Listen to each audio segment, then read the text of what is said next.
And hello, welcome back to another episode of Wild Beyond the Witchlight, the Carnival cards. Don't have Tarquin tonight, but I've taken over the streaming. Hopefully it's sounding okay. Just gonna double check myself. Other than that, welcome. Had some crazy news last week, or this week rather. For Queen. Yes, condolences on the amount of money you're going to be spending as a country in the next little while. In the middle of a cost of living crisis, but let's hope we get a good bank holiday. Otherwise, that's not going to be. Let's hope we get a bank holiday. Frankly, everyone, yeah, why not? I was saying tradition holds. Canada should get one too. Would make sense. I mean, everyone knows her globally. Well, also, she was our queen. She was our queen. Right, yeah, of course. In an actual sense. She does actually have legal power over here, so. Yeah. Okay. Doesn't have legal power here, Or she- but I think in the U.S. she gets bank holiday too. Yeah, no, good luck with that. You guys had a whole war about not having to have a bank holiday when the queen dies, so. Yeah. You Audio sounds like it's good. Yeah, it sounds So we great. I've can- just muted and We can checked press myself. on. All right, perfect. So, a little recap. You guys managed to complete your dealings with Bavlona, but not before having a little group meeting, a board meeting, we'll call it, for the Dragon Incorporated to take the reins, so to speak, and place the name under your company, Xaxx, such that if things do go awry, you're able to sort of dissolve maybe the bargain or the deal or pact amongst that company and not perhaps get a severe curse or something. It's a backup plan just in case. And you managed to seal the deal with a handshake of spit, but not before she added one little clause, cheekily, just as the deal was being made. And that was that you were to leave behind a pair of scissors in your wake, and that you had 8 days to complete this task. And as an unforeseen sort of bargain, you guys went ahead and said, well, we're going to have another discussion now. So even mid-handshake, you negotiated the deal such that Vanzor, the satyr, would be freed as a result of this unforeseen bargain. And she agreed. She just wanted you out of her hair, and she doesn't seem to care that much for Vanzor. Didn't really have a plan for him anyway, so she was more than willing to just let him go. And she also gave you a glass amulet of sorts, one plucked from her very staff itself. Rodolfo, later you managed to identify this. The staff is called Bavlona's Staff of Shattered Sights, and this glass shard allows her to sort of see through it as per the clairvoyance spell, but not hear through it. So only visual. And there are other properties to the staff, but you couldn't identify those without having the full thing in front of you. Wait. And you gave them something in return, which is slipping my mind. I can't remember what you gave her in return. It was something, but just to seal the deal of reciprocity. After that, you caught up with Clapperclaw, and you decided to take the balloon ride over to thither. And you, on the way, I think you got some bubble pop from Ikrind, who is the balloon pilot. But Morgor is more than willing to sort of pilot the balloon for you. So you had an amazing view and some downtime sort of discussing everything, almost like, I think you all discussed the source of your power was the main topic of the balloon ride. And as you were all having a long rest, you woke up one by one to this amazing view of this ancient primal forest, and you were filled with determination and progressed to level 4. Yep. And as you were soaring over the skies, there was suddenly a gust of wind that picked up. And this ill wind was clearly not of a natural make.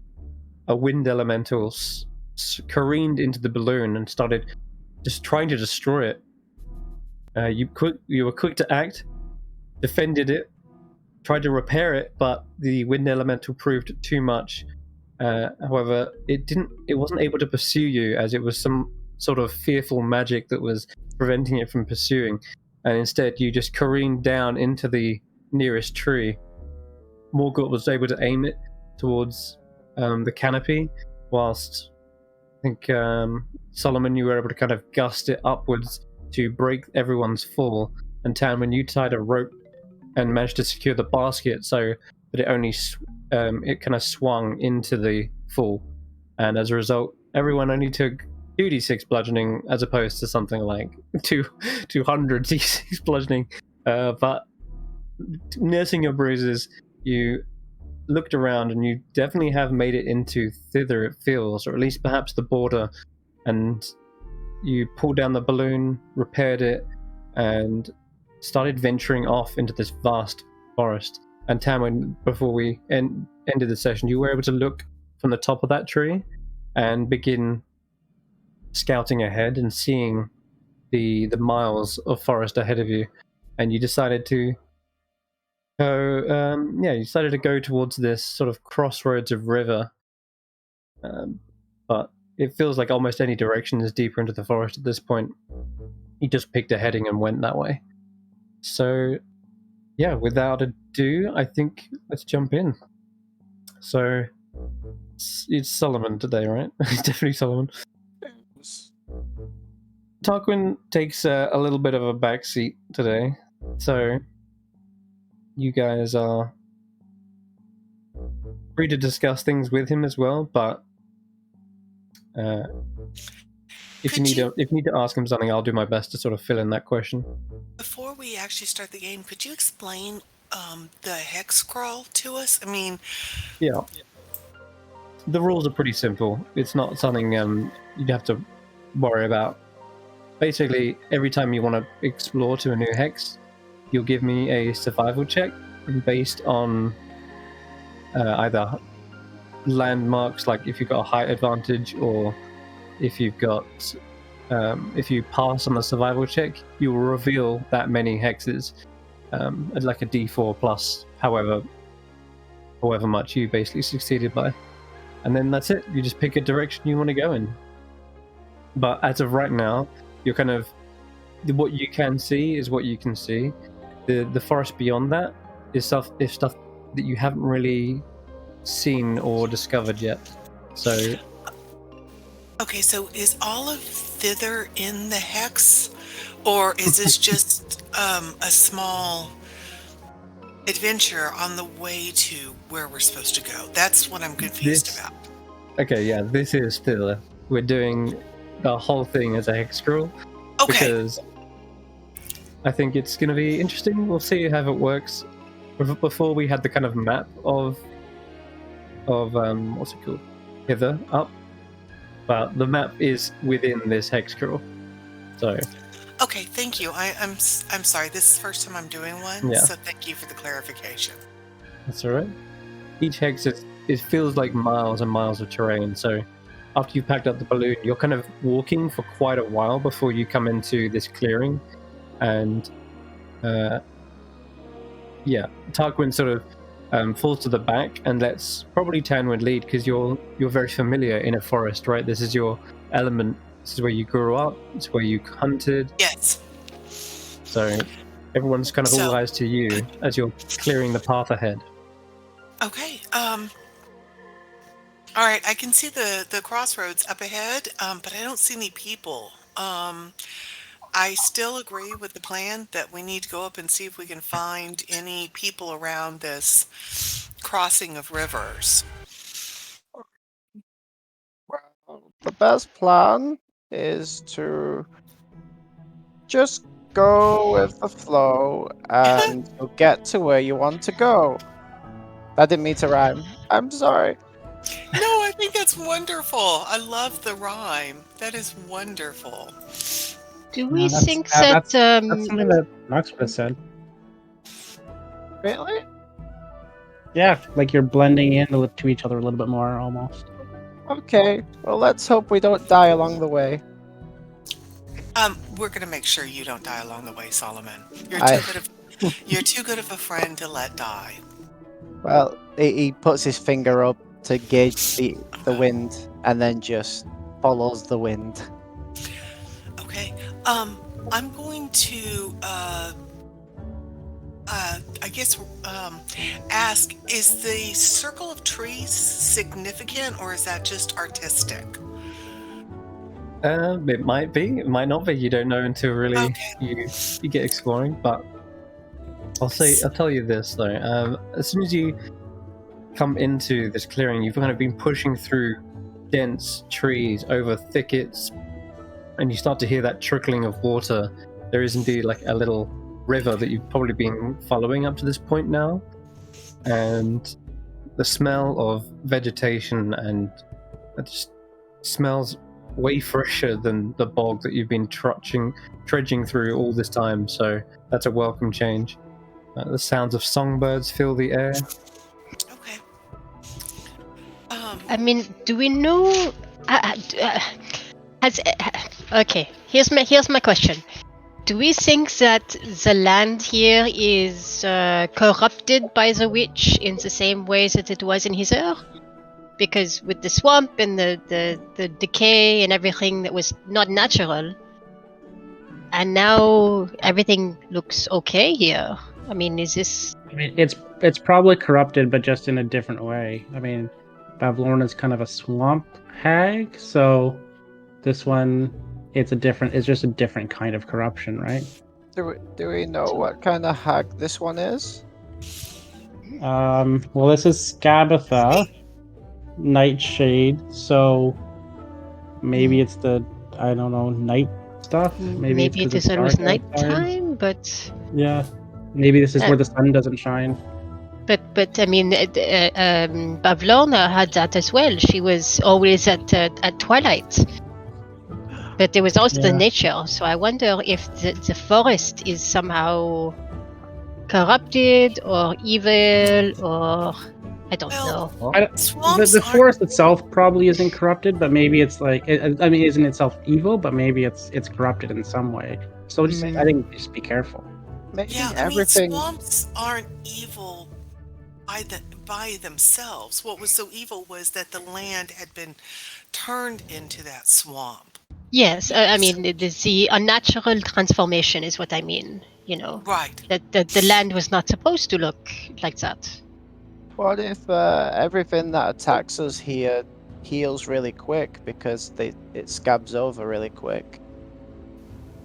Or if she's Nightshade, maybe there's deadly mushrooms?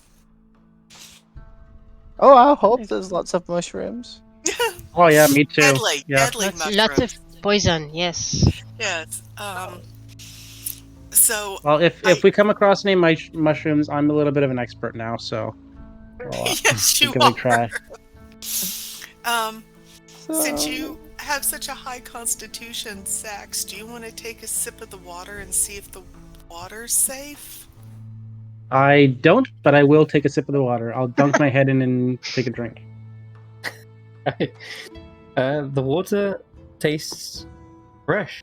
It doesn't taste corrupted or anything. In fact, yeah, it's clean. It's almost crystal clean.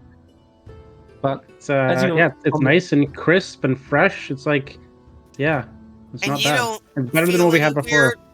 You don't feel any weird urges like to take off all your clothes and run amok, or I always have weird urges to do.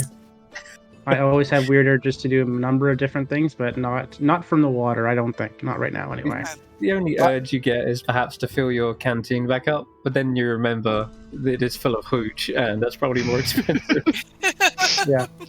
Why would running amok without clothes on be a bad thing? Oh, I didn't say it was a bad thing. It just would be atypical for Xaxx. So that's why I was asking if the water made him want to do anything that was different or unusual. Maybe the corruption here is that everything is absolutely perfect, and we won't have any issues at all, no scary or dangerous things that could, end us.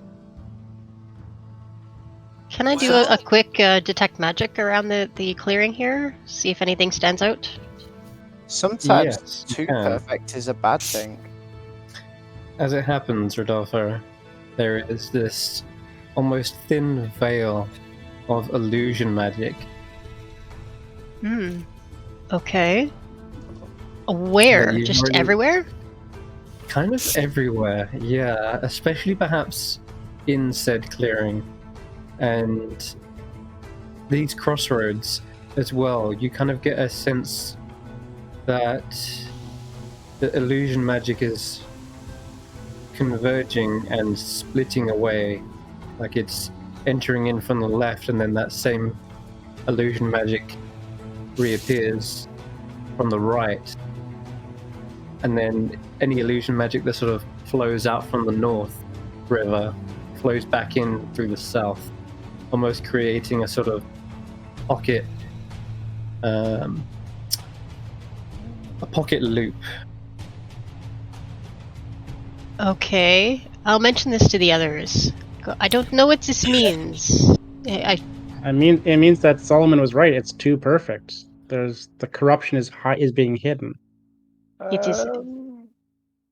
What? With the magic flowing out and flowing right back in, do we think this is some sort of bubble where the things are trapped? Let's do something. Everybody try to back up into the tree line out of the clearing and see if we can back out of the clearing or if we can leave the clearing. I just want to see if we can, if this is a trap that's trapped us inside it. All right. Back out of the clearing? I don't feel try to. I know, but let's just make sure we can. Can I attack the ground? You want to attack? I want to leave. Stupid as that sounds, you can. I want to leave a mark on the ground and see if it's there or whether it just gets illusioned over. All right. What are you attacking with?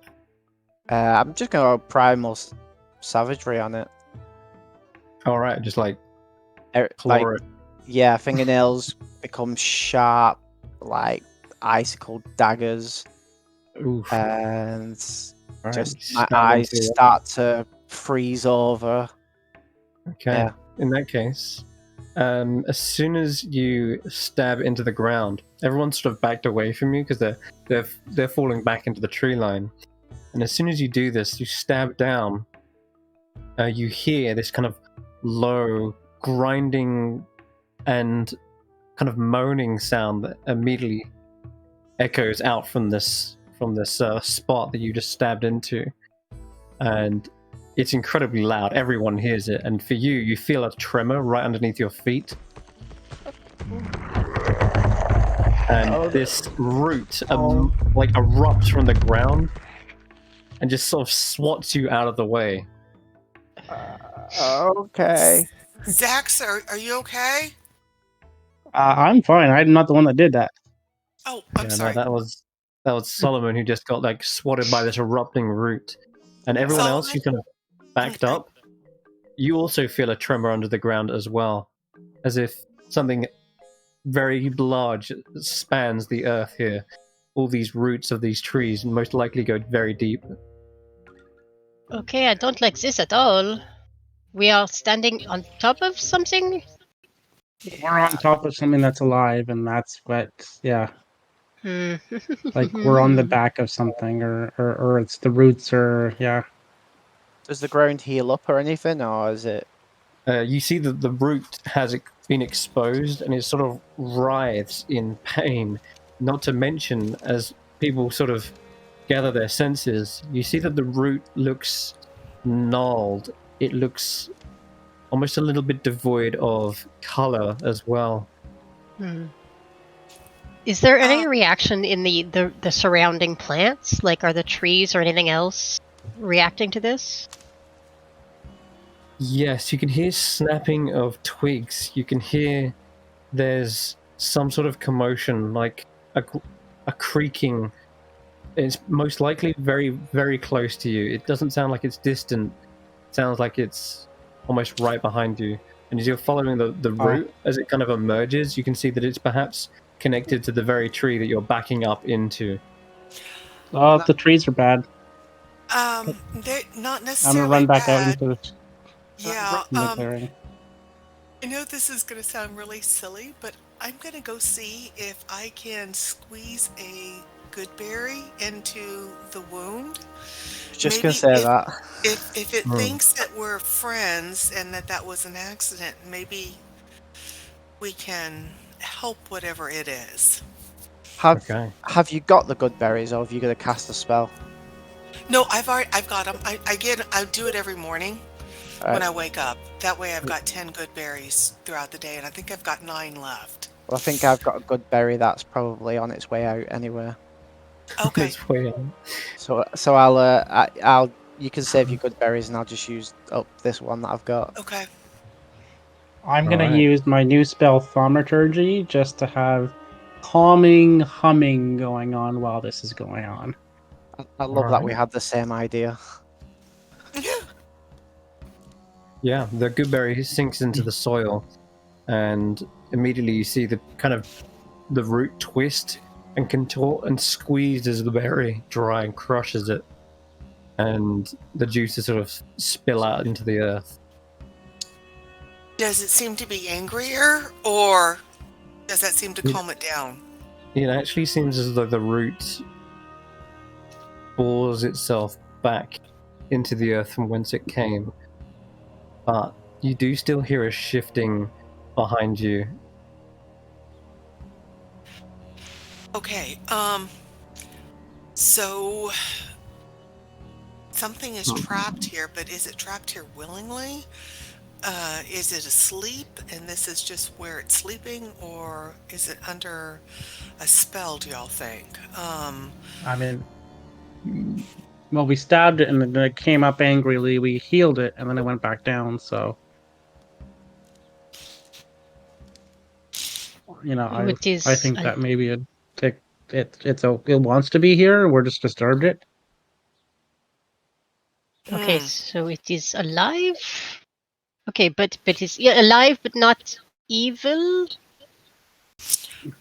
and connected to everything around us, like the trees, the ground, everything. It's all one entity, or hive mind. Maybe. Yeah, do we see any of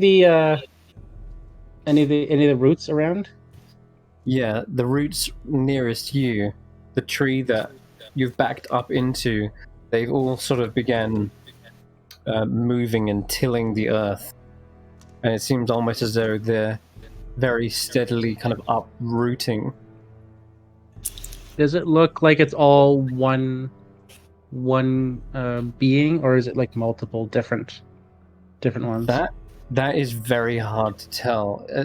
Initially, it looks like it's the whole forest. It could be perhaps that it's so immense it's able to sort of control everything, but at the very point you kind of trace the movements back, you see this one immense tree, like it's probably an oak, and it's probably the largest one here.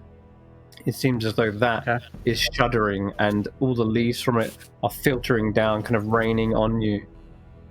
Okay, I'm going to go up to that tree. Not like right up to it, but within 20 feet. Yep. Actually, yeah, within 50 feet. I'll back up a bit. And I'm just gonna go to the tree. And I'm just gonna say to the tree. I'm gonna use thaumaturgy to project my voice a little bit more, and just say, this is not gonna hurt. Don't be afraid. And I'm gonna cast Fairy Fire on it. Oh. Okay. It needs to succeed on a dexterity saving throw. I'm going to say, because it's still uprooting itself, that it sort of has no option but to be coated in this fairy fire. And So it will outline the entirety of the creature. yeah, more than that, it does actually reveal something, almost as though you're stripping away the illusionary magic that's happening here. You start to see a face, a darkened recess in the bark that shapes these eyes, this mouth, and you start to see it open said eyes and looking at you, and it seems almost to be squinting, as if it's too bright, as if it hasn't seen magic quite this dazzling in a long, long time. It is a very powerful spell, yes. You begin to hear a creaking and stretching, and the voice actually begins to sort of sound more and more like Sylvan, the more creaking that goes on. Does anybody speak Sylvan? Can anybody make out what it's saying? I speak Sylvan.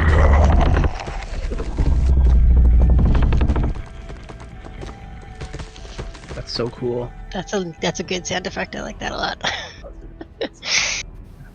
Does it say anything in Sylvan? It does. And it says, outsiders. Yeah, that's us.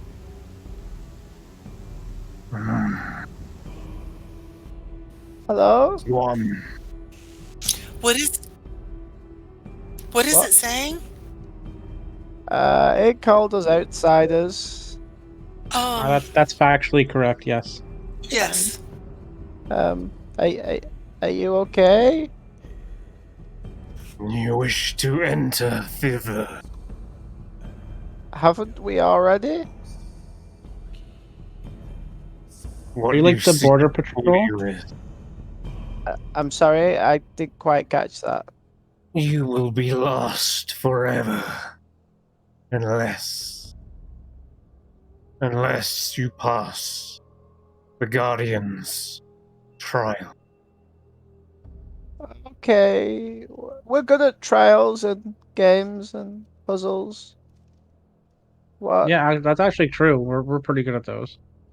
I'll be right. Letting everyone know what's going on. What's the trials? And who's the Guardians? We are all Guardians. The forest. The grass.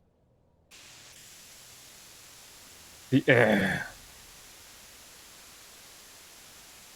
And I'll get you some art for this guy, because, yes, why not? Well, I have a feeling. So everybody, I just have you know how we dealt with a lot of Herringon and Bullywugs in Hither? Mm-hmm. I have a feeling it's going to be a lot of like elemental types here then, all of a sudden. so you have the tree. Well, but the trees and the grass, would that not be the same one? And the air, and we already fought an air elemental. And, yeah. Just, yeah. So you think this is an earth elemental? Yeah. Could be earth elementals, water elementals, air elementals, just, yeah. And then, like, things made of nature, like, you know, twigs that come to life and trees that come to life and, yeah, that kind of stuff. Is there such a thing as plant elemental? I don't know. Mm. That's more of a Solomon Tanwen. Oh, sorry. Hello. Yes. Okay. One by one, you may approach and answer the questions. Free? Indeed. All right. Where is he? At the northern end? He's sort of in behind you, right? So as you backed up into the clearing, it's actually the same tree that you passed by, but gathering the fact that this tree seems to be telling you that you'll be here forever, you get the impression that from Rodolfo's magic that this is all sort of a loop, an illusionary trap to keep you from entering deeper in. This guardian here is is ready and it's waiting patiently. Okay. And it says, "One of you approach." Okay, I will approach. My name is Tanwen Woodward, and I will answer. You will answer. Okay. And I'm gonna quickly remind you guys that you actually have the answers already, but whether you remember them is another thing. That doesn't sound good. No, it doesn't. My mind is completely blank. I don't remember anything we've ever done before now. Let's hope that somewhere in the Discord notes they were referenced at some point. But it looks you up and down, and it almost seems to be scrutinizing you. And there's this long pause that seems to just steal the air. And let me find my questions. In fact, yeah, you want to look back and try to find them. I have my notebook out. Okay. Depends what the questions are. Yeah, that's what I'm I just have looking at. Octavian, sad flute player. That's my note for him. Good stuff. good note taking. I am actually gonna take a minute to look up my notes. I wasn't quite ready. How many guardians are there? It says that it told you that all of this forest is almost the guardian itself. I know So that. But when I did the fairy fire, is only the one part lit up, or is like the whole like ground lit up?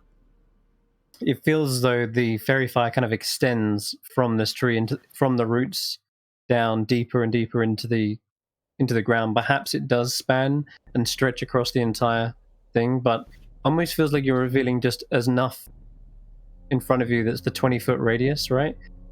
I found it. Perfect. Yeah. So you could surmise that it's possibly the entire forest, but only this 20-foot radius is lit up. Okay. But it says these woods have rules. And then it waits for your response, Tanwen. These woods have rules? Is that what you just said? Yes. Okay, I'm listening. What are the rules? A low groaning sound echoes out. Doesn't seem as though it's pleased you with your response. You told me not to speak, that you would speak, so I am listening. You can tell me the rules and I will listen.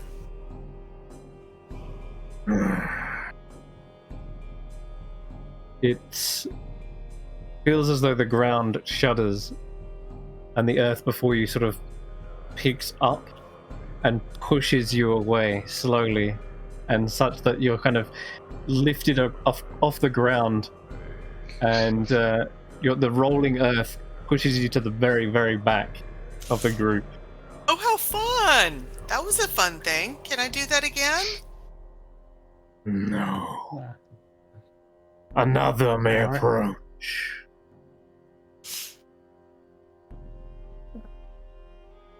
I'll you go guys up. I'll go up. Okay. Push back like 30 feet away. And Xaxx, you want to go up? I'll take my chance. Yeah. Okay. It looks you up and down.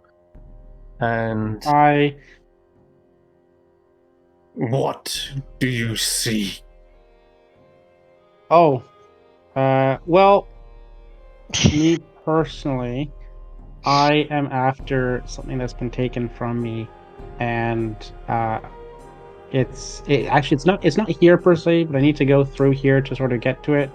It's part of like an overall quest situation that we're doing.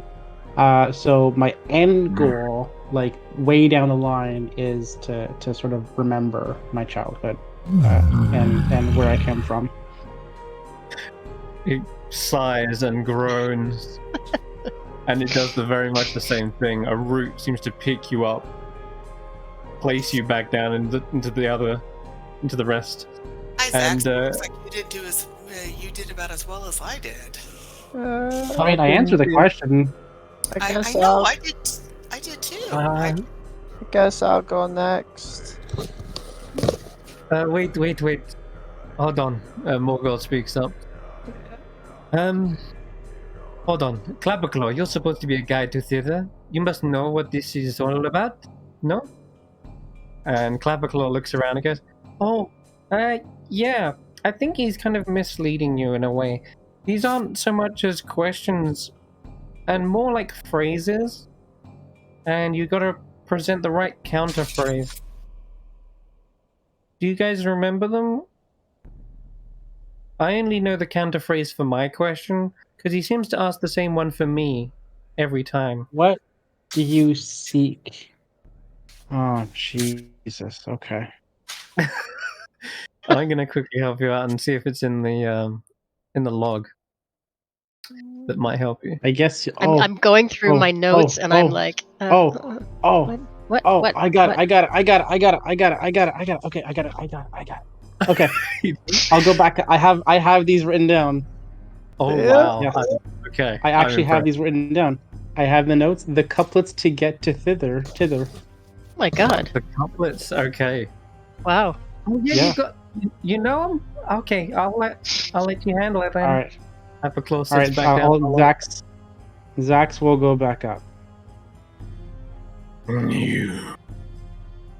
That's sorry. It looks at you and begins to sort of size you up. And once again, it asks, what do you see? What do I see? Is what he said? What do you seek? Seek. To walk the trees. Now, mind your manners.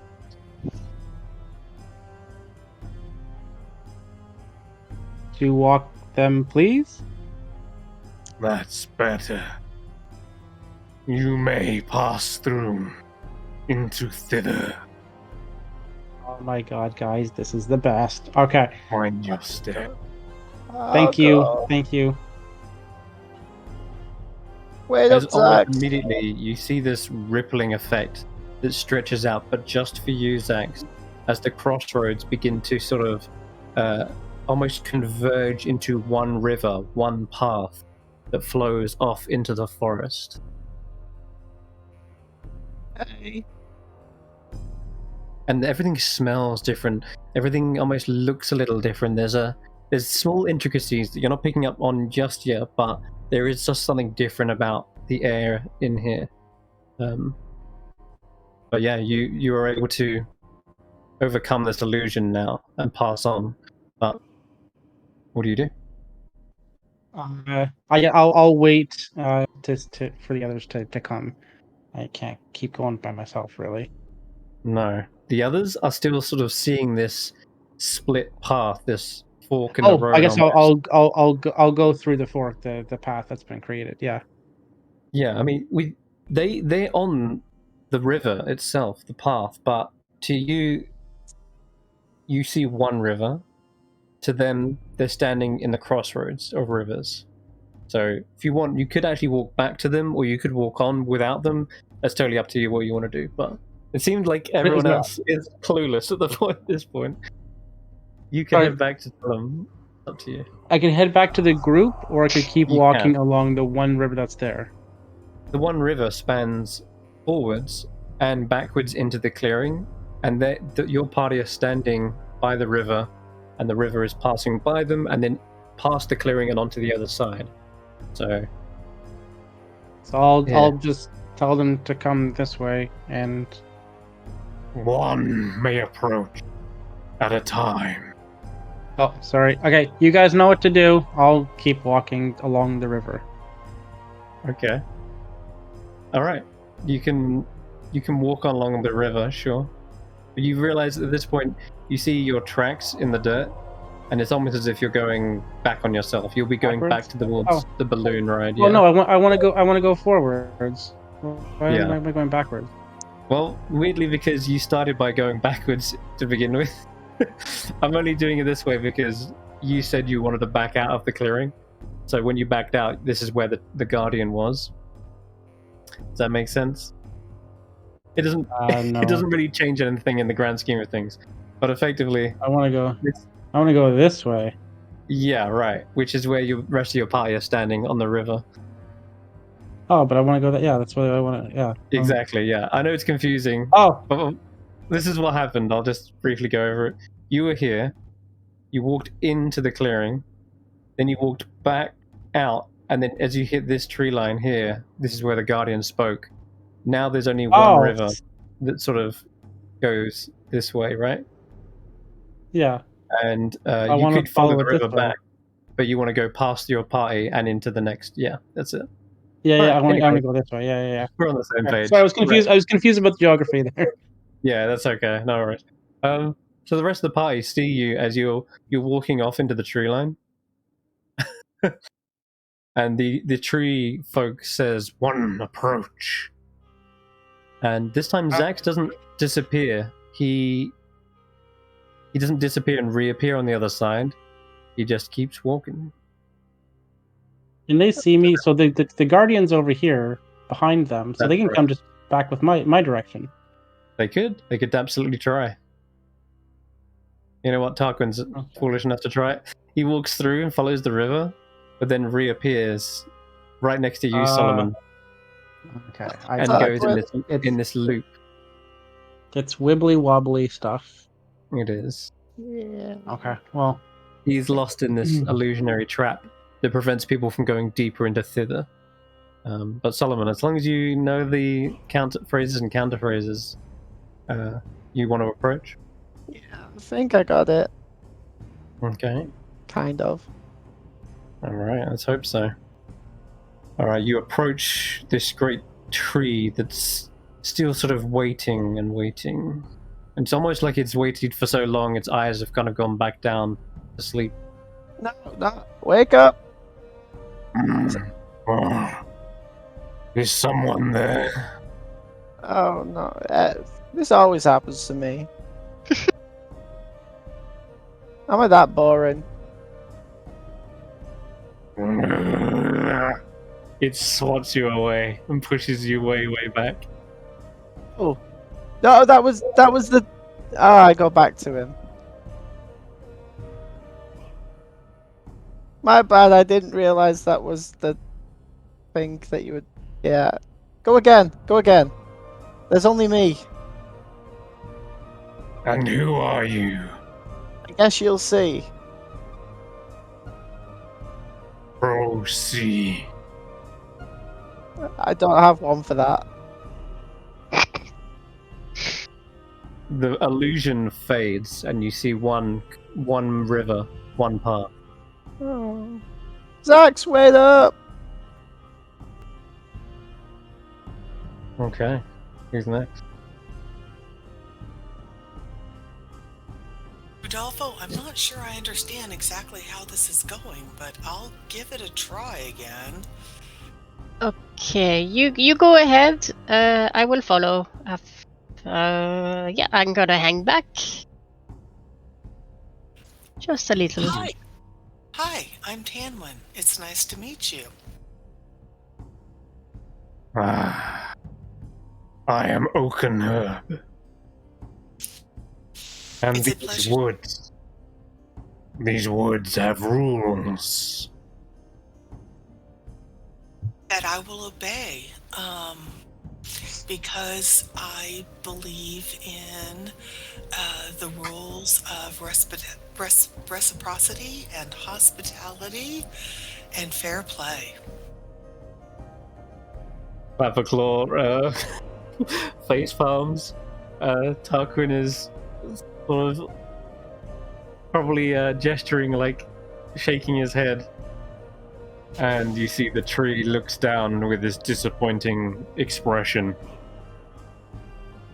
Twice now. Twice. You knew not the phrase.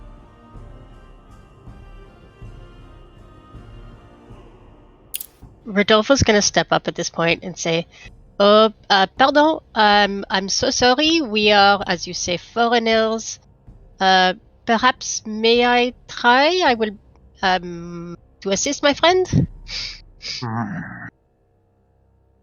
Only one may approach. Tanwen, you feel the rolling earth kind of shove you back again, and Rodolfo is stepping forward.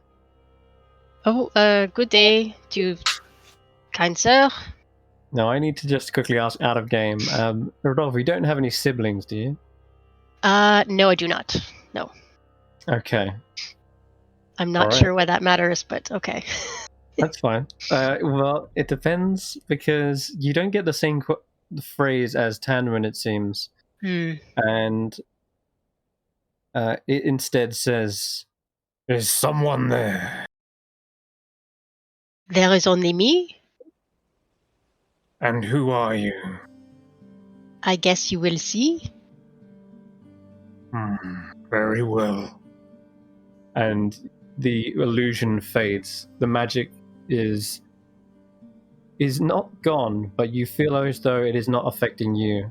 And one path, one river. You may proceed. Thank you very much. And as soon as I get to the other side, I'm going to say to Xaxx, Xaxx, you have to send a message to Tanwen with the answer. I don't think she knows. Okay. I have it here in my okay. Can I see Tanwen? Yeah. Okay. I will focus on Tanwen. Tanwen, listen to me when he says the words. Say what I say, okay? And I'm doing this psychically. Okay. All right. I'm going to try again. Hi. Third time's a charm? Third time is also the limit. These woods have rules. Or so they say. Or so they say. And if you break them... A price I'll pay. A price I'll pay. Very well. Seems you understand now. Thank you. You may proceed. Proceed. Sounds like its voice gets raspier, and as the illusion fades, Tanwen, this isn't some healthy tree that you're seeing. The vines and the creepers seem to drag down to the floor and lose some color. The eyes seem even darker and deeper set. The wrinkles in its face where the bark is seem abundant, and this tree sounds tired.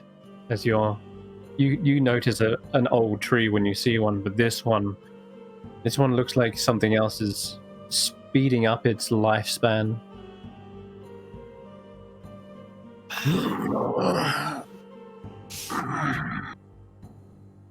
Rodolfo, do you see that? Do you see what I'm saying with regards to the tree? It looks like it's aging super, super fast. I mean, it's an old tree. No, this doesn't seem natural. This seems even worse. Do you think he is okay? I will detect magic. I assume he's magical, but yeah, you didn't feel as though there's any magic that's currently on him right now, but obviously everything's magical, very much so. The illusion has faded, and you saw that perhaps at that moment is what Tanwen's describing. This speeding up is actually just revealing his true self. So I think perhaps he is just an ancient guardian, and he's not getting older by the second, is he? That would be worrying, but I don't see that. Honestly, I was trying not to look too deeply into his face in case he got mad. Tarquin is the only one left, apart from Clapperclaw, who goes up after Tarquin, I'll say. And Tarquin, I believe... Tarquin is a... I don't think he's wrote that he has any siblings. So, in which case, he is asked, "Is someone there?" And Tarquin responds, "There's only me." "And who are you?" "I guess you'll see." And he tips his hat. And Tarquin is allowed through. And Clapperclaw walks up. It's a very good Tarquin impression. And Clapperclaw is asked. "And what do you see?" "To walk the trees." "Now mind your manners." "To walk them, please." And Clapperclaw moves on as well. It seems as though these questions weren't particularly at random. Clapperclaw says that he gets the same one every time. Mm-hmm. Easy. Morgort approaches as well. And they seem to get the same one that Tanwen was asked. "These woods have rules, or so they say, and if you break them, a price I'll pay." But afterwards, Morgort gets the gist of it. He's heard... They've heard you say this. All right. Well, that was... Thankfully, you guys did your research in hither. Yes, thankfully one of our team is very good at remembering things. Thank you, Xaxx. I had not remembered that. Who told you these riddles or counter phrases?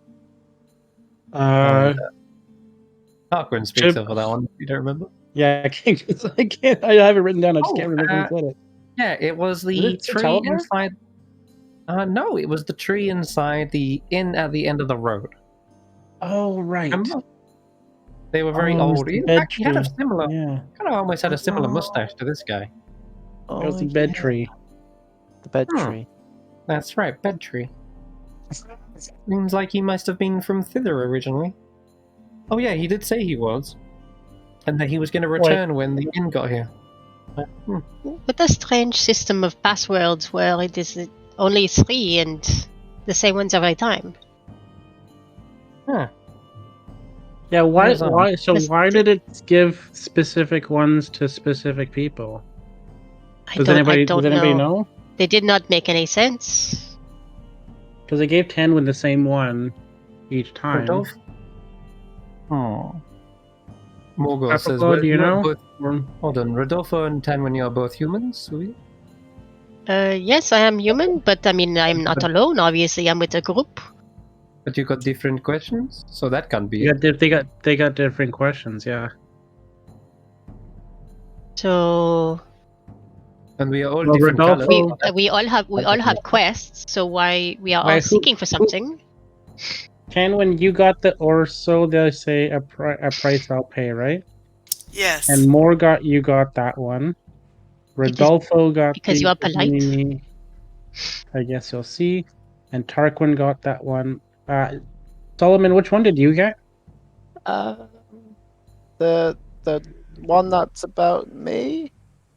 Only me. Yeah. It's only me, so Solomon got that one.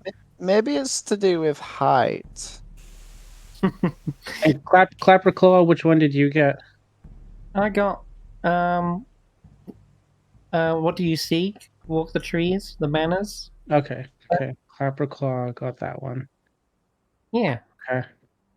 Yeah, you both got those, and you two are me and Clapperclaw got the same one. So it's like, what do we have, or what does Clapperclaw and I have in common that you guys don't? Short bodies. Tarquin and Solomon and Rodolfo all got the same one as well, right? Yeah, Rodolfo, Tarquin, Solomon, Tanwen and Morgott, and then Xaxx and Clapperclaw. Could it have been the order in which we went? Because I went first. No, because I think Rodolfo and Tarquin went at back to back, and then got the same one. Right? No, I don't think it was the order in which we went. Well, only me suggests that there's only one. I don't know if Right. that helped. Only one. Sorry, what? Solomon, you've always felt lonely. Yeah, maybe it could sense that I'm depressed. Oh, no. Well, I'm But not. I mean, but Solomon is the least alone of any of us. He has another person always there. That's true. Wait, So is there something- another Rodolfo? Is there a Rodolfa that we don't know about? I mean, there is my wife, but I don't have a sister or a child or anything. Oh, I don't have any siblings Oh. either. Wait, who's in I it? have Tarquin? 3 brothers.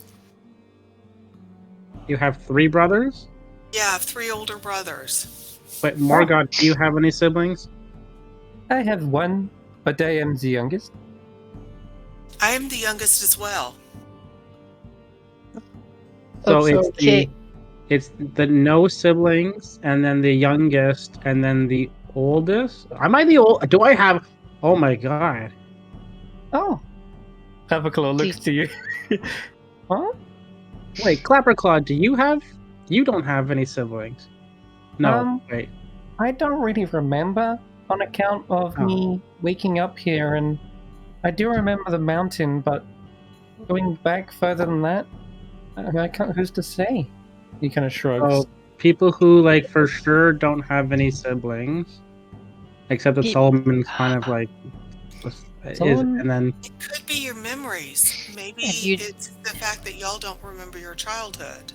we just don't know if we have siblings. Yeah, maybe. Yes, no, and maybe. I mean, this is a little. I don't know. That can't be it. That's ridiculous. I mean, I this is mean, an ancient it's- creature of impossible age and wisdom. It cannot be so simple as that. Unless it knows how many siblings you've got, so secretly you 2 have siblings and you're the oldest. How would it know? It doesn't know us. But what if you're like the middle sibling? Yeah, Like but you just would never be able to get in because you're not the youngest and you're not the oldest, so you're just sort of stuck outside. Like I like that kind of fits actually. That would. Yeah, you would. so maybe it's not the youngest sibling, you're just a younger sibling. Oh, you have at least one older sibling, so you're Well, not the Tanwen oldest. has lots of siblings, and they're definitely the youngest. Morgan only has one, and they're the youngest. But And they got asked the same. and as for the whole, how would it know? Maybe it's just because it's nature, and nature knows. Does it? It's all connected. Oh, maybe. But the Clapperclaw doesn't remember if they have any siblings or not. And Xaxx, your memories of your childhood are gone. So who's to say? Fuzzy at best. I'm gonna go with a yes, no, maybe. I think Rodolfo may have been right. I put my hand on Xaxx's shoulder and I just go, just think of it this way. Maybe you have some younger siblings out there that you can look after once you get your memories back. That's positive thinking. I like that. Yes. Except for the fact that if that's true, then you've left them behind and they might be out there alone. But wait a minute. If even if you don't remember your siblings, apparently the tree knows if you have siblings. Uh-huh. So That doesn't make sense. So like, how would the tree maybe know that I have how- siblings or not? how would like the Divination. tree would know, even if you don't. So it would assign the question based on how many siblings you actually have. So maybe this is a clue to your past that you are not the youngest of siblings and not an only child. Therefore, you have at least one younger sibling. Yeah. That Yeah. right? I've got it. Yeah. Sounds right to me, Clapperclaw says. Let's hope that they're being looked after. Well, now you have something else you can seek. We've escaped out of here, so which direction do we want to go? Do y'all want me to... I'm a little nervous. Do this now? Climb a tree and see what's in the other directions? I walk. Is there a path? Like we're following along the river, but is there a... You are, yeah. The river is effectively a nature's path. But if you wish to go to the north or southeast, that is totally optional. You can scout ahead by going up a tree or into the woods deeper and then heading back. It's up to you what you want to do, but I would need a survival check if you want to scout. Solomon's just walking though, so that's... Okay, survival skills. I'll check as I'm going. Okay. Well, Just was he good? Solomon, doesn't make much difference for you, because if you're going in a straight path, you're not really scouting ahead, but rather just getting deeper and deeper into the forest. Whereas Tanwen, you get up to bird's eye view, and I guess with that success, you can roll a d4. Okay. +1. Alright. You managed to look out. Let's see what you spot. So 2. Alright. I will reveal 2 hexes. Let's go with this one. Oops. And let's go with the one that, I'll leave it up to fate. 1 to 3 is the bottom one. 2 to 4 to 6 is okay. So it's Solomon's one. All right. Solomon appears to be gone completely out of view, as it appears as though Solomon's going deeper and deeper into this large canopy. It forms into a burrow, like a bower. Sorry, there's like this tunnel deep into the forest, and the river. Okay, so Yeah. I'll go back down the yeah. Go back down the tree and tell everybody it looks like Solomon is going into a deep, deep, deep forest, just like it was to the north of us when we first entered thither. So it is a tunnel-like thing. Directly north of us right now appears to be a cave. Yes. It's a rocky hill with a cave in it, a forest around, and possibly it was a little creek flowing through a meadow. Given that the last meadow I led us into was a trap, I'm going to leave it up to the group. Do we follow Solomon, or do y'all want to go? Do we grab Solomon and go to the cave? Do we backtrack to the other deep forest, or do we head south into the mountains with the mountain path? What do y'all want to do?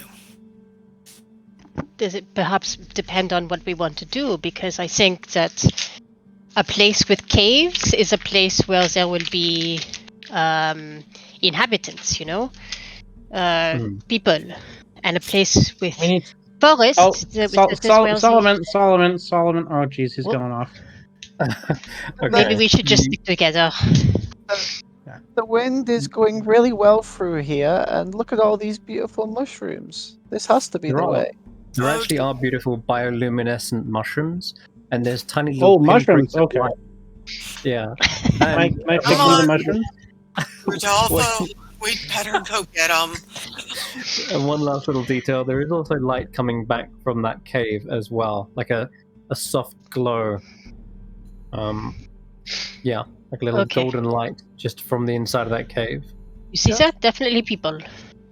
Oh, creatures, beings, whatever. I agree, but let's go get Xaxx and Solomon before we lose them. Can I pick one of the mushrooms? I really am worried about these poisonous mushrooms, I tell you. You can, Xaxx. Can I eat one of the Can I eat the mushroom? You can eat one of the mushrooms. They don't taste poisonous to you, at least not now. We'll find out if your stomach thinks otherwise. But they just sort of have this tangy taste, and as you're chewing it, Solomon, you see that Xaxx's tongue is now glowing.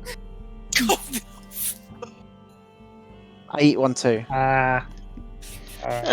Okay. Look. You should try. You should try it. Yeah, like if we eat these, then Tanwen will be able to see in the dark. Because I'm not sure about that. Y'all look like kids who've eaten candy apples and you are proud that your tongue's turned bright red from eating the candy apple. Do you feel any more enlightened? Wait, That's a good word. Yes, I am and more enlightened. yeah, very enlightened. Yeah. Wait, Tarquin applause. Tanwen, Yes. humans have glowing candy apples? No, we have candy apples that are dyed red. So they're covered in sugar with flavoring and red coloring, and when you Aren't apples already red though? Like, don't they yes, but have it makes normal it colored apples? And they make it. brighter, happier red, and when you lick it, it makes your tongue turn red. And does your tongue glow as well? No, unfortunately, it doesn't. The glowing tongues is very unusual. Oh, okay. But yeah, if, like I said, if you just think about where you want to go, you usually just get there. And look, this place looks rather beautiful. Yeah, It I is kind of beautiful. agree. Can we just double check where we're going to find Scabatha, right? Somewhere? Yeah, Yes. Like that's the goal? Okay. I think. I mean, Alright. I guess we can keep going through this bower. Maybe it is a type of pathway, but we don't know where she is, right? We don't know where she lives, or Right, we don't know where she is, and I think we're just going to have to keep searching the forest until we find somebody to ask, or we find her. some kind of clue. Yeah, Well, won't Clapperclaw know? He's from here, right? Clapperclaw, do you know where Scabatha lives? Oh, no, I've never seen Scabatha. I do wander around.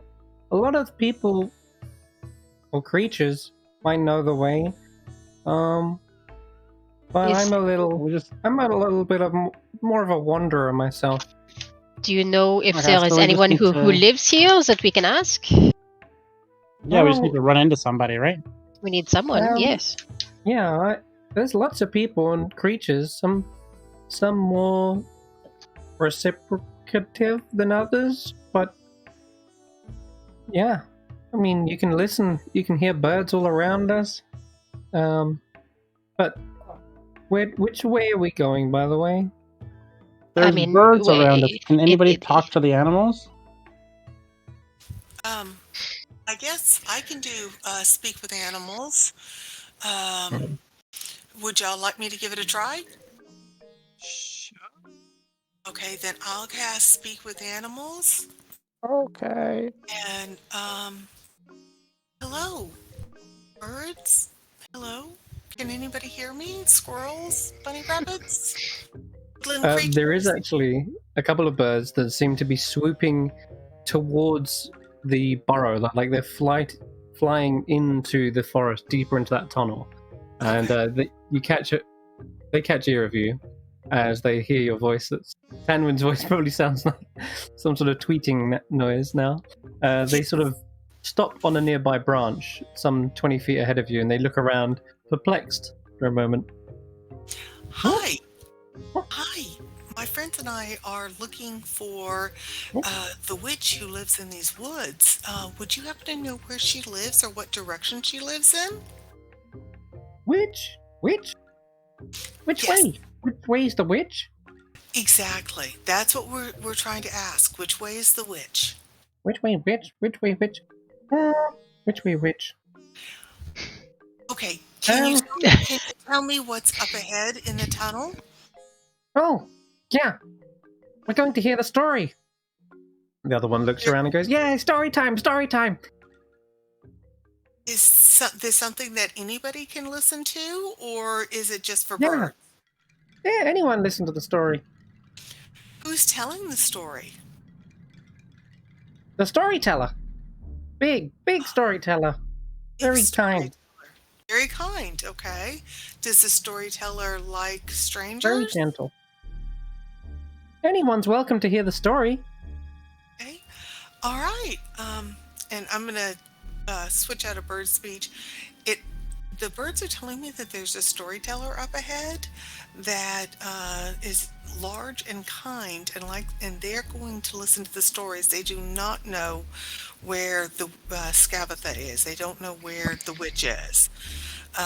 But they are telling me up ahead is story time. And it sounds like there will be a lot of people there, so perhaps, that sounds good to me. And then one way or another, like story time usually means clues, right? Every time we hear a story, we get information about this place that we may need. So it might be a good idea. Hey, good job. Okay. All right. I'm gonna use my spell to ask the dragonflies if they're okay. Are y'all doing okay?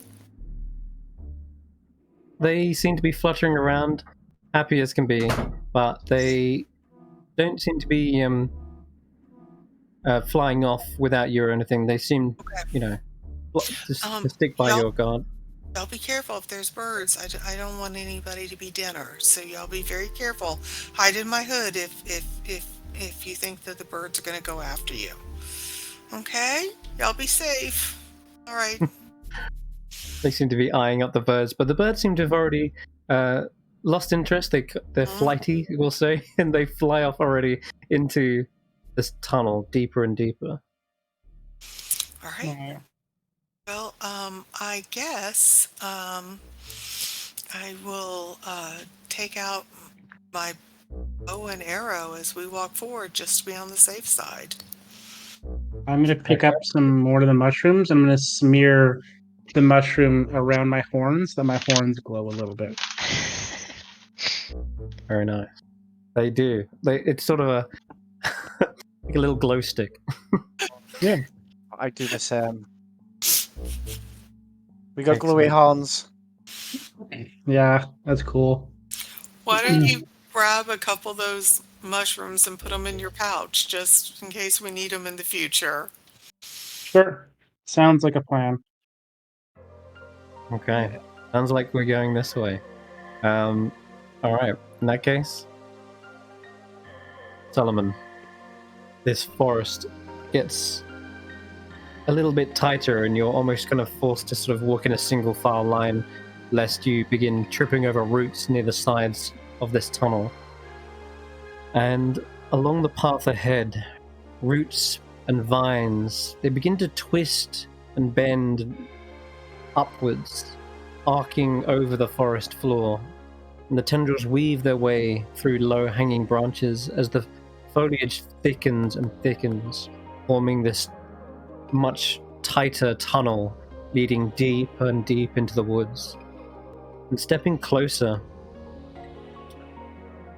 you start to see perhaps a thin white sort of veil over some of the branches, hanging like drapes. Are they like spider webs? Very much so, yes. Oh dear. The birds have already flown off ahead, but yeah. These look like spider webs. The storyteller may be a giant spider. Do we tell stories, though? Spiders are actually really good for the environment. They take care of a lot of bugs. They clean things up. Spiders are actually, contrary to what people think. Maybe the stories they tell are a web of lies. That's an interesting perspective. Oh. Also, so everything they say is false, and so we do the opposite. Yeah. But also, are those birds caught in any of these webs? They did fly ahead. They do fly ahead, and they don't seem to be getting caught. They go straight in a line, and the tunnel itself seems quite clean. It's just the surrounding tunnel seems to be less and less made of leaves and branch, and more of webbing. Almost like you're walking down a long cocoon funnel web. Okay, must be safe then. Should we go? We have survived so much, and we've even survived a witch. And if there's people there that we can talk to, shorten this, I think we're going to have to give it a try. I agree. Just perhaps be careful where you step. You do not want to be caught in the web. Maybe this spider storyteller can tell us what we need to know about the stories of Thither. Or maybe it'll eat us. Right. Oh, In that oh, case, wait. then, I think we're going to have to take our chances. That or back out and go to the cave. So y'all, what do y'all vote for? I mean, to be honest, I'm a little bit curious about the story. Okay, then I'm fine with that. Let's go forward. okay. Yeah. All right. I'll It's valid, but go get tokens onto a new map then. As you step closer and closer, you begin to hear a deep, a melodious voice that filters through the air, speaking as if recounting a marvelous tale. And you can see more and more of these animals. A squirrel, little red one, just frolics along the underbrush towards the opening and continues out of sight. And another one, like a little porcupine perhaps, kind of waddling as fast as they can to catch up. They too are sort of heading in that direction as well. And Are y'all? My speak with animals lasts an hour, so am I still? Can I still talk to them? Just to validate what the birds you said? can. You absolutely can, yes. Hi, little porcupine. Where are you going towards? I'm going to Fable Rise. Fable Rise? Yeah, in here. This is Fable Rise. Okay. Why are you going into Fable Rise? To hear yarn spinner spin a yarn. Okay. All right. All right. Well, I think we're going to go do the same thing. So, does the yarn spinning start soon? It's already underway. And, Oh. but I'm sure I'll catch the next story. Okay. Well, I think we'll catch it with you. All right, everybody. The porcupine verified what the bird said, but the name of the storyteller is Yarn Spinner. And funnily enough, as you're trying to tell them this, there's already sort of this look of understanding that they already knew what was being said. To everyone, you actually heard exactly what you heard in common. Yep. This little porcupine was speaking common the whole time. Not that Tanwen would maybe know that, because they were just hearing it anyway, but yeah. So really Morgoth good. looks at you and goes, yes, we heard. Oh, okay. I'm sorry. I was thinking I was talking to him through Speak with Animals. So, you heard the porcupine talk? We. But we didn't hear the birds talk, which is interesting. Maybe it's just where we are. Maybe we're far enough in that the storyteller stories go out to everybody. Maybe it is only mammals, the higher creatures. I'm a marsupial, thank you. Oh, pardon. yeah. That did not okay. play. Okay. Maybe Are you a marsupial? I am. Oh. Well, I you think can I learn know. something new every day. Maybe it's because birds don't have lips; they have beaks, so they can only tweet. Like I said, maybe I think it's probably proximity to the storyteller. Let's keep going and just be cautious, everybody, and maybe not experiment with any new mushrooms until we know more about the storyteller. Obviously, they're rodents. What if? But I'm actually an echidna. Also. Oh. Yeah. Oh, What's your name? Spiny. Ah, not Sonic then. Yeah. Not Knuckles. No, it doesn't know. Anyway, he waddles on ahead. I believe echidnas are marsupials. But anyway, it's not of great importance. You manage to push on further and further, and this voice sounds clearer and clearer the closer you get. And you're on the right map now, I should hope. So, What I'll if pull this away. what if this person steals voices and gives them to the animals? Hold on, Xaxx. I'm gonna drag you back. Maybe everyone, if you listen to enough stories, you learn the language.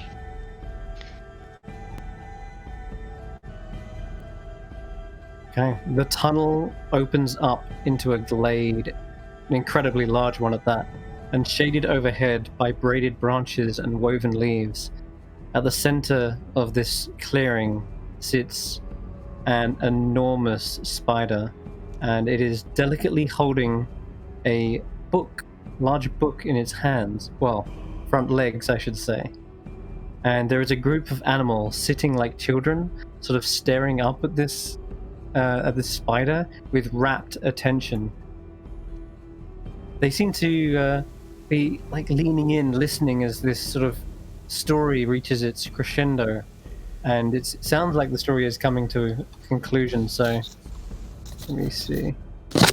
Yes, it does. The large spider is speaking. You can see his little mandibles kind of clicking back and forth as it says. The boy stood up shakily and looked once more at the pyramid. They seemed to laugh at him, and he laughed back, his heart bursting with joy, because he knew where his treasure was. And the animals cheer into a burst of excitement as the spider closes the book with a thud and places it inside this little silk pack somewhere near its abdomen. And the creature begins to look in your direction. Welcome to Fable Rise, my new friends. I am Yarn Spinner. Hi, Yarn Spinner. There you go. I'll show you the artwork better yet. There you go. That's better. Can you see the other? It is a pleasure to meet you, Yarn Spinner. The animals speak highly of you. Yeah, I'm sorry we only got the last little bit of that story. We missed pretty much all of it, so sorry that we're late, I guess. You're not gonna try. There are always more stories to share. Trigger warning for spiders. I don't think anyone here has arachnophobia though. It's only Cam on the Friday game. You're not gonna try and keep us here like the trees did, right? Keep you here? This is a domain of delight. I wouldn't want to keep you against your will, but Fable Rise does have a way of trapping them in its web. Yeah. Way. Hello, may I ask, do you have many people who live in Fable Rise permanently, or is it just a place to visit? No, a place to visit. A few of you do stay for a while. But eventually everyone moves on.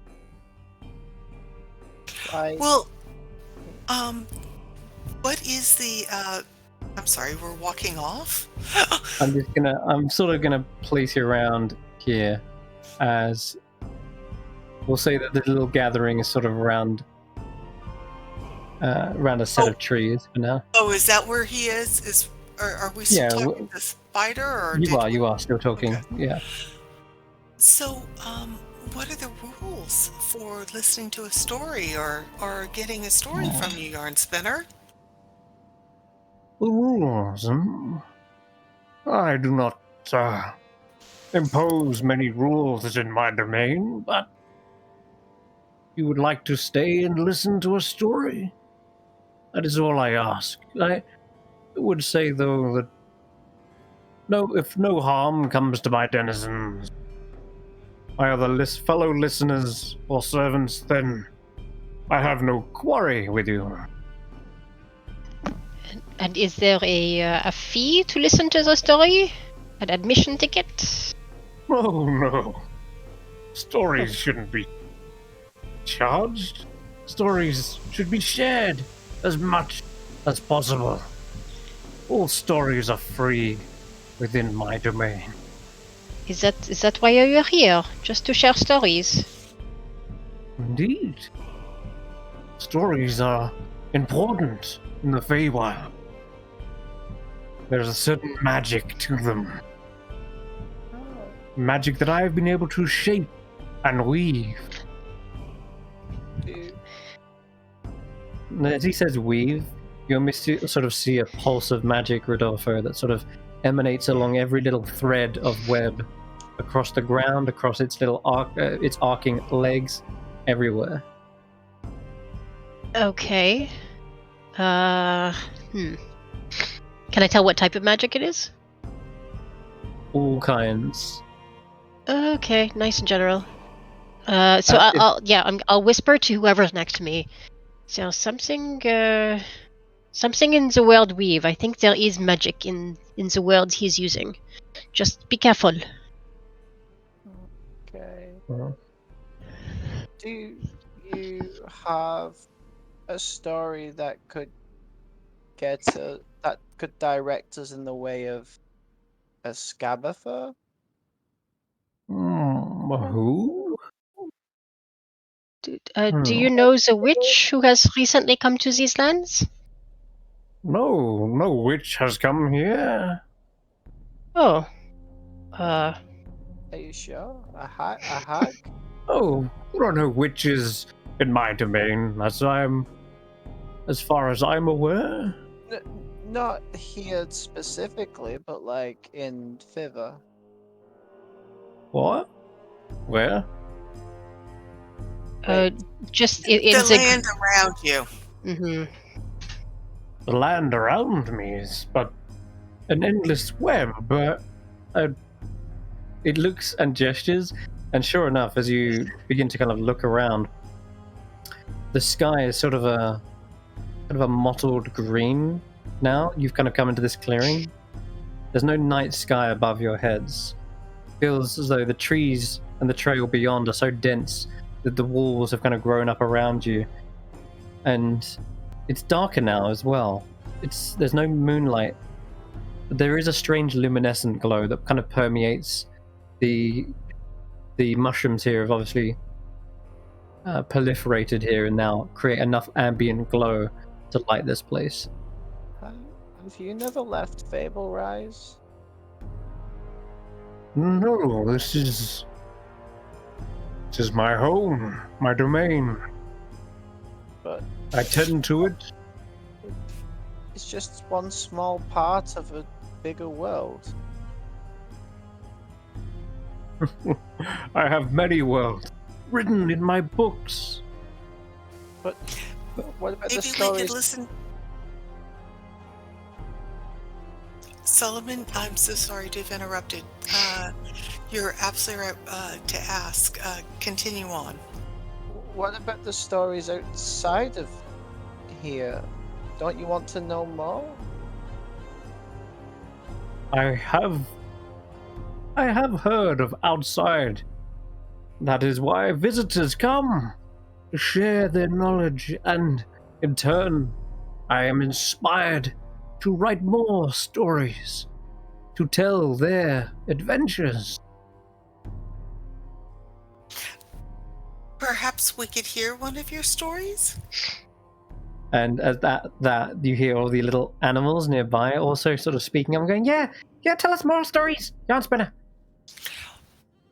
Before Yarn Spinner starts, I'm actually going to sit down, get out the crochet hook and the yarn, and I'm going to make a very simple crochet flower. Okay.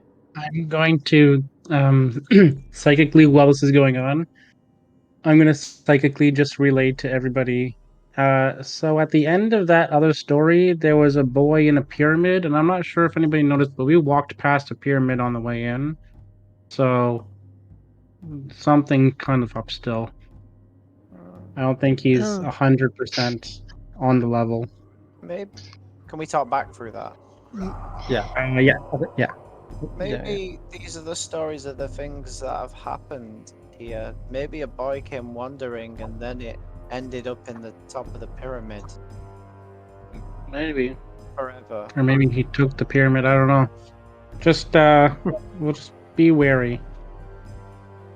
So you think there is truth to the stories, or some danger?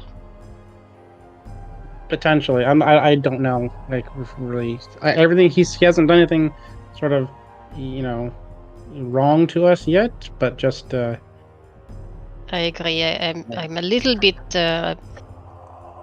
uncomfortable. Or what? Like maybe he tells stories of like a statue of a god, and then it appears here. I don't know. Maybe he is, prophetic in the way he says things, or what he says comes to pass, or maybe the boy brought the pyramid as proof and said, here's that pyramid from my story, and you can use it as a prop when you're telling it so that everybody believes you. I don't know. I was thinking perhaps it was somehow hypnotic, that you lose yourself in the stories and you forget what is the real world. Like he has forgotten what outside of the stories is like. So we've got liar, future seer, Trap.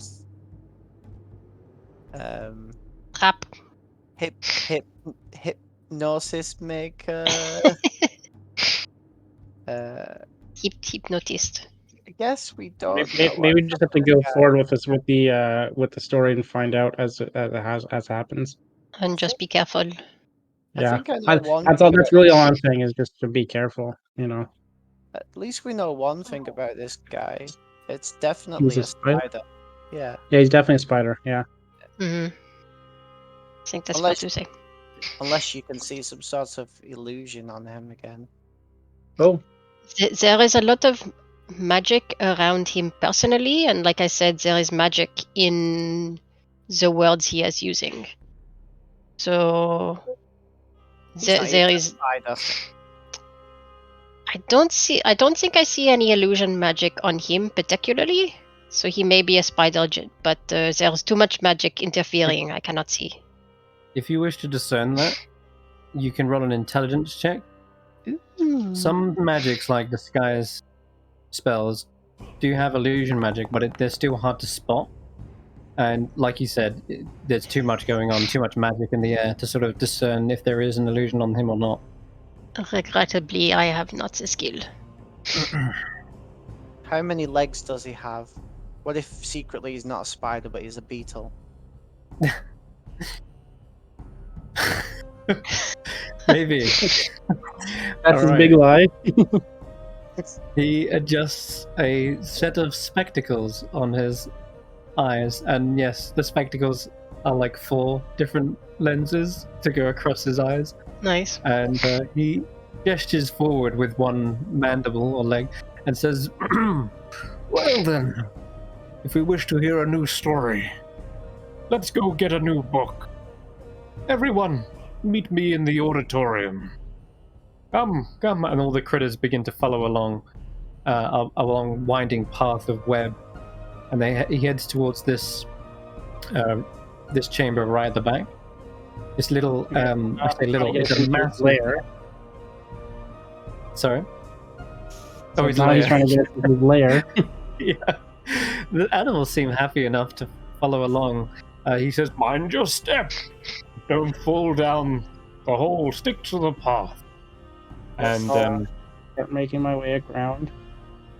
Yeah, sure enough, you see these massive silk huts, intricately woven together with fresh web. And Xaxx, your feet do feel sticky and spongy against the ground. but the pathway seems less sticky, very spongy still, like a little trampoline. And you see Jan Spinner head all the way back into this, as I said, auditorium. And he seems to be picking through a new book. It's just a collection of small books on a table at the back. Do we bounce when we move? Rodolfo, are you going to join us? Oh, hold on. Yes, I'm coming. I was You just... can bounce if you want, Solomon. I don't like it.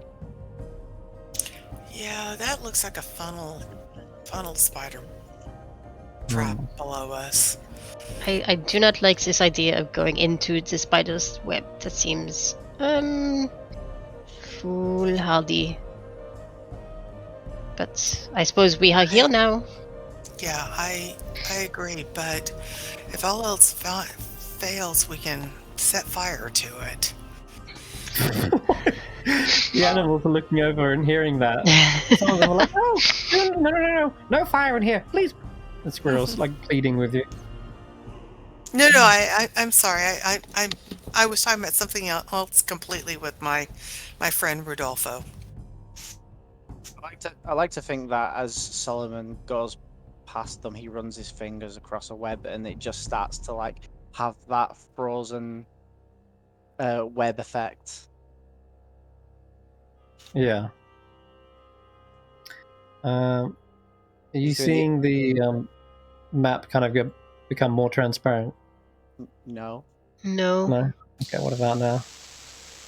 Oh, yes. Yeah. Somewhat, yeah. Okay, cool. Alright. Okay then. So as you come into this web, again, it does feel very sticky and spongy on the ground. All the little animals have taken up seats on the logs, and finally, Jan Spinner turns around and seeing you have all kind of gathered around for another story. Yeah, but I'm going to stand in the back by the opening. Okay. I want to sit quite close, and I want to see if I can tell if there are any particular words or phrases that are causing magic to go into the tangled web. Okay. Yep. All right then. Let me just check. You guys have got vision. Tarquin doesn't, though, for some reason. That's fine. As long as everyone else can see.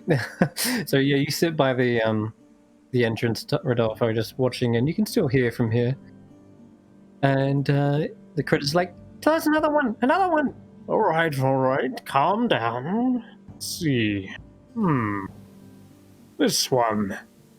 And he pulls out a book from one of his silk pouches, rests it on his legs, and begins to speak. It's a long one, so You're echoing again. Oh, that's from Xaxx. It is, yeah. We got a little echo from you, Julian. Oh, Is that better? Yeah, good. We good. All right. So he sits down and speaks. Once upon a time, there was a paladin, courageous man in this land. He was brave, fearless, almost as fearless as his unicorn steed. He was part of Valor's Call, a group of protectors who brought peace to the good folk of the world. But the forces of evil are not always so easily stifled. From the shadows, a group of villains banded together with a single purpose in mind: the acclamation of power. A greedy, narcissistic human sorcerer named Kelek.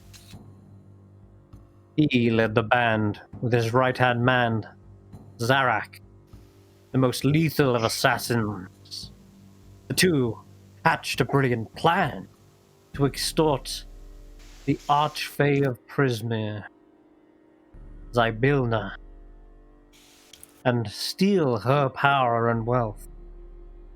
When Valet Cor learned what Kellic and his League of Malevolence had intended to do, it was with steadfast determination that they steeled themselves for battle.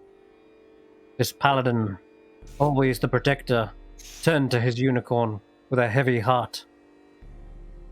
The Feywild lies beyond anywhere we've ever imagined, and I fear Valet's call may not return. I cannot let any harm come to you. I need you to remain. And so, the paladin's unicorn stayed behind as Valet's call traveled to Prismir. The League of Malevolence quickly approached Prismir, unstoppable, as they breached Zybilna's grounds. But as they entered the magical palace of Heart's Desire, they were met with an ambush. Valet's call were waiting for them. Spells shot through the air, swords clashed, and Valet's call quickly realized that their fears were well-founded. They were going to lose against these villains. But just as Valet's call was on the brink of destruction, a blinding glow filled the hall. Zybilna appeared in all her power, already spinning a spell to undo the destruction and stop the evil league. Valet's call breathed a sigh of relief that the powerful Archfey had joined the fight. But their respite was short-lived. Unbeknownst to Zybilna, Xaxx had orchestrated a trap set by his allies, the Witches of the Hourglass Coven. As Zybilna reached for her cauldron to finalize her ultimate spell, she brushed against its surface, and like ice spreading across a lake, flash freezing, the curse shot through the room, locking everyone in place, freezing the palace in time. But not even the wretched curse could stop the call of this paladin's beating heart across the plains. This beating reached the ears of his unicorn companion, who summoned all his strength to will himself through the fabric of reality to Zybilna's palace. Not even the mightiest magic could withstand his healing touch, and the unicorn was able to reverse somewhat of the spell and bolster the heroes. Together, they defeated the League of Malevolence. And in the end, the paladin prevailed. Valet's call were victorious, and the realm was saved. But he learned a valuable lesson. He couldn't do it alone. And he closes the book, and all the little critters are clapping. Yay, yay! I wish I had Xaxx's telepathy, because I'd be shouting, oh my gosh, wow, that's quite a story. Rodolfo raises his hand. Yes? Oh, pardon, is this a true story? Is this a story that you heard from someone? Well, it's inspired by many stories that others have told me.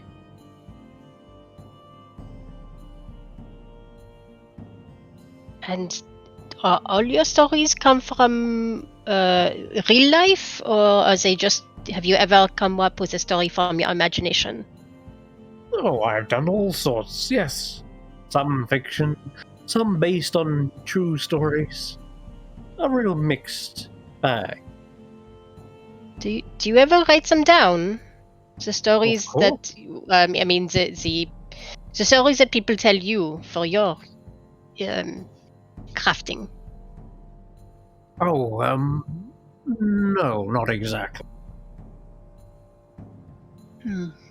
But I do spend a lot of time here transcribing my stories into many languages, delivering them across the multiverse so that all may enjoy them.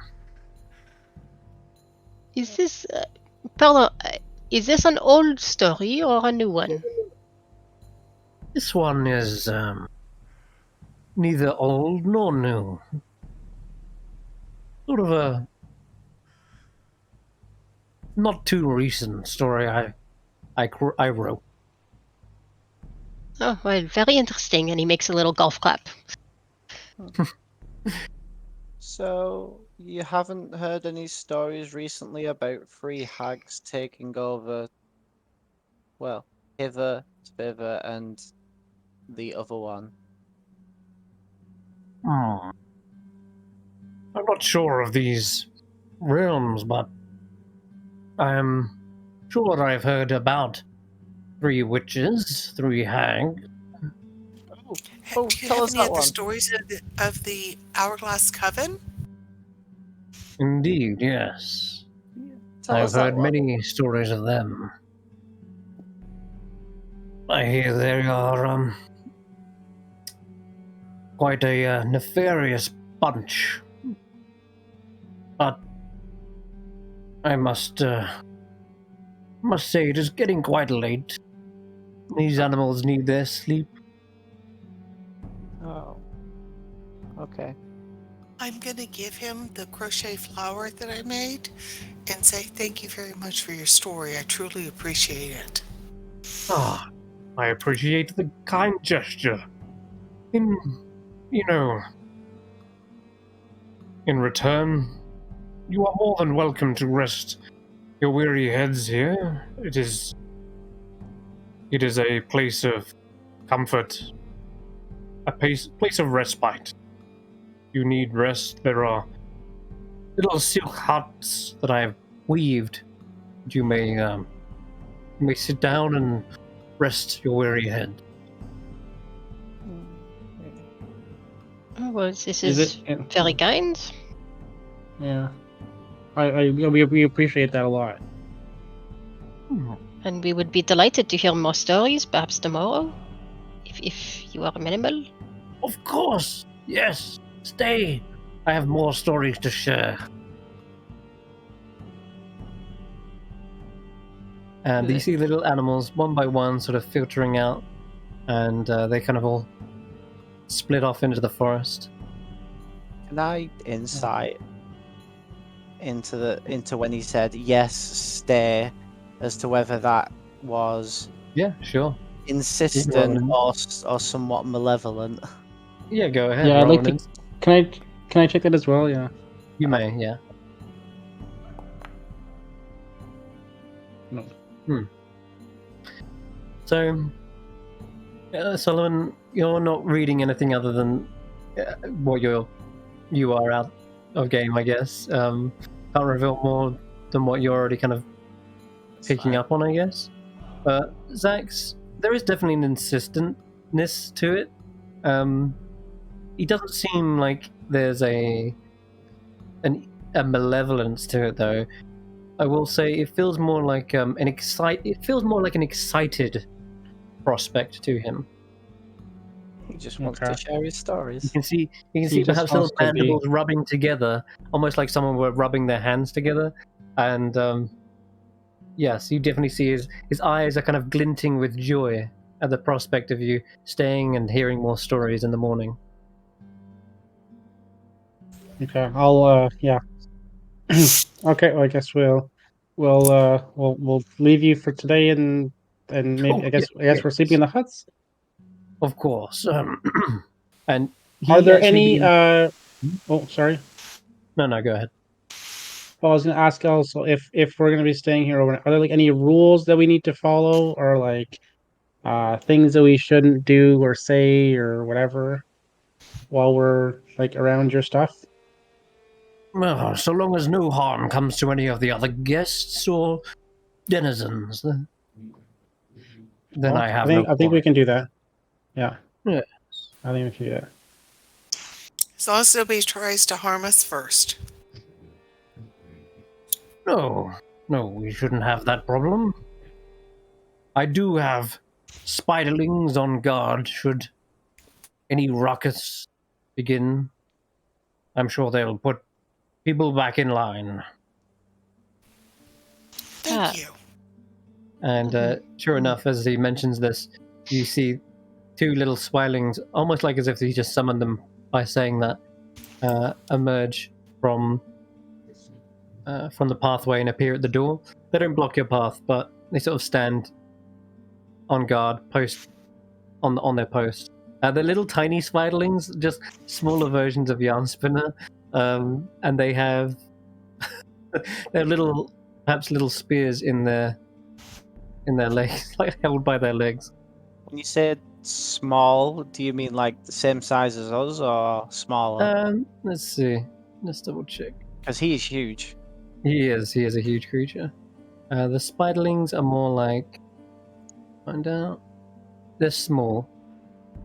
Oh, They're like small creatures. Tarquin size. Yes.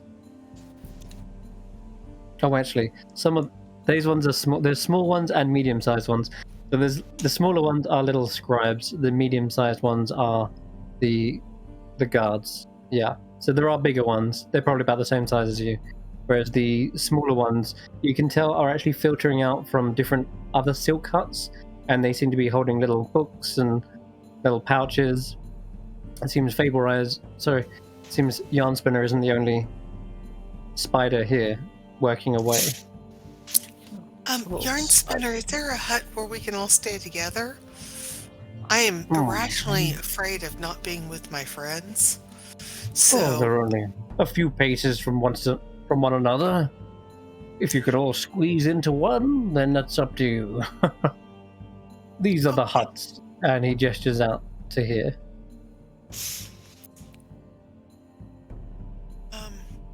I think we should perhaps stay together, yes. It's comforting in a new place, you know.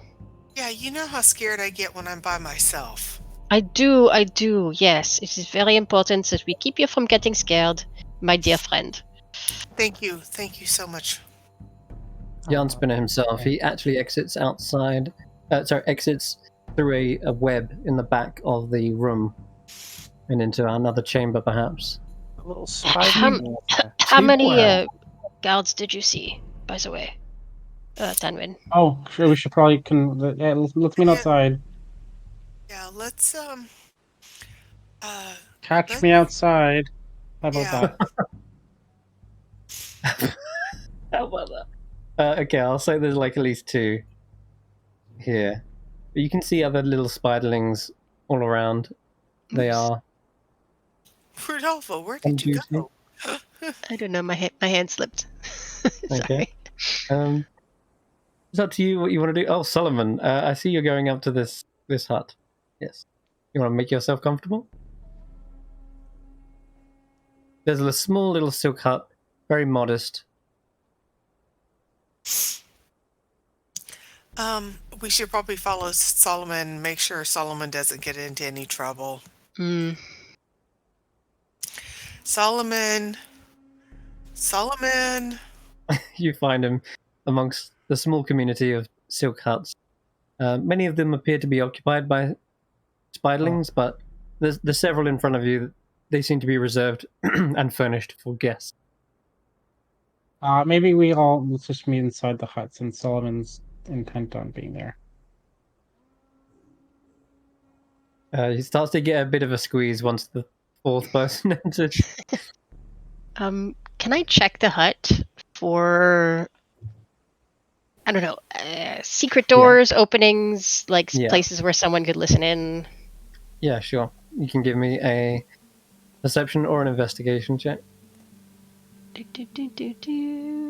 Let's investigate. Doesn't seem to be. Nothing. It's fairly well constructed. The web is thick enough that it holds up, and you can't see through it. Double check. Doesn't seem transparent. Well, this place looks secure. I think we can talk freely here. Yeah, let me. I'd like to take a walk outside, just real quick. Let me. Let me walk outside, Rodolfo, and I'm gonna just make sure. See if there's anybody around us or anything that we need to know about. So, a investigation or perception check? Yep, either one's fine. All right. I wanted to talk about the story. See what you guys thought about that. That story was very interesting to have chosen that story at this time, you know? Yeah, it's kind of like right on the nose, I think. A little bit, yes, which And he says it so is not an old story, but not a new story, which I don't understand. I mean, you would think I it mean, would like, be. so Sibylna like froze the palace? Is that what it was? So It would. is it still frozen? Is it still frozen? I thought that the paladin was rescued by the unicorn who unfroze everything somehow miraculously and everything was fine. It didn't really explain how that happened. Well, the unicorn is the Alcorn, right? Presumably. Did you recognize the name of the any of the characters besides Sibylna and the Coven? Like the evil one Kelek and Zarak? I didn't know. I don't think so. It didn't mean anything to me. Zarak? Kelek? Zarak. I didn't and Let me check my Valar? extensive notes. I have notes. You don't recognize any of those out of like off the top of your head. They don't ring a bell. I wonder if they were real people or just made up. So difficult to tell. Or maybe they're people that we're gonna meet soon. Like maybe they're people that are like hanging around here. It's one of those. It's one of those stories that's like, hey, here's this random story, but like you're gonna face those exact things in like 2 days, sort of thing. You know, like like foreshadowing. Yeah, exactly. Real life foreshadowing. What a gift for a storyteller. Yeah. Okay. I told you, maybe he sort of sees the future. Maybe he sees the future. Yes, that is it. He sees everything, and thinks it is not real. Yeah. There is no paladin in our group, and we have no unicorn. Yeah. Well, we're all unicorns in our own way. Did I see anything while I was circling outside? Okay. You don't actually. Okay. Though I will say, with a 20, you can tell that there is another denizen in another hut nearby, like another person. You kind of only see the back of him, as it seems as though as you're looking around, they turn and go back into their hut. They are kind of a stout figure. They've got this pointed hood and kind of wearing like leathers all over, grey kind of leathers. Okay. But they head back into their own hut nearby. But you get the sense that perhaps they were outside as well, looking around, and then they spotted you looking around first, and then they went inside. All right. One other thing. Can I hear the conversation clearly when I'm standing outside the hut? Not very well. It's kind of muffled. So it does seem like the silk muffles it. Okay. A little bit, yeah. I'd stick my head in and say we probably should talk quieter. The silk muffles sound, but it doesn't stop it. So we should, if we're discussing anything of a sensitive nature, discuss it quietly. Okay, good to know. Good to know. I mean, I don't think we have said anything dangerous so far. Just trying to figure out, what is going on. So if there's anyone listening, there's no need to worry. We are just, new here. So just take that into account. Okay, thank you. Well, I do not think we can all fit in one hut. But maybe we can take two. Yeah, maybe we'll have to split up, I think. Okay. All right, there's somebody next to us. And I don't think we should split up. I'm happy to sleep in front of the hut. Who's next to us? I don't know. He was a tall guy in leathers and a pointed hat. I really didn't more see kind of short, stout, kind of grey hood, grey leathers. Yeah. Did he have a wizard staff? Hello. I couldn't see. I only saw him from the back. And just a glimpse. Hi, friend. They seem to have shut the door effectively, which is like a curtain of web. Oh, okay. Maybe he doesn't want to be bothered. Do I have any papers or something? And sorry, yeah, it would probably be this hut that they were in. This one here is kind of free and available. There's no one inside. I'm sorry. That's all right. Well, my bad. But yeah, I think we can probably fit all of us into. Yeah, just about. Tarquin and Clapperclaw are only small, so you can actually fit all of you in 2 huts. Just okay. 4 and 4, effectively. Is it like? How long has it been since we've rested? Is it nighttime? It hasn't been all that long, but you can burn away the rest of the day and then sort of rest. You were traveling quite a while, but well, it seems like all the animals are going to bed. Like, is it the end of the day? Yeah, going to bed. It kind of feels like the end of the day. Yeah, we had a long journey. You did, a long journey. You know, we didn't actually speed up. We weren't up that long, but we did a lot of stuff, right? Right. It's always nighttime here, though. The nighttime is the right time. I'm gonna leave a mushroom, one of the glowy mushrooms. Okay. Just at the entrance to his got it thing here, as a hello. Yeah. Nothing else though. All right. And then I'll keep. I'm gonna go wandering. Okay. All right, Xaxx, you're off. I'm gonna do this to the map. Oh no. Okay, so Xaxx, you wander around for a little bit. You do see a couple of spiderling guards. They are on watch outside this very large, probably the biggest silk structure in here, and it is it's a large. What's it called? Honestly, it's a building with an extra level of finesse. A variety of webs come together to create an ornate architecture with translucent windows and flowing archways that mimic an open book. And the grandeur outside is challenged only by its interior, which you probably spot just as you're passing a couple of the windows, but the doors on the front are shut. Oh, hi everybody. Is it locked for the evening? Sorry, I don't know if it's what the hours are here. Yes, the library's closed.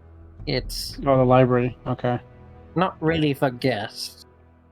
Oh, sorry, I didn't. Oh, this is where he gets the books for the stories, then, I guess. Yeah, it's where he stores the most precious ones. You can get in, but you would need permission. Okay. Well, I don't want to be ruffling any feathers, so I'll just keep walking around. Thank you, though. What's in here? That's the that's the nursery of new ideas. Oh. Wait, so this is where the story ideas they come from? Do they just appear, or like they get people drop things off and then he makes a story out of them, or they so many options. They emerge out of almost thin air.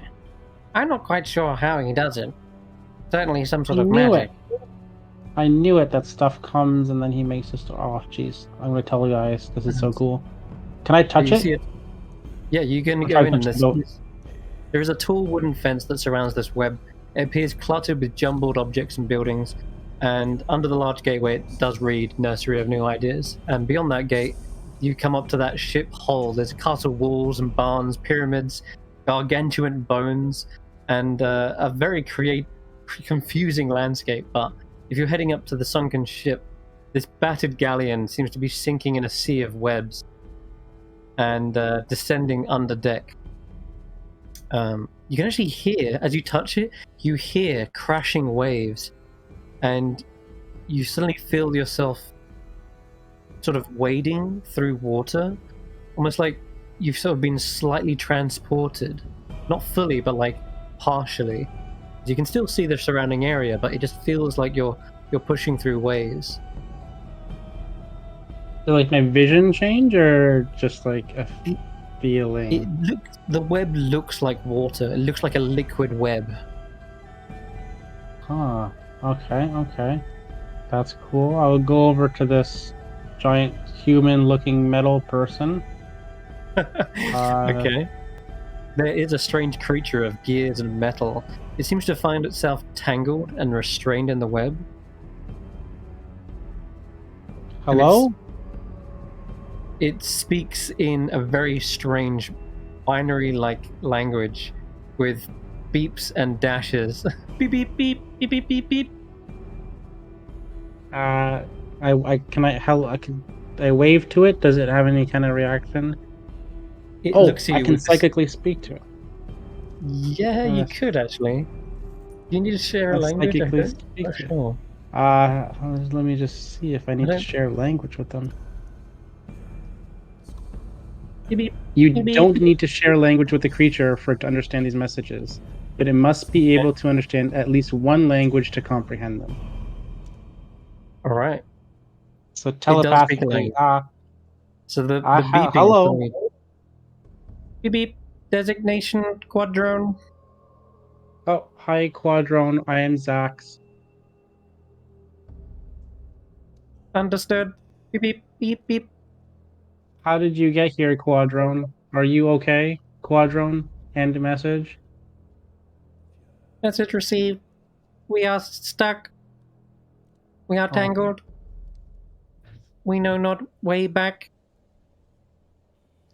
Do you want to go back to where you came from? Where did you come from, Quadrone? Error 404. Pathway not found. I heard that. Okay, so you want to, so you're like a sentient, you're like a being on its own. You're a sentient being that's been transported here, against your will? Beep beep. Beep beep beep beep. It feels as though we were created here. Oh, so you are, he births the ideas and so you've always been here. Yet a location is still pending. Yet location still pending. Oh, he hasn't put you into a story yet. Affirmative. So it really is like he comes up with the ideas and you spawn here and then he sort of needs to put you. Are you Quadrone, are you okay?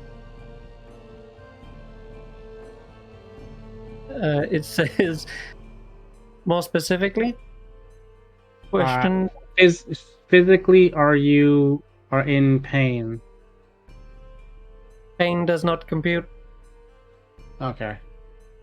Are you functioning normally as best you can tell? Functioning at optimal levels, aside from restraint. Okay. And like you're mentally you're okay. You're sort of doing all right there. All mental functions are in operation. All right, so you need to be put into a story. So let's see if we can get you into a story. Then maybe you'll be happier once you're sort of adventuring in a story. I think that's sort of a solution there, right? Does that sound good? It seems to ignore your question as the eye tilts up and looks past you and says, "Warning, warning, approaching, enemy approaching." Oh. Enemy And approaching. behind you, you do see that there is a very large stone block that's like floating towards you, and it's hovering there in space. And it seems like it's spinning quite fast as it gets closer and closer towards you. What do you do? Oh, jeez. It's going to attack me? Does it feel like it's going to attack me? You're not sure. It seems as though it is about to impact you.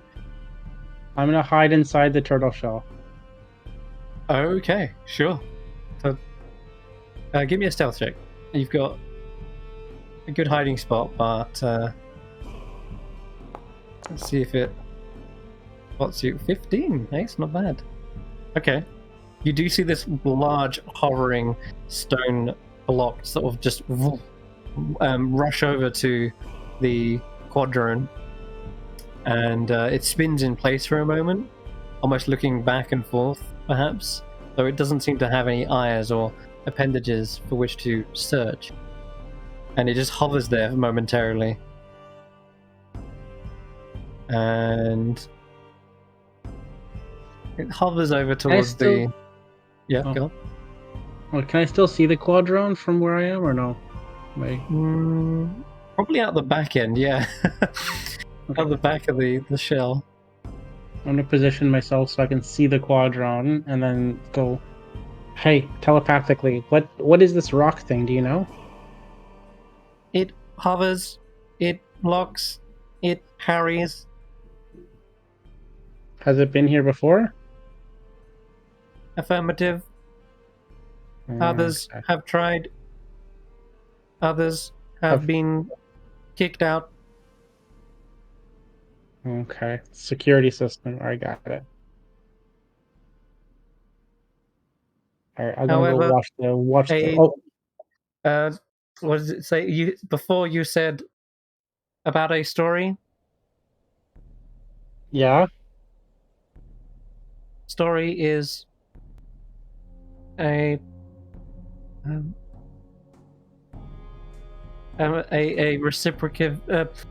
receptive story pending. It's almost like it likes your idea. It's what it's trying to say, but it can't say like because that sounds like an emotion. It says something like,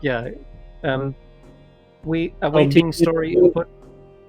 Being in a story would be an affirmative good thing. Good. Correct? This is good. Story is good. It would be more preferable or better optimized than where you are now. Optimized. Correct. Okay, that's what I got. Okay. I'm gonna keep an eye on the stone thing. Okay, the stone does hover closer and just make a quick search. So I'm just gonna roll a d20 and see what happens.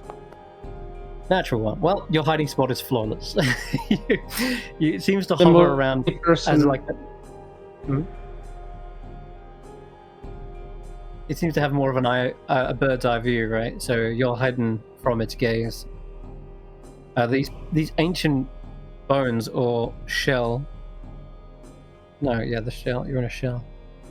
Haven't got much for the shell. What have I got for the shell? Doesn't seem like there's much in here though. It's pretty devoid of anything. Almost like it too needs to be filled with a story. But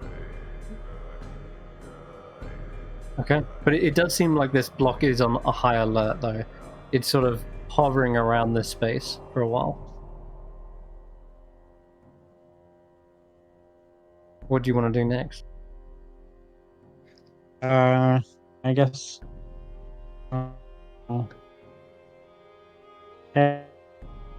Quickly as I just it does. Sorry, you're cutting up a little bit, I think.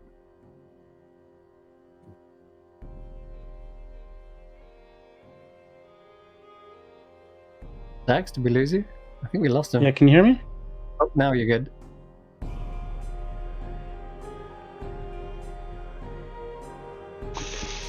Lost him again. Oh. Yeah. Hello? Xaxx? Xaxx? Hello? Julian? We can hear you. I feel like you're lagging out of it. We kind of hear you intermittently. It might be the psychic connection breaking up. Maybe he's becoming a robot as well. Yeah, perhaps. Hello? Yeah, we heard you say hello, but whether you can hear us? No, We'll come back to you, Xaxx. We'll do that. We'll come back to you. For now, you're hiding in the shell, waiting for this stone monolith to perhaps get bored. But, alright. The rest of you guys, Xaxx has gone off wandering, for sure. He hasn't come back in a few minutes. Are you guys all bedding down? I definitely think we need to set a watch schedule tonight, and whoever's on watch should probably sit outside their hut so they can keep an eye on both the huts. That is a good idea. I was going to suggest one watch in each hut, but one person should be enough as long as we can watch both. Right. I do not trust that we will wake up safely and not inwebbed in something. Yeah, no, I completely agree with that. I'll be done in 4 hours, so... Okay, I will take the first watch then. I'm wide awake, Rodolfo, so if you need a rest, that's fine with me, or I can, let you have first watch and I can take second watch. I'm wondering if we should set up a little teensy tiny fire. That way we have something. I don't mean to be murderous, but if spiders come at us in the middle of the night, it might be nice to have something we can light our torches with really quickly. I tell you what. I will leave out my my little vial of oil and a flint, and if anything should go wrong, we can make a fire very quickly. Okay, that sounds fine to me. So I guess I'll take first watch, or you take first watch. Maybe watch together. I would like to. Okay. I want to talk a little bit about what. Okay, and then Solomon and Tarquin can take the second watch, and we can squeeze Xaxx in if he comes back. Let us hope he comes back. Well. Yeah, I believe he can take care of himself. But it does make me nervous when he wanders off. It does. Yes. What? Okay. What? Do you think that this creature is malevolent? You have a good instinct for nature and animals. That's what's killing me. I can't tell. Normally I could look at something and go, ooh, that's not good, or hey, I want to hug you. Can we be friends? And I'm really having trouble telling. I mean, there's a part of me that wants to believe, and then the rest of me is going, giant spider! Run away! I admit I'm not a big fan of spiders, but I mean, the idea of a creature that just wants to tell stories or pass on stories. I mean, we have all known bards and troubadours. It's very, they live for the art. But I worry where he gets the stories from and what they do and the hold that he has on the animals, So many questions. Do we get sucked dry of our stories instead of our blood? Do you think he's stealing memories? Tanwen. I don't know if he's stealing memories or if he has a way of taking our stories and putting them in that book. He said he gets his inspiration and then he writes the stories. So I don't know how he gets his inspiration. Well, he said that foreigners come from outside to talk to him. Right. So, this is what I want to know. Is he writing down all these stories somewhere? There are, buildings full of books. You saw he read from a book. The other thing is, I don't know if this is even possible, but can you transform somebody into a book? Can you, were there life stories written on the pages? I have no idea. I mean, that's advanced magic, way beyond anything I could do or know of. But have you heard of anything like that? No, I mean, to turn a person into a story? No, absolutely not. Okay, good. That at least is one less worry. It's just everything's so different here in the Feywild. I don't know what's possible and what's not. I know. And my imagination can dream up some really dreadful things. I mean, we know that stories have power in this place, and the things that you tell each other matter. So I don't know. There is something. There is some kind of magic in the way that he talks. You know, when he said he was Yes. weaving stories, and there was a little flash of magic, but it is every kind of magic. You know, I don't know what it does.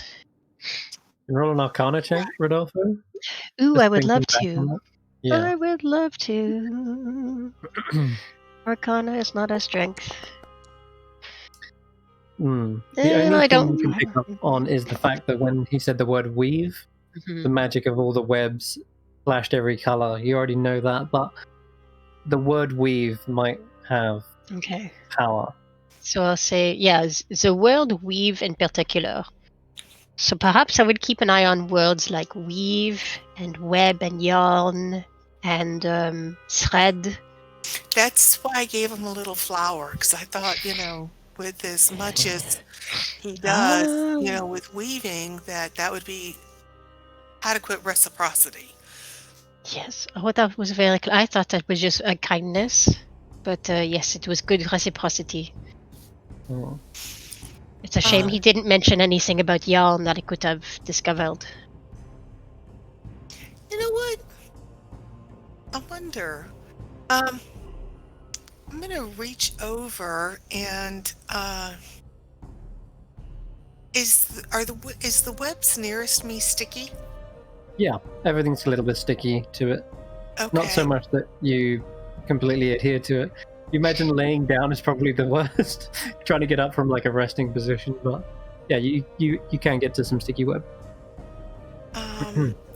If I reach into my backpack and pull out the pouch that's got the dust of dryness, if I put just a little pinch of it on a spider's web, does it make the spider web go away, or does it dry the spider web out? It does seem to dry it out, as most of the spider web, and you can see on the map as well, there's all these little dewdrops that seem to be, resting on the web. That definitely dries that web out, and it does lose its stickiness as well. Interesting. Rodolfo, the dust of dryness turns this into a really strong string. I wonder if we should gather some of this up, but I wonder if they'll consider it stealing if I take some of this. But this is amazingly strong stuff. Yes, but I think you are right that it would be considered stealing or destroying your host's home. That is surely against the rule of hospitality. Politeness. Okay. I like where you're thinking, and I think if it comes to a fight, that is something we can use. And I would very much love to have some very strong string. I don't think it. Perhaps something from the forest when we leave. Yeah. There was some in the forest. Yeah. Well, I think I'm gonna take this little tiny bit and see if I can crochet another flower, because maybe I can show appreciation of. It'll show appreciation of his home by taking a little bit of it and crafting something myself. Okay.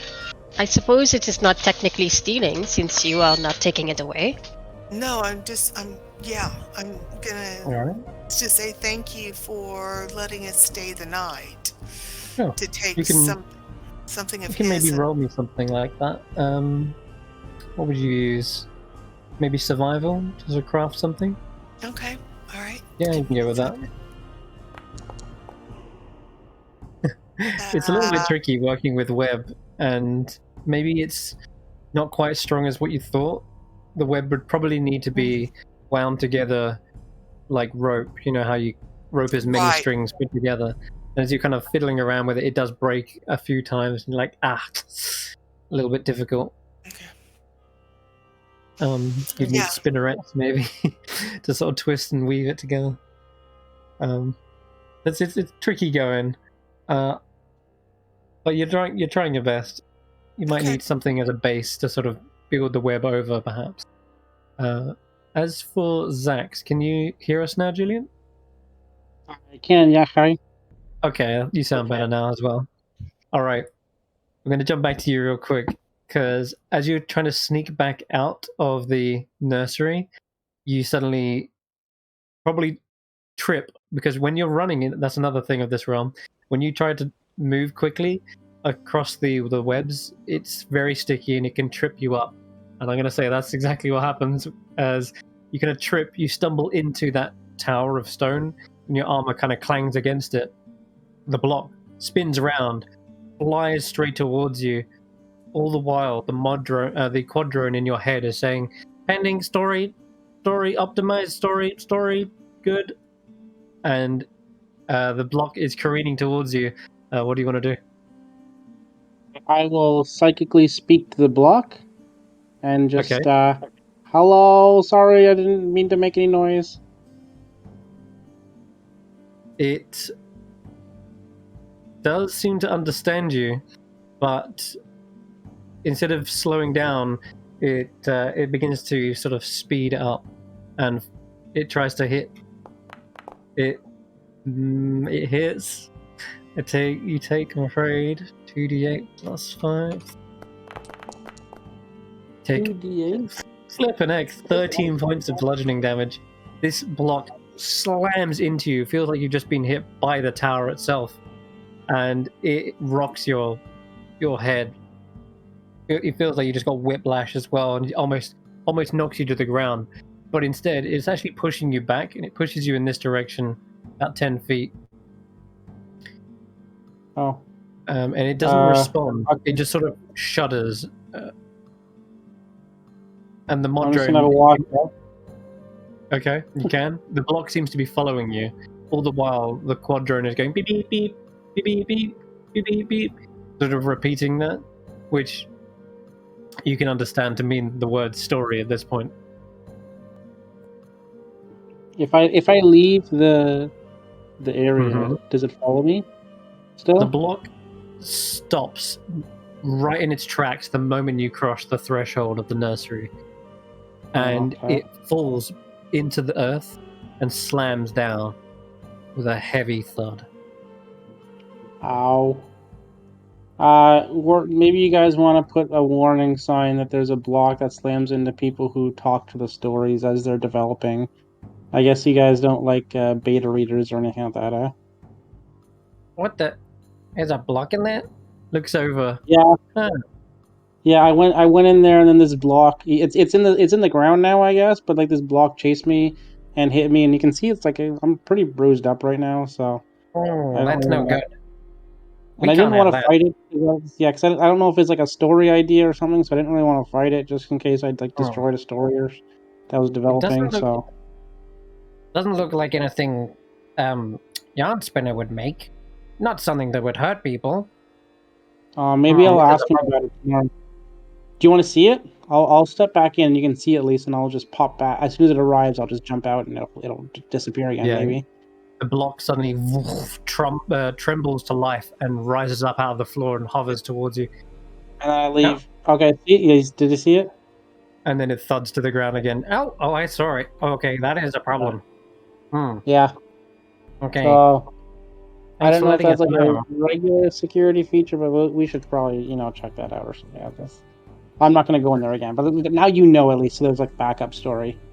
Blocks are and maybe that guy up in that tower there, he probably saw it too. Beep, beep. This guy over here, he probably saw it too because he was flying around. Yeah, he saw it. I will let Yarn Spinner know. Thanks. Oh well, we can talk to him tomorrow. Anyway, thanks for helping me out there, guys. I'll make my way over this way back to. Oh, what's this hole here? Oh, careful in there. There's probably another guard nearby. But he's not. Sorry. He says. Is Yarn Spinner's like home? I guess this is Yarn Spinner's home. He goes in there at night, right? No. Yarn Spinner wanders the forest. He does his own thing. But that winding path leads to a massive funnel. It descends underground. And here, look, he points to the sign posted on the edge, which reads, "Beware the cobweb catacombs. Take caution below." Little dangerous down there. What's down there? Well, Do you know? dangers. I know that much. There was a couple of spiderlings that went down. A couple of scribes. They haven't returned yet. I think they were looking for some. They were looking for missing keys. Missing key sets. Keys is good. Maybe we can ask in the morning to see if we can, me and my friends can go down and retrieve that for you all and make it safe again. Sounds helpful. All right. You want to find out about those? He points over to this silk structure in the top left. He says, "Those were the guys who went out to search for it. They're the printing press."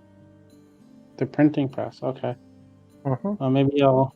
Can I walk across the webbing here, or is it gonna? Yep. No, you can. It's a little stickier, and you walk across the glistening dewdrops. And I'll head up to the printing press just before, as a last thing before I go to bed. All right, sure thing. So as you head in here, there's only two little tiny spiderlings. There's a worried expression on one face, and a frustrated and probably exasperated face on the other. And they're like, it's no good. No good. Are you guys okay?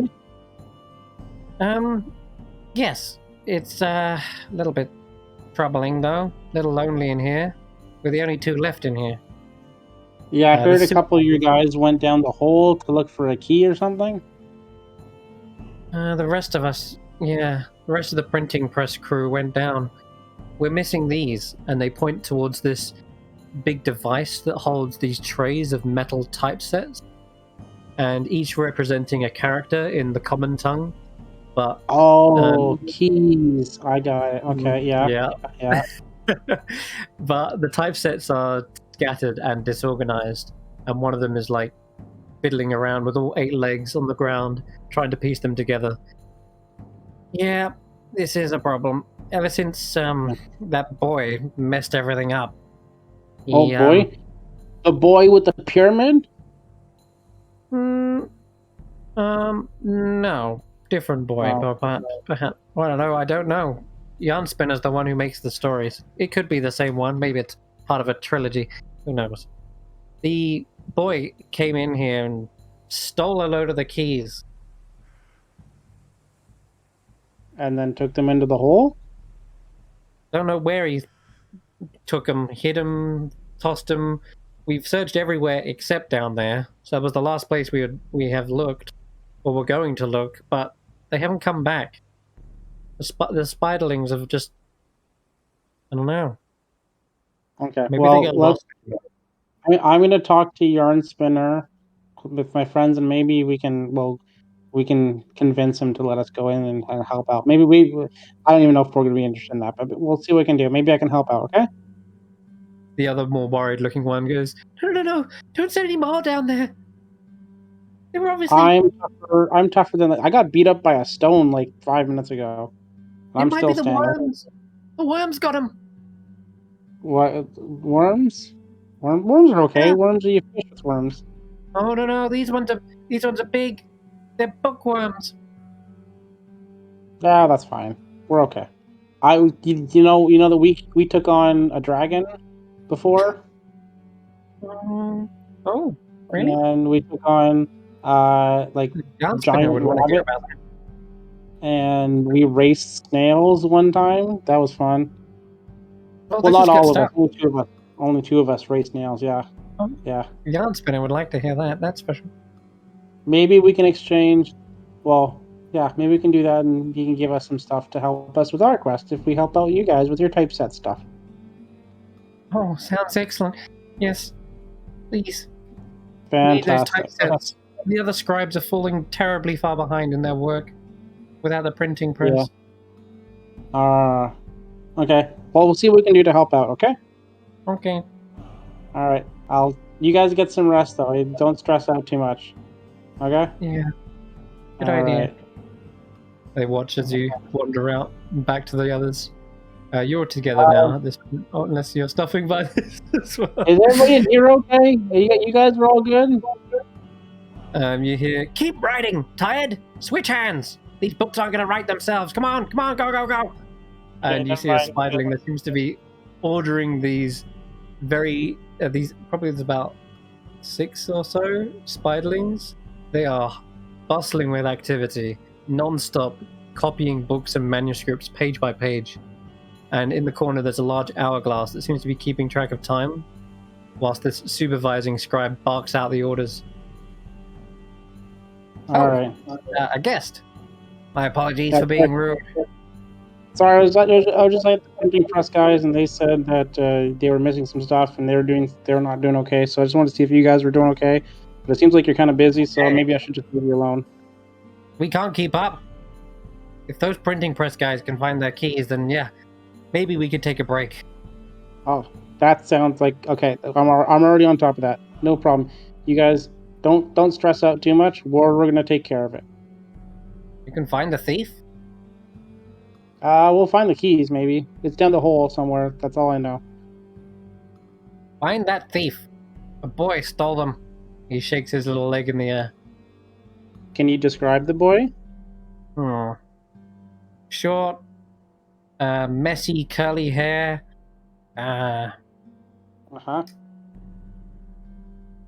He's, I don't know, kind of dirty looking.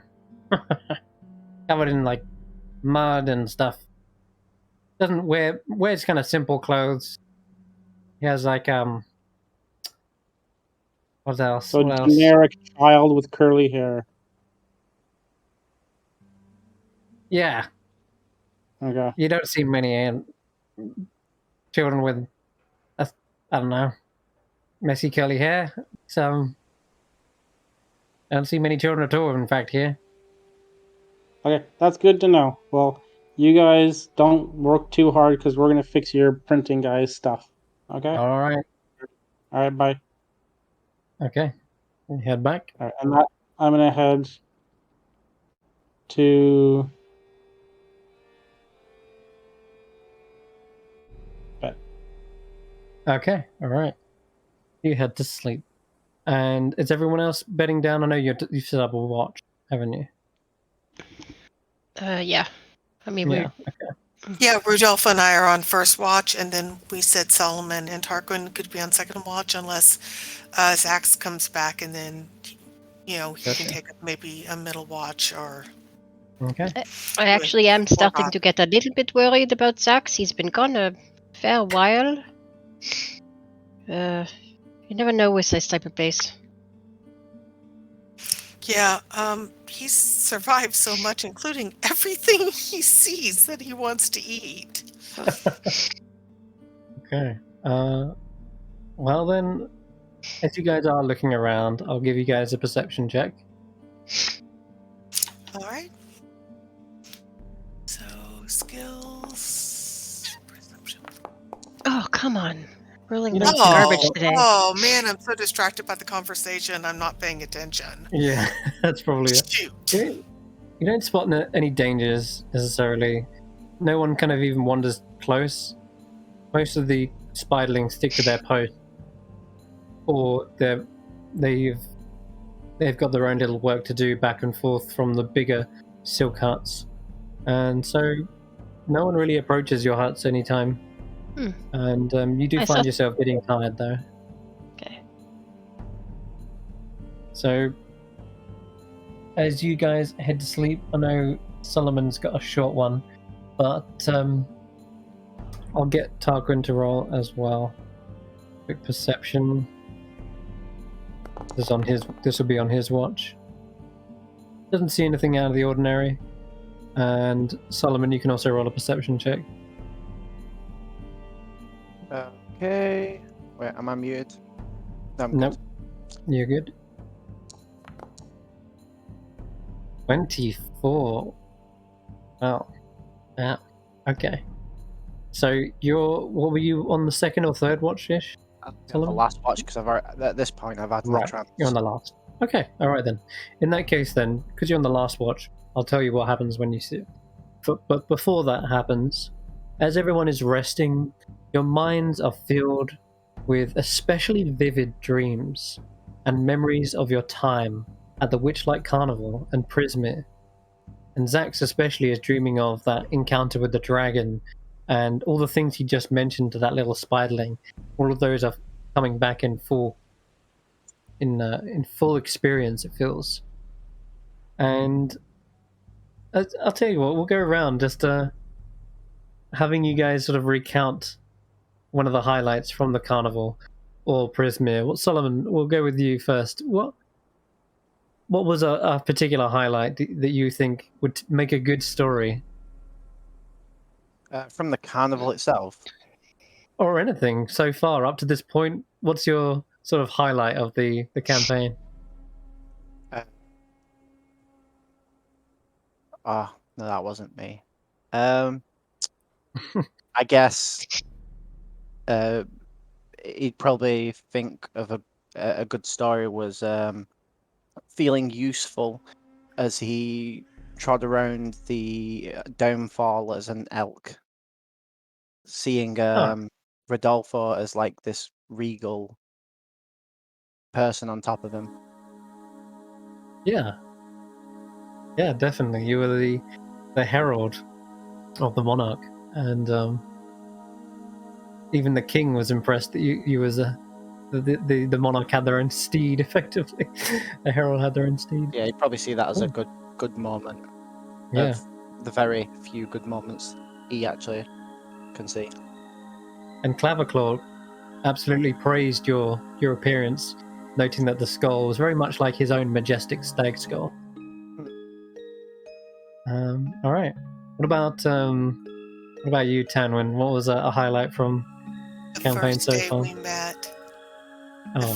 The first day, playing with everybody, feeling like I belonged, and I had friends, laughing, chasing the little good grief, I forgot the critter's name.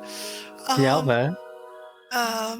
Yes, the owlbear, chasing the owlbear, Juniper, and hearing the stories, and just being with kids my own age who were in the mood for adventures and were there looking for fun and friends as well. It's in that little chase sequence that you're having so much fun and enjoyment that perhaps you don't take much notice of it, but at one point you feel as though you are also being chased. Perhaps in a playful way, perhaps in a little more ominous way, but your dream sort of overrides any fears or dread. But as perhaps you do manage to glance behind you, you see what is perhaps chasing you, chasing these memories. It's some sort of large, ghostly-looking spider that is following along, and as you kind of look around, it perhaps hides behind one of the nearby tents, and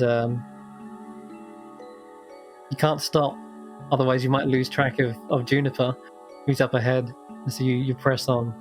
And similar to you, Solomon, with your dream, as he was walking around the soggy court, looking all regal, you couldn't help but notice there was actually another frog with a particularly unique mount as well, a ghostly spider that was sort of crawling across lily pads, just watching, not partaking, but just simply there, like a fly on the wall. And that was in your dream, that one. But as much as I want to go back, I have to keep trudging forward to complete the dream. That's right. I see.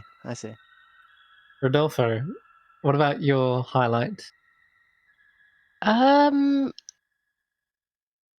I think he's thinking about the Watcher in the pool, and the strangeness of that creature, and he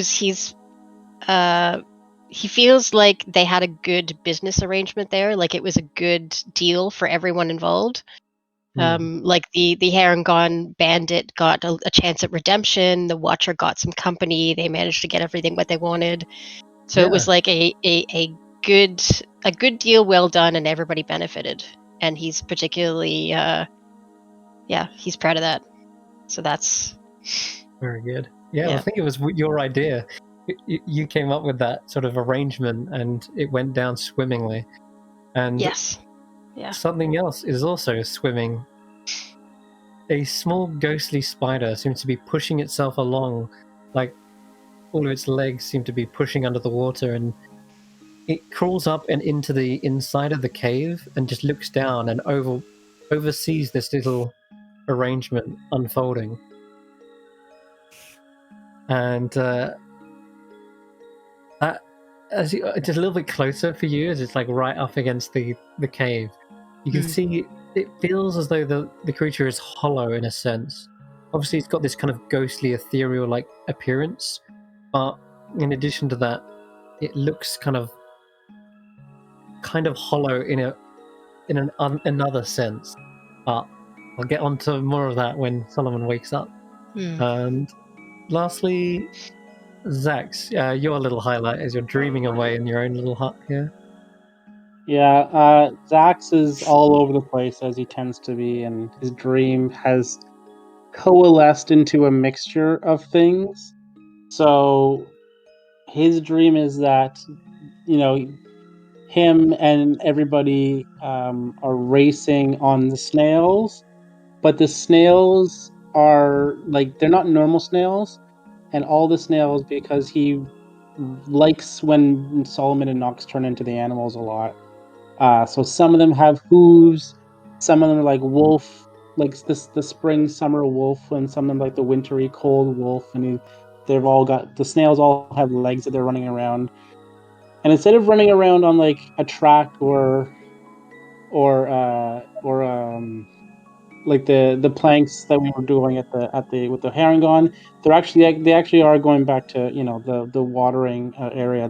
They're going around that Watcher's Pool, and they're racing around on the water of that, with the finish line being sort of inside the Watcher Pool. I like so that. as you go down, the moon's shining down. The moon's lighting up the entryway, and they slide in, and it sort of flashes to a winner, who is, of course, Xaxx is the winner, and he celebrates, and they get to celebrate at the Wandering Tavern, eating mushroom pies and milkshakes. Amazing. Oh yeah, that feels very dreamlike in how it kind of just winds together seamlessly, and it all makes sense in the dream. But as soon as you wake up, you're like, "Hang on, they shouldn't be so close or connect." But in the dream, it's seamless and it's perfect, and it's the most beautiful dream you've had all rest.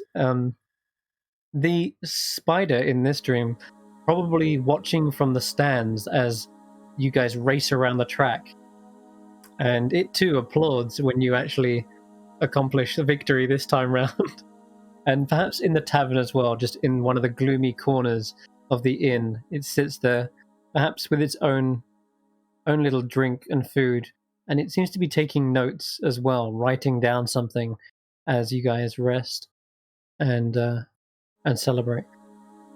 And with that, Solomon, you would be one of the last people to wake up and watch the party. They seem to be having, rapid eye movement. They're definitely experiencing a dream. And you got a 24 on perception, which is one off the maximum you could roll.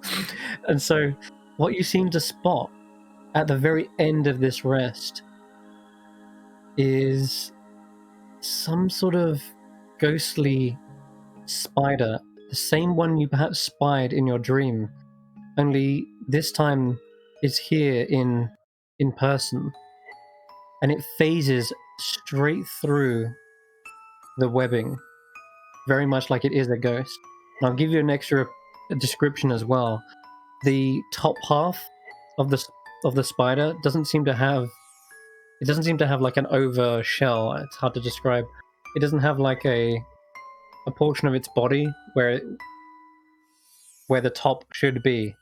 it doesn't have a lid on this spider. It's really hard to explain. And also the legs seem to be more limp. And this creature isn't actually crawling or skittering, it's actually just floating. And the legs seem to sort of dangle, almost like in rigor mortis. Where's it going? And it passes out of the hut and starts to head towards this direction.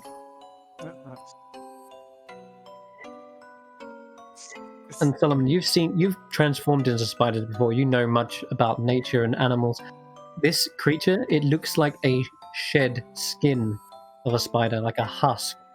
That's what I was trying to describe in the way that the top is kind of bust open. That's actually where they kind of emerge and break out of their own shell. And after it drifts off for a while, it finally phases straight through the wall of this large scriptorium, is what it's called. There's like there's a like on the spine of this building, it does say scriptorium.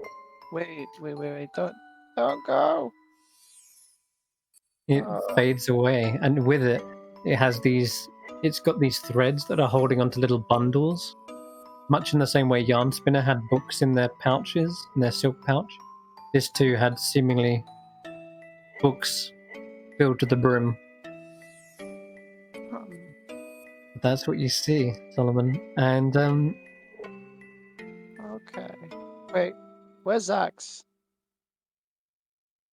You probably hear a snoring from this hut. And when you say full, where's full Xaxx, on asleep, not watching at all, just full on asleep. And when you say where's Xaxx, what you mean to say, Solomon, is where's that that purple dragonborn? Why? Oh no! I can't quite remember what that purple dragonborn's name is exactly. Oh no! I knew it. Oh. Where's the purple dragonborn?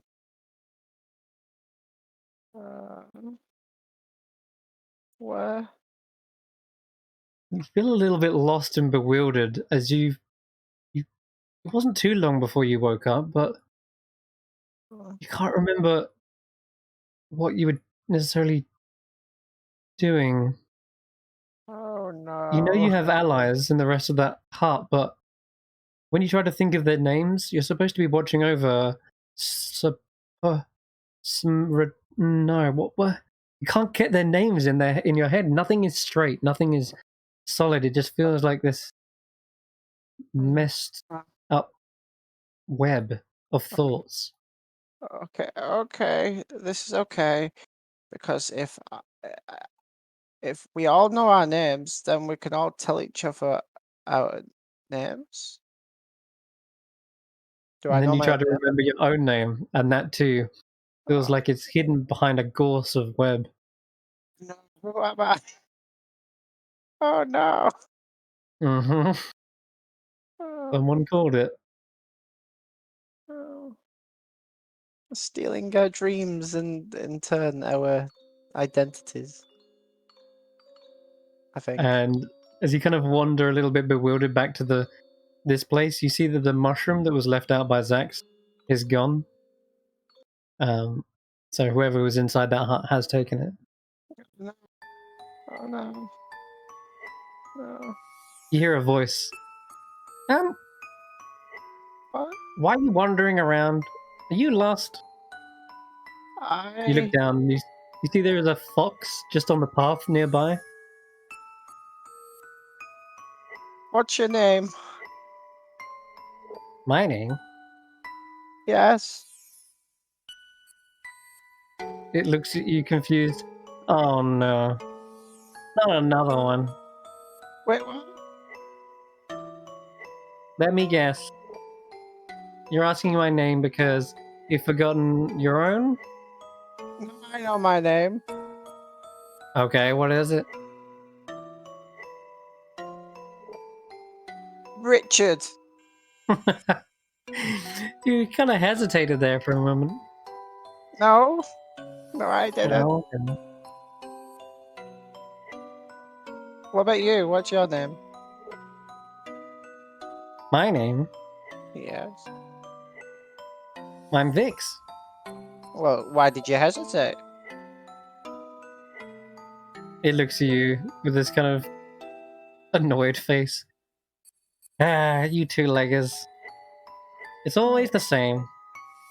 You wake up, freak out, go wandering around, eat food, and then go back to bed. Ah, Wait, this has happened before? yeah, that one in the hut. Kind of, the toothy guy. They were freaking out yesterday. Oh. Do us two-leggers ever leave? Yeah, I've seen you come and go. How do we leave? Do we walk out the entrance? Entrance. Or the exit? They say most people seem to stay 3 days. At least by my count. But why? Seems that's how long they want to rest? I'm not sure. I don't have all the answers. I just came for the stories. Oh no.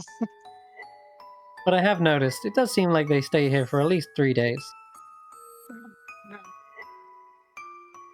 I knock on this door.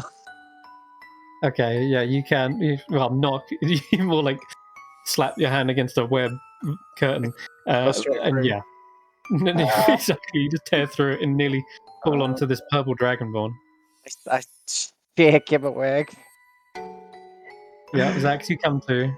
I guess it'd be at the end of Do my... I remember my name and everything, or am I suffering from the same thing? Nope.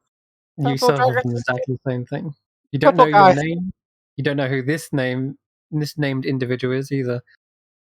Do I know that I know this person? I just don't know his name. Yeah. You know them as an ally, and you know you've been adventuring with them. You've completely forgotten the It's you. name. It's the cold one. Yeah, that's it. That's good. Hi. Hey, Oh.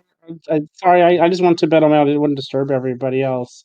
You know, the French guy and the rabbit, and then the human person. Oh no. Do you remember who you are? Yeah. My name is Oh shit. It's listen. I'm tired. I was going around all over the place. The spiders are all writing like crazy. I had this really cool dream. I got hit by a rock. Remember Do that? we know we're allies. Do we remember our adventures together, or do we just know we're Yes, adventurers together? you do. Some of the portions of your adventures are a little bit foggy. Most notably, the part that you dreamt about. The soggy court seems to be a bit of a blur. The rest of the adventure you do remember quite clearly. Do I remember the stuff we did with Bavlorna? And like You do. Yeah, you absolutely do. Yeah. okay. I have Wait an a idea. second. I have an idea too. I have an idea. What's your idea? Where's your idea? I root through the stuff I have and get out all the notes that Nox and Solomon leave for each other. Oh. I'm like, I'm either Nox, I'm either this Solomon. I think I'm Nox. That sounds like a better name. Okay. Hi, Nox. Does it say who I am? No. I don't think so. I have an idea though. I'm gonna pull out the necklace with the mirror to Bavlorna. Mm-hmm. And I'm gonna look at it. And is anything looking back at me? Not right now. No, it doesn't seem to be. Not that you've seen something stare back at you through it before either. That doesn't help. Okay. I'll put it back in the pocket. Maybe we could ask Bavlorna but no. I'm so maybe I'm Solomon. Maybe. You're Nox, I'm Solomon, but there's 2 names down. So we've been writing these letters to each other? Yeah, maybe we're not like around all the time. Maybe I go off and do something. Maybe we split up or something, and it's just like filling. It's like it looks like it's filling each other in on what's going on, right? Yeah. That sounds right. All right. Okay, Nox. Let's go find the rabbit. The rabbit. I remember the rabbit usually knows stuff, and the French guy usually knows stuff, and the Yeah. oil one usually knows stuff. Yeah. The one that likes bugs. Oh yeah, Right. she's got the things that the wings around her. Yeah, You dragonfly. are all awake at this point as you kind of, come into the small silk hut. Morgoth's getting up, and they're like, "Ugh, my head. Are you okay, Glory Did guy?" we get a long rest? You have actually gained a long rest. Yeah, I forgot to mention that part. You have all long rested. So, feel free to restore hit points. I'll do Tarquin. Long rest. Okay, you got your spell slots back. All that as... This is going to be a stupid question, but does anybody remember my name? You are. Well, you can't be Nox or Solomon because that's us. Do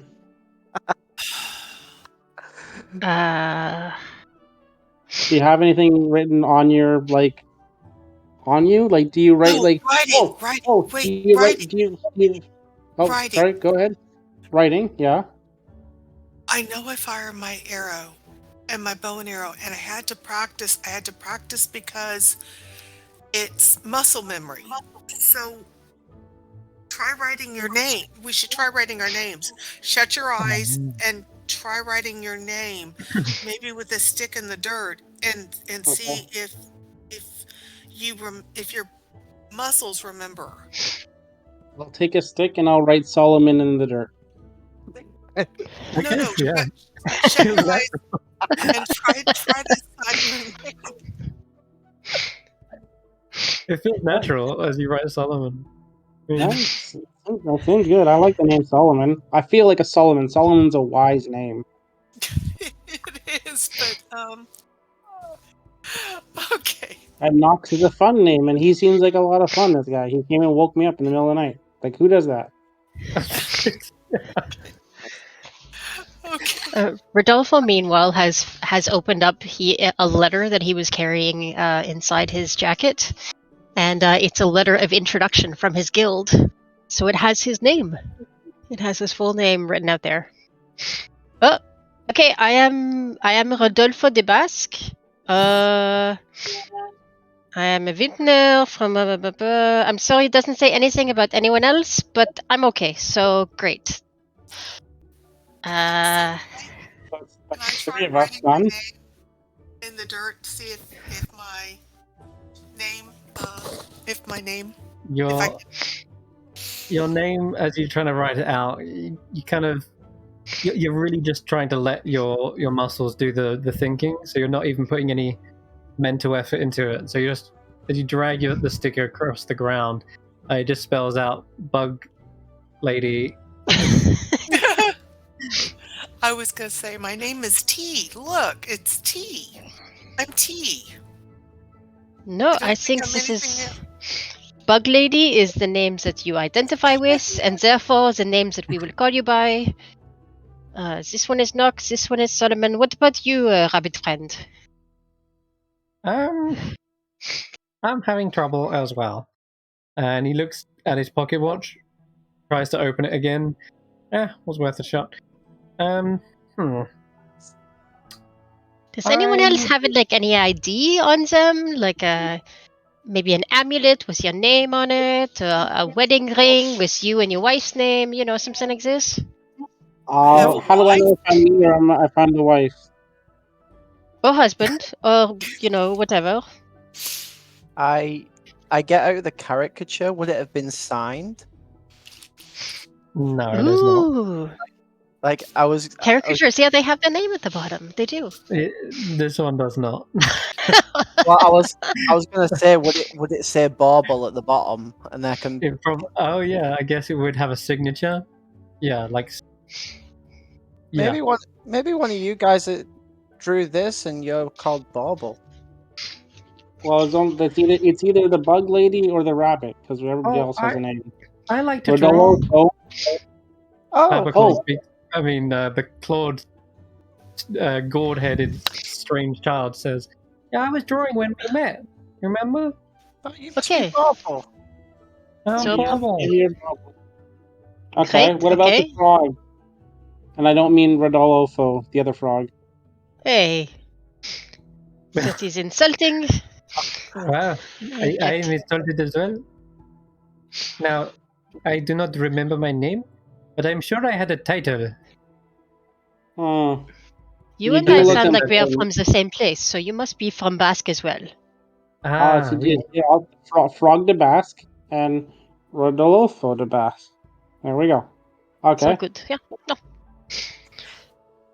Okay, I'm going to ask probably a stupid question, but why do we not remember our names? I remember with that foul arachnid. That's simple. This ghost spider came out of our heads while we were sleeping, and it had these webs with it that it carried out, and then it took them into that building over there that looks like a book. What? I'm sorry, what? Are you sure you saw this and you didn't just dream it? No, it was after I'd already forgotten my name, and I woke up. Well, you guys woke me up. Okay, well, I think, give me a minute to pee, and then I think we're going to go see what's in that building. Because I want my name back. You hear a kind of a low grumbling voice, and it seems like there's a half-orc leaning up against their hut, and they've got a glowing mouth as they speak. They say, "Isn't it obvious?" What? Pardon? What is obvious? This yarn spinner's doing. Oh yeah, well I knew that yesterday. He's not to be trusted. Stole our name. Stealing my memories. You don't know your name either? You can just call me Nobody. Have you checked for like a letter from a sweetheart or a locket with an engraving from your children? Yeah, nope. We know our names. I'm Nox. Yep. This is Solomon here. That's Rodolfo. And that's Rodolfo. Just realised I spelled your name, yeah. And that's Frog the Basque. Frog the Basque and Bubble. And then we're just trying to figure out the rabbit and the arrow girl. Bug lady? Yeah, bug lady. Yeah. Bug lady. Yeah, there we go. Yeah. But BL. my dragonflies seem to be gone. I don't know where they've gone. Oh, have they? Yes. They should be. Put them back somehow. Oh, I guess they were just asleep too. If they forgot their God, names. the dragonflies all forgot their names. Oh no. And over there is Time Rabbit. Oh, Time Rabbit. Yeah. Time Rabbit, Bug Lady, Rodolfo, Solomon, Nox, Bauble, and Frog the Basque. Yeah. Well, great. We've all got acquainted. And then you're Nobody. What should we call you? Oh, Nobody. I'm Nobody. How long have you been here? Is this? I've been here a few days. No, 2, 1. At least 1, 2. No. I think that was my second night. Why do you stay around if you know it is bad for you? There's no way out. What do you mean there's no way out? You just leave the pass. You think that it would lead out? It stretches on like an endless tunnel. And before you know it, you're back here.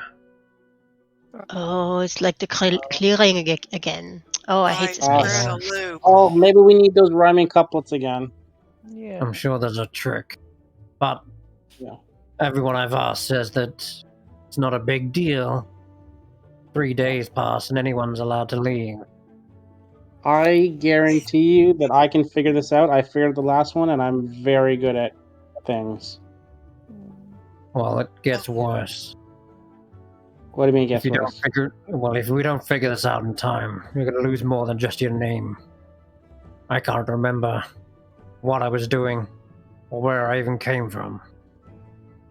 So why do people Oh. leave? Do they like just forget everything and then they leave and then they're just empty husks, or do they I like don't think they get their by that memories point- back once the story's been written and then it's just like, okay, you're good to go and you get everything back? It's like a borrowing of things. My guess, on the 3rd day, you don't remember that you don't remember. Oh dear. Okay, well, at least we know to expect it, so we can write everything down right now. I have paper, I have pen, we will write it down before it disappears.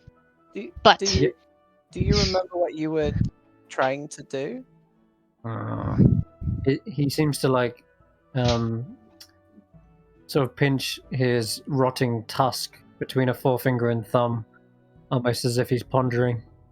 And you can see this kind of grayish pallor to his skin as well. What I was doing was I was looking for something. Someone. That's as much as I remember. It was important to me. Someone. I was right. searching thither. Oh. But anyway, this isn't any of your business. What's important now is we find our memories, work together before something else goes wrong. Do you know how to do that? Do you have any ideas? Yes, a few. Knox told us he saw the spiders carrying something into the book building.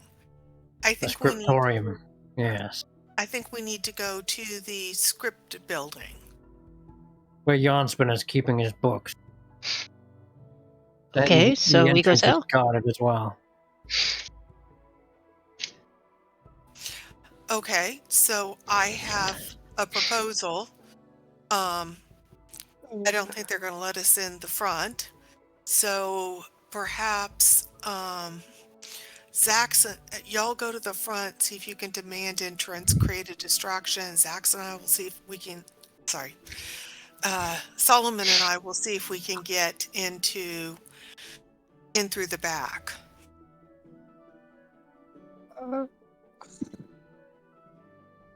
Okay. How should we create a distraction? Oh, we were talking about. Demand to go in. Demand to see what's inside.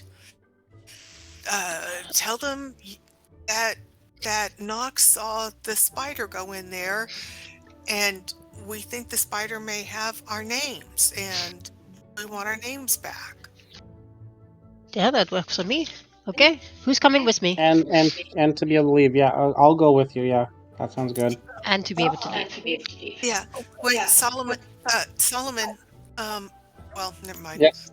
I was gonna say, why don't you come to the back with me, and let's see if we can sneak in the back. Okay, I'm very sneaky. I remember that. I didn't see any back entrances, but Well, you can make a back entrance with a knife and.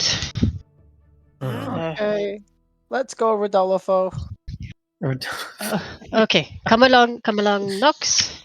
Here we go. Okay, so we'll I guess march over to the entrance. Okay.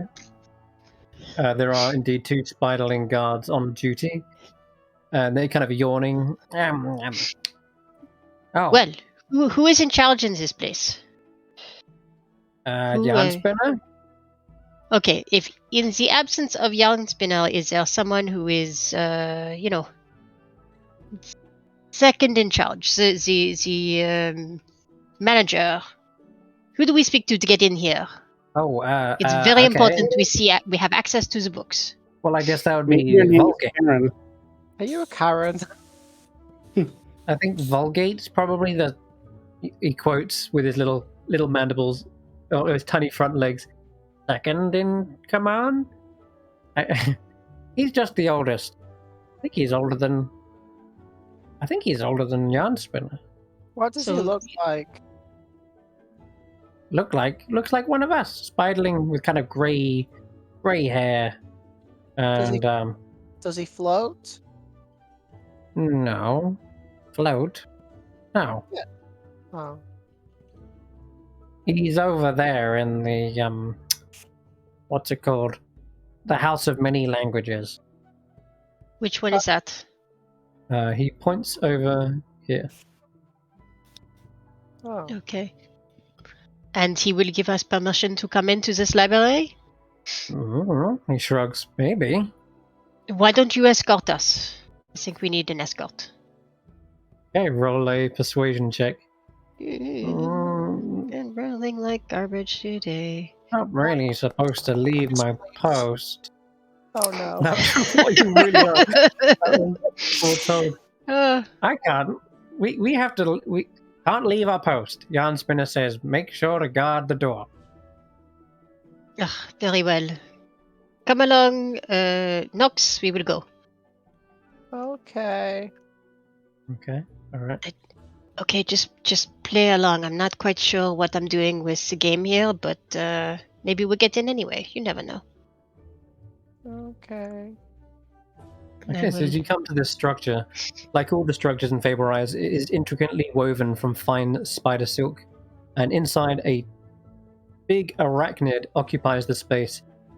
He's actually bigger than that. Let me change him to about this size. Yeah. Rodolfo? Yes. Okay. You are aware there's windows in there, right? What, in this room? In where we just came from? The one we just came from. Well, I want to go in. I mean, I think all of the stories, if they were stolen from, told to the Yarn Spinner through dreams, then they would be in there.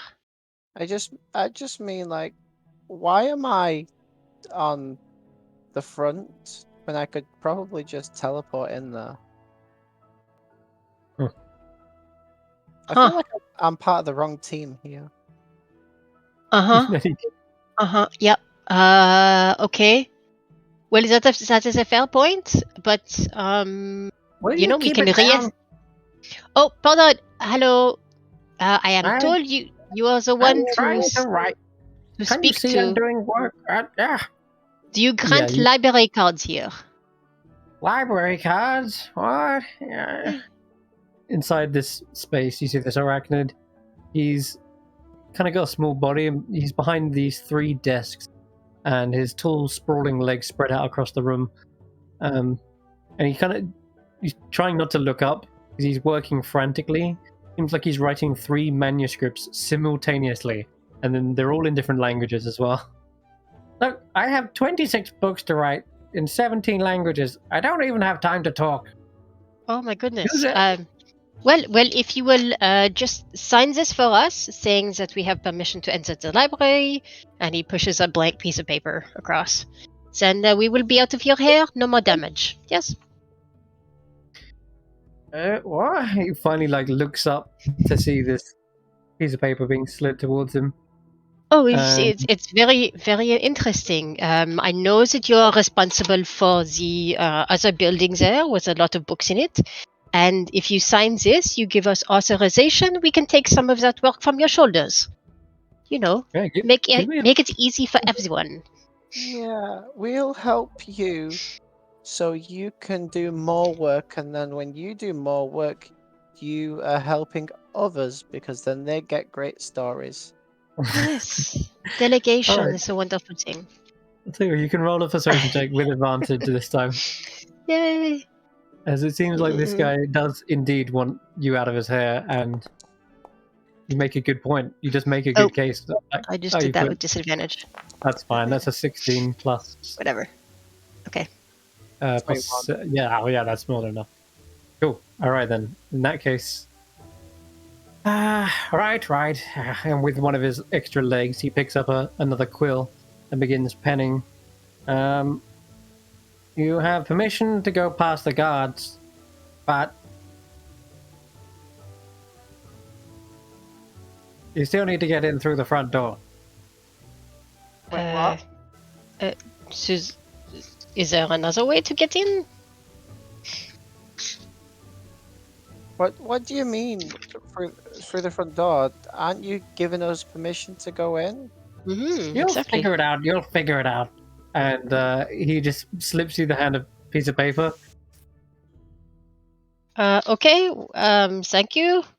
We will leave you to your work, and we will go tend to your work. Yes. Excellent. All right. What are the things he hands us, by the way? He hands you back the same slip of paper. This time, though, it's got Vulgate's signature on it. No, I mean, like, we were taking his work to the library. Oh, was that right? Or, Sorry. Yeah, in that case, then you can also... He says, wait, don't forget the books. Here, I just finished this one. And he hands you something. What's it? We'll call it the... what's it called? Hold on. I've got one. Is it one of those? No, it's a different one entirely. It is... Where is it? Where is it? Oh, it's on the... I'm looking at the wrong thing. There we go. Okay, this one is called Claretta's Web. All right. Alright, take this to the library. Okay. We'll try and get it through the door, I guess. Yep. Okay. Good work. Keep walking. All right. So, it belongs in the classics section. Classics is excellent. Categorization, I like it. Okay. You see, nobody has been like watching you as you head back. He's just been leaning up against the tree. Good work. You mean him? Not that nobody was watching us. Yeah. Mr. Nobody. Mr. Nobody, yeah. All right, you come back to the Spiderling guards. Well, we have been given permission by your superior, so you must let us enter. And he waves the form kind of annoyingly, obnoxiously. Oh, okay, all right. Let me just hold it still. I've only got... My eyes are good for movement, not for precision. All right, he grabs a hold of it. All right, it's Vulgate's signature, all right. All right. They pass, they step aside and let you pass. And before you go anywhere, I'm just gonna... What about the others who are going around the back? Okay, Solomon, I think we should see if there is a back door that we can open or a window that we can open to get in. So I'm going to come all the way around, and there are a ton of windows, it looks like. Well, this would have been good. You know, Nox can teleport into stuff. Maybe Nox should have been back here. Oh, I didn't know that. Okay, because I was just going to try to jimmy a lock. Oh, maybe we can try that too. Yeah. Oh, yeah, you're good at locks. I remember. Okay, Bug Lady, let's go. Okay, so I'm going to peer in the window to see if I see anybody in the room. And if not, I'm going to try to open the window, which I assume is more spider webbing, correct? There is a set of spider webs over it. There is also sort of a glassy texture to the window, so it actually does block you from just jumping straight through. Okay, so I can't just part the webbing and go through. Okay. No, all right. What if you do you have a knife? You could maybe cut the webbing a little bit. Yeah. Can I use my? You try to cut the web, and I'll say that now, as you kind of alluded to this earlier about it being a very super strong string. This has been layered and layered and layered, and as you try to cut into it, it is almost as strong as steel. The fact that it's so tightly woven. And he has definitely gone to protective measures to make sure that no one can simply just cut their way in. Okay, so if the windows are super, super, super strong, are the walls super strong? That's what I was referencing. Yeah, the walls are made of like super strong silk. Okay, all right. What about the windows up top? Can I climb up to the roof and especially since that webbing is sticky? Yeah. Can I climb up to no the problem. roof and then check those windows? Are they the same? Or give me an investigation check. Okay. Yes. Oh my.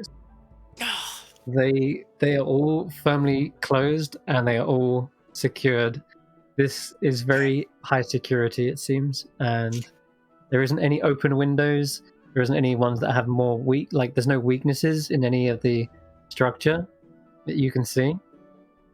So you're kind of no air conditioning vents that I can crawl through, like the evil villain's lair. What about if we went higher?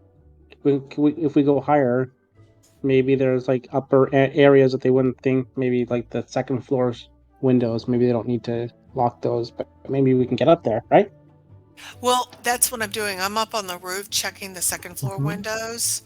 Yeah. You're already up on the roof, sorry.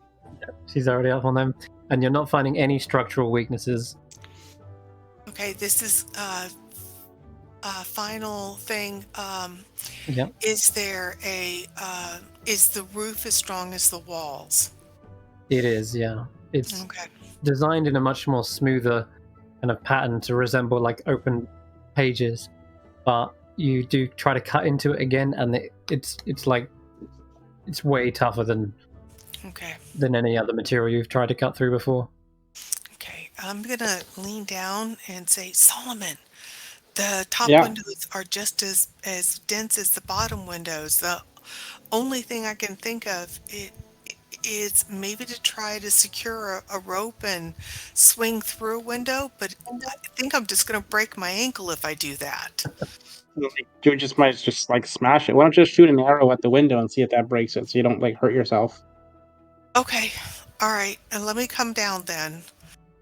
So I'll go ahead and climb back down, and so I guess I will back up. So I'm 10 feet away.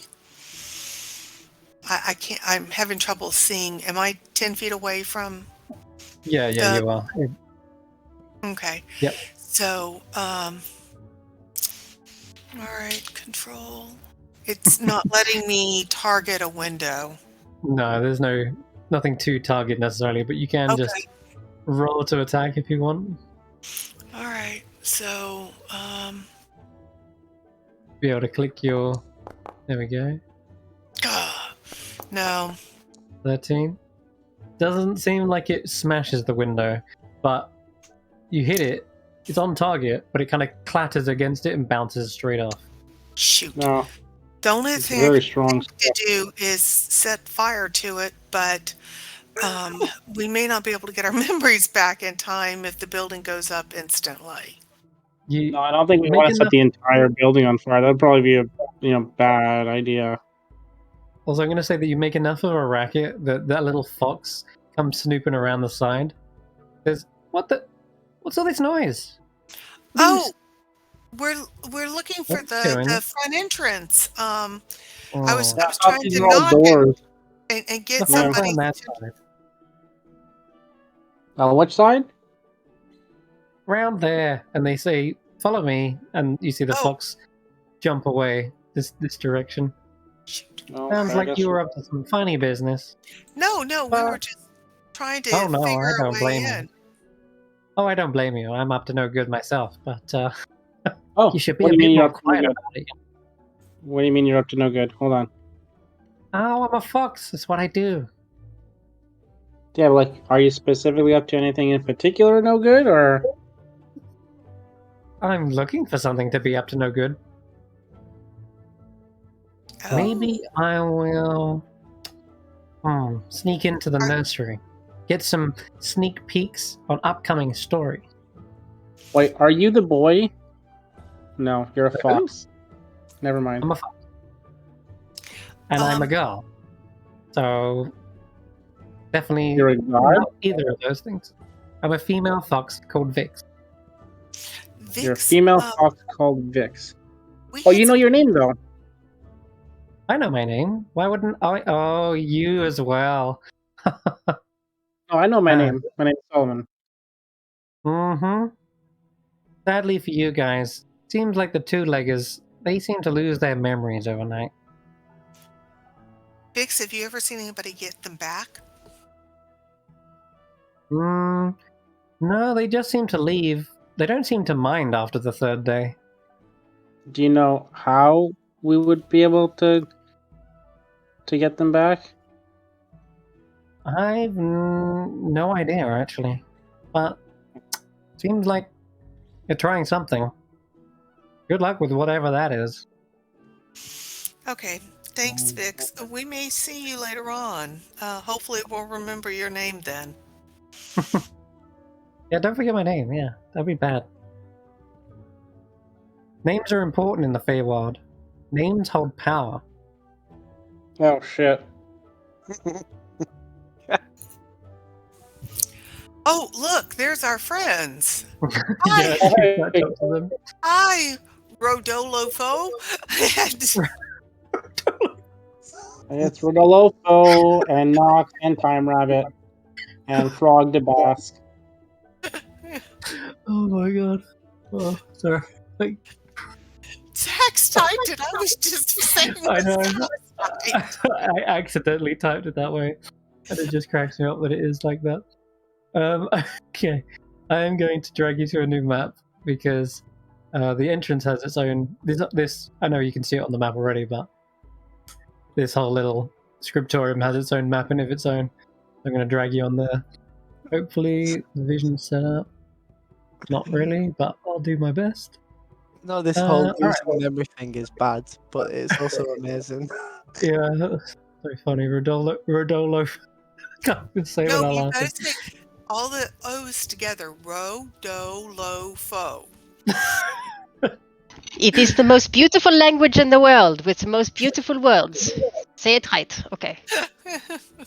Oh, jeez. Rodolfo. So we're at this I mean- point where we're... Rodolfo. That's right, yeah. You are up to that point, Nox. Yeah. Okay, so let's describe what you see real quick. The guards, they've let you pass, and you kind of go through just this small canopy into a kind of an entrance, but there is definitely a secure set of doors in front of you. And so, let me give you a brief description of that. Okay. The dense thicket of roots and thorns gives way to this imposing wooden door, flanked by two twisting, thorny plants.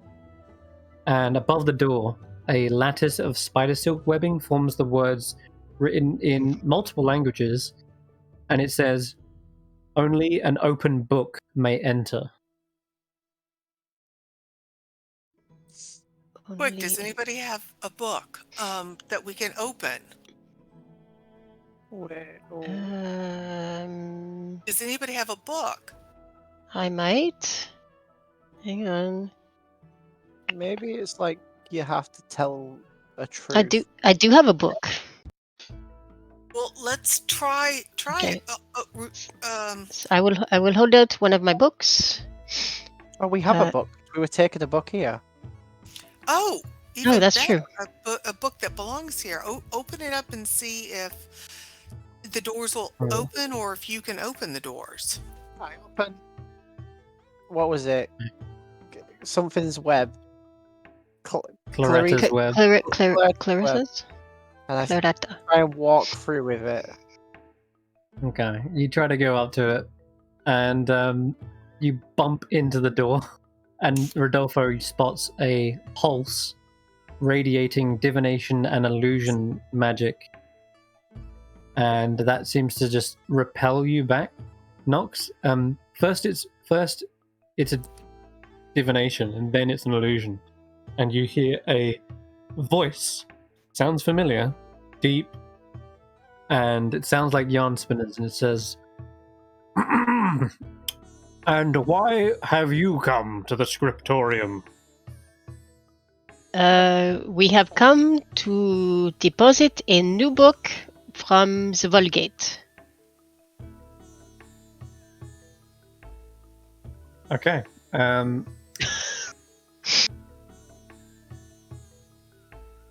The doors creak slightly. They open like maybe halfway. Yes. Halfway. Oh, I see. We have to be truthful. We're also looking for the spectral spider ghost that was in our heads.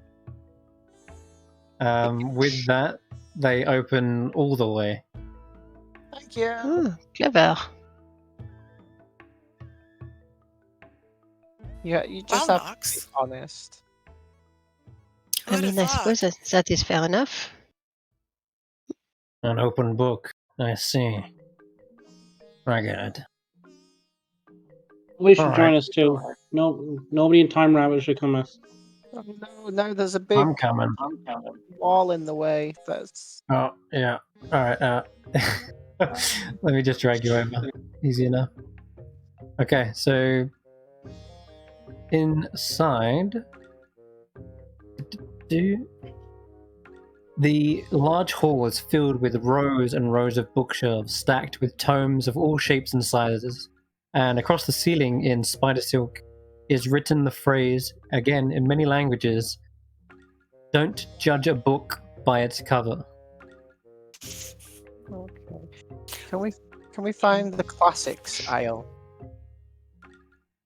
Yeah, there does actually seem to be categorized sections. There is, let's see, there's fiction, non-fiction, as fantasy, fiction, adventure, classics, self-help, and uncategorized. Where would classics be? It's not too hard to find. You just go along 1, 2, and then finally the third bookshelf you see is labeled classics. And on the shelf you can see many spines, such as the words Dr. Laurenstein, Lord of the Fairy Rings, The Magic of Creative Writing, Star-Crossed Lovers, that kind of thing. I look for where C is along. You're right at the start. It's right at the front. And I put Claretta's Web. Where it should go. Yeah, sure. Out of interest, did you actually read the book, or you just pop it on the shelf? I probably should have read the book. I mean, it's up to you if you wanted to or not. I'll give it a gander just so you can tell us a story. Sure. I know you want to tell us a story, Chris. No, it's not a long one. I'm just going to go over if you're giving it a gander, I'm going to give you the brief. It's a story about an awakened pig that is saved from slaughter by a friendly spider who writes nice things about it in her webs. Yeah, I thought so.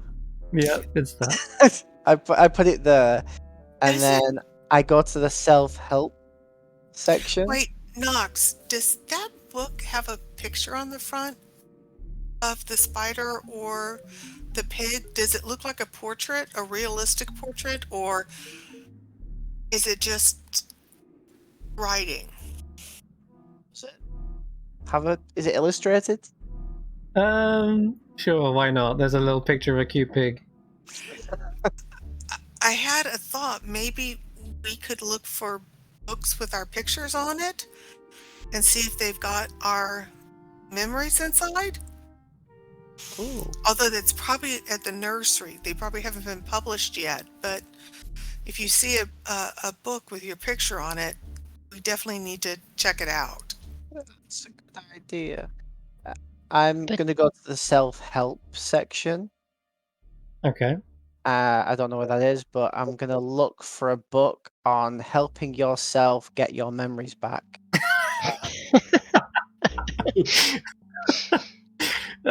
Sure, roll a investigation check. And I'll guide myself. I'm not good at investigation either. Oh, Oof. sounds about right. No.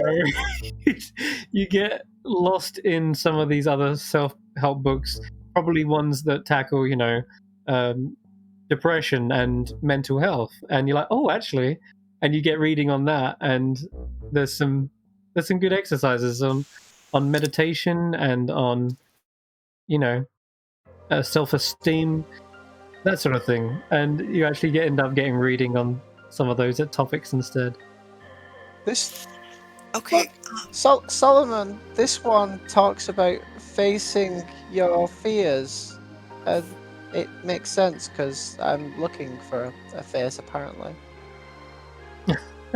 Facing your fears, but you're looking for a face. Sorry, I'm not following. Well, Wouldn't you be like your fear? Are you afraid of your face? I don't think you need to be afraid of your face. I'm confused. Okay. I am going to ask my dragonflies. Hey, we're looking for a little bundle tied to a string of webbing, according to Knox, and so it was brought into here. Can y'all fly around and see if you see anything like a bunch of these laying around anywhere, or a basket, or a web full of these little bitty bundles? All right, you begin seeing the dragonflies split off one by one, searching every bookshelf, and it hopefully expedites the search. Can I look for anything? Okay, sorry. When you're done. Okay. I was just gonna say, I'll let you know if they come back and find anything. Okay. Meanwhile, I'm just gonna walk around. I found a room. You know what? Okay. Rodolfo, you hear a door open in the room. Seems like Xaxx has gone off. But what was you wanting to ask? I was going to go look in the adventure section and see what were the newest books in the adventure section. Yeah, okay, sure. Like, I'm guessing based on what is either the least worn or the least dusty, I can figure out what's the newest books. Oh, yeah, sure. Well, music. Sure. So there are more worn and newer books. Absolutely. So in the adventure one, I'll probably say that there is a Lord of the Fairy Rings. That one's definitely here. This book seems to tell of some story of some halfling who accidentally travels into the Feywild through a fairy ring, and they go on an epic quest to throw a cursed bell into a volcano in order to open a portal to return to their homeworld. Okay, boring. It's not about us. Boring. It doesn't sound like a very good story, really. I mean, how couldn't you just fly there and drop it in? Well, Misty Step, yeah. You know. Yeah, just Misty Step. Or like you have like a druid that just turns into an eagle or something, and you just fly there. Seems to be something to me. Mm-hmm.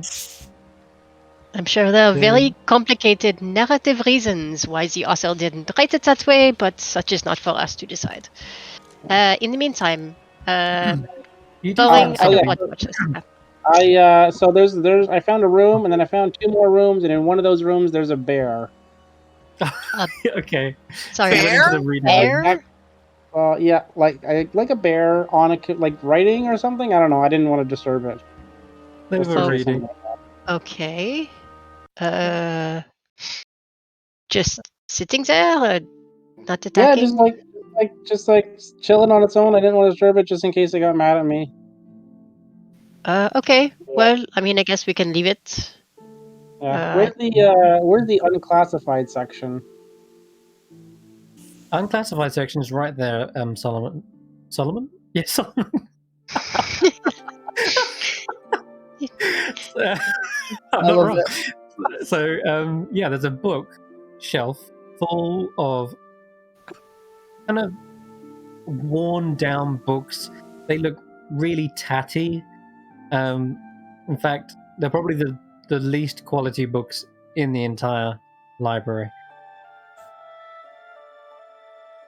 All the coverings are coming off, they're peeling, the leather's cracked. Okay.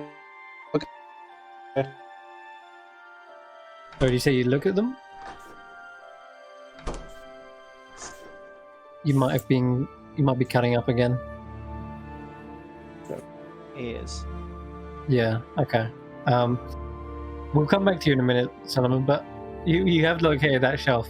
And I'll say, for now, Bug Lady, you enter into what looks to be a reading room. And you can tell there's a little desk. There's some books on it, but it's not a storage room. And there's these other little side rooms as well that have reading room 1, reading room 2 on the doors. I'd like to examine the books just to see if it looks like it's just a random collection that was left here waiting to be shelved, or do these books belong in here? Is it a category that's not out in the main room? You get closer to the shelf and you see this little label that says, "Please return books here," in spider silk letters. And then you also see that next to the 2 doorways there's another little sign that says, "Quiet, please." Okay, so this looks like books that are waiting to go back in the main library. Okay, then I would like to look to see what everybody's been reading recently. Okay. Yeah, there's a book that says on the spine, "Where the Campestries Sing." And this book is a coming-of-age story about the life and adventures of a female Eladrin who grows up in a marsh in the Feywild. That's people have been reading.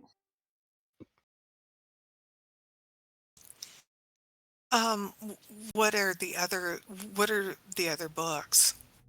Okay. There's other books of similar kind of nature, storybooks, that sort of thing. Give me an investigation check as well, actually. You might spot something. All right.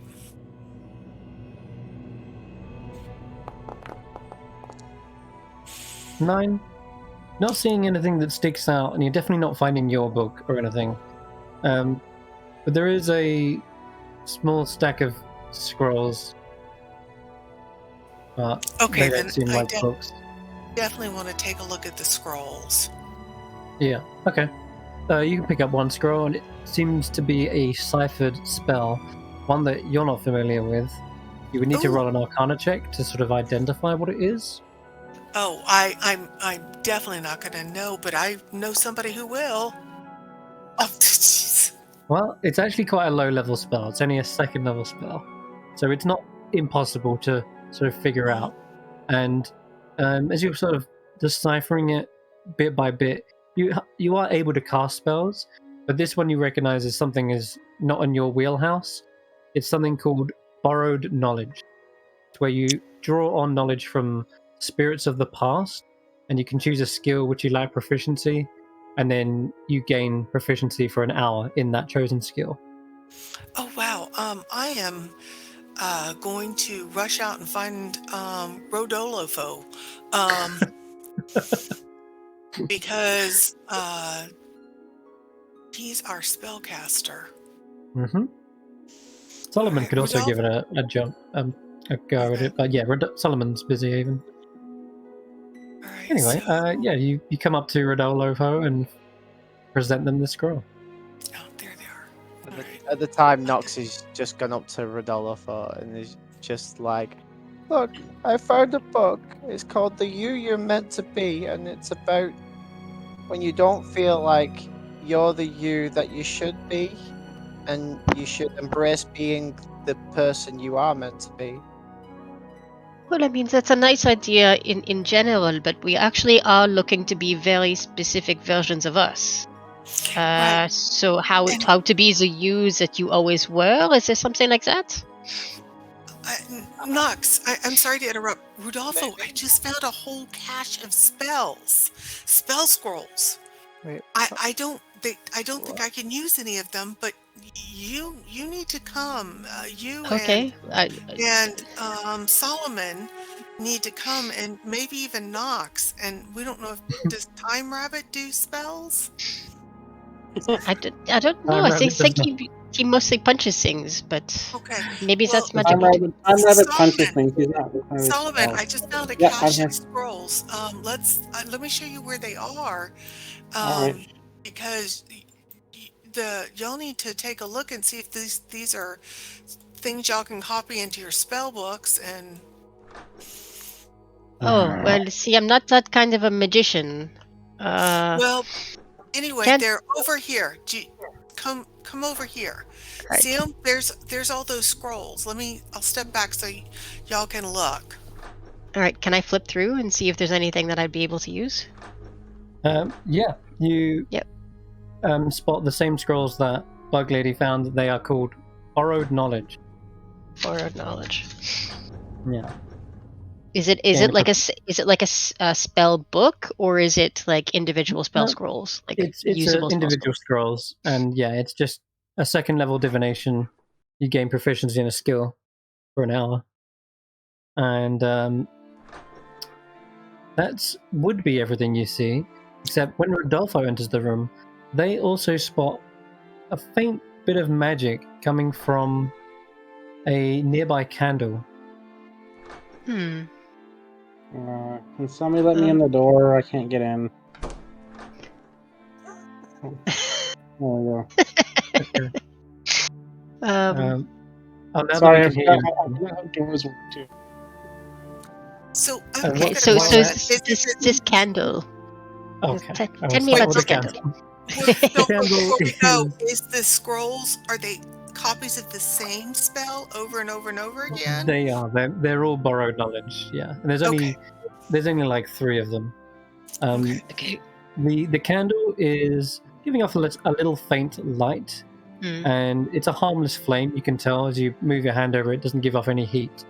But you can give an Arcana check if you want to discern what kind of magic this does. Okay, there we go. Decent. Not bad. This is known as a midnight candle. It's a common wondrous item, and you can designate up to 10 creatures when you light it, and you can designate only those creatures so that they only see the light from it. Ooh. Or you can just light it as normal and it would just shed normal light. But yeah. Oh, that's very cool. I am very tempted to take this thing, except I don't think. Okay. If only we were here on a raid to kill everybody. What a treasure trove. I'll say that there's also a spare candle. Oh, if you want if there's a spare candle, he's gonna sidle up to it and kind of stick it up his sleeve. Sure.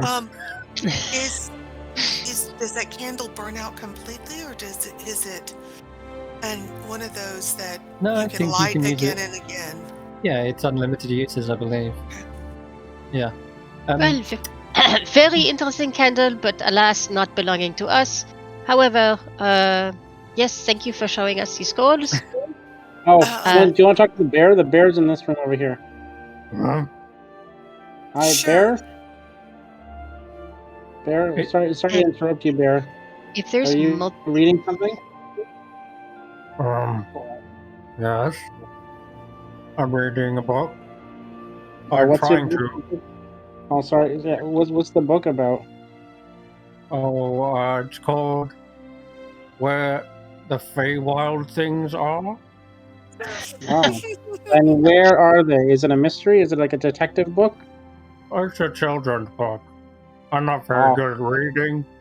I only got awakened the other day, so I'm still learning. What do you mean by awakened? Awakened, like I got really smart. Like Yarn Spinner. They made me real smart. Interesting. And you've been here for a long time, and you just became awakened now? I've been here a while, trying to read. I'm stuck on this one sentence. Oh, maybe I can take a look at it. Do you mind? Oh, okay, yeah, sure. Okay. They, with a big meaty paw, they slide the book towards you. Where is it? My name's Solomon, by the way. So. Oh, I'm Brown Bear. Hi, Brown Bear. Yeah, only just awakened, so I don't quite have a name yet. Oh. But you, Brown Bear is Oh, fine. do you want a name? Have you got a spare one? I can come up with a name. You're a bear. A berry. Barry. Is that Harry? Or, like, how do you spell that? Barry. Oh, Or Barry. Barry. Barry. That sounds good. Barry's fine. Yeah, Barry the bear. Hey, what's your name? My name is Solomon. Oh, Solomon, nice to meet you. Nice to meet you, Barry. Oh, here's the bit. It says,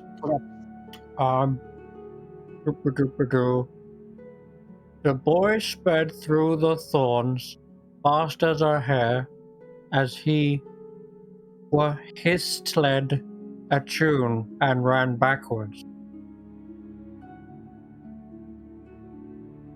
Okay, let me take a look at it, and I can see if I can read it. Okay. Okay. The boy sped through the thorns, and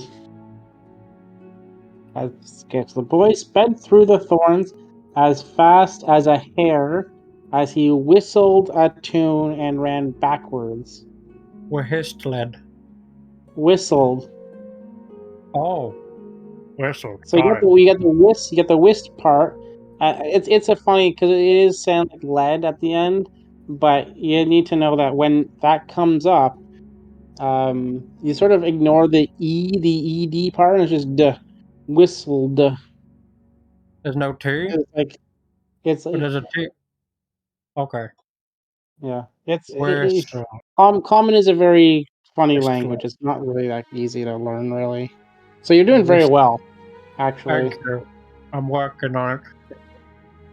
I don't know, I'm gonna try. I might even try this if it works.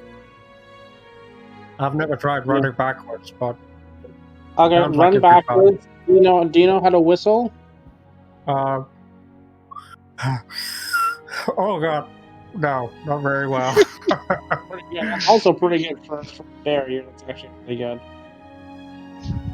You gotta like purse your lips together and then just blow kind of softly, and like that. I'm not very good either. But, They're gonna make a wall noise more than a whistle. Okay. Like the birds. I'll work You kind of want to sound like one of the birds, right? Oh, like birds.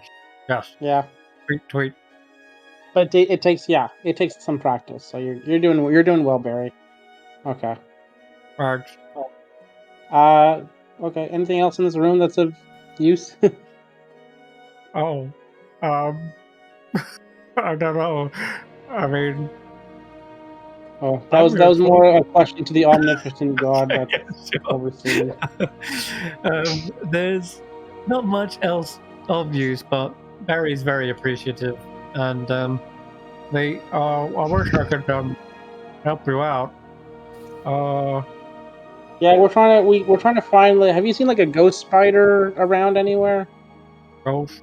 No. I've seen Yarn Spinner come and go though. Oh, who's that? Sorry, it's Yarn Spinner. Yarn Spinner comes in every now and again. Okay, who's Yarn Spinner? Yarn Spinner, the big spider, tells stories. He's the one who awakened me. Yeah, no. I think I recognize the name. Okay. So he comes in, but you don't know where you haven't seen any ghost spiders around, eh? No, none of them. I can't see ghosts. They're invisible. But also, he came by early this morning. They came in, but I think they went through like one of the bookcases. I heard it slide, and I went out to see, and then I spotted no one. So I figured. Oh, He came in. Barry, you're amazing. You just gave me a great idea. Oh, okay. Thank you, Barry. Yeah, thank you, Barry. My name's Solomon. Don't forget it. Never forget. Have guys, a great day. Thanks, Barry. Bug Lady, Rodolfo. Where's Knox? Where's Time Rabbit? Where's Frog? They're all out in the other library. I have an idea. Okay, hang on. Knox is in that other reading room. Let me go tell Knox. Knox? Hey, Solomon has an idea out here. Did you find anything in this reading room? There seems to be a book here. Okay. Yep, sure is. I guess I'll pick out another one. This one's The Star-Crossed Lovers. It's a book about a thrilling romance about an elf named Mazakoth and the Moonstone Dragon he falls in love with as he travels the multiverse studying the stars. And the book seems to end on a cliffhanger as the elf travels to the stars to discover a dark star on the edge of night. But no, I need to know what happens next. Oh no! Looks like there's a part 2, but Solomon has an idea and wants us all out in the main library to help. I rush to the romance section. Okay. All right. Okay. Time Rabbit, Frog, Bauble, Bug Lady, Rodolfo, Knox. Okay. Where's nobody? Nobody seems to be on the other side of this bookshelf, and you can hear him swearing to himself. God damn it. This is all trash. All right.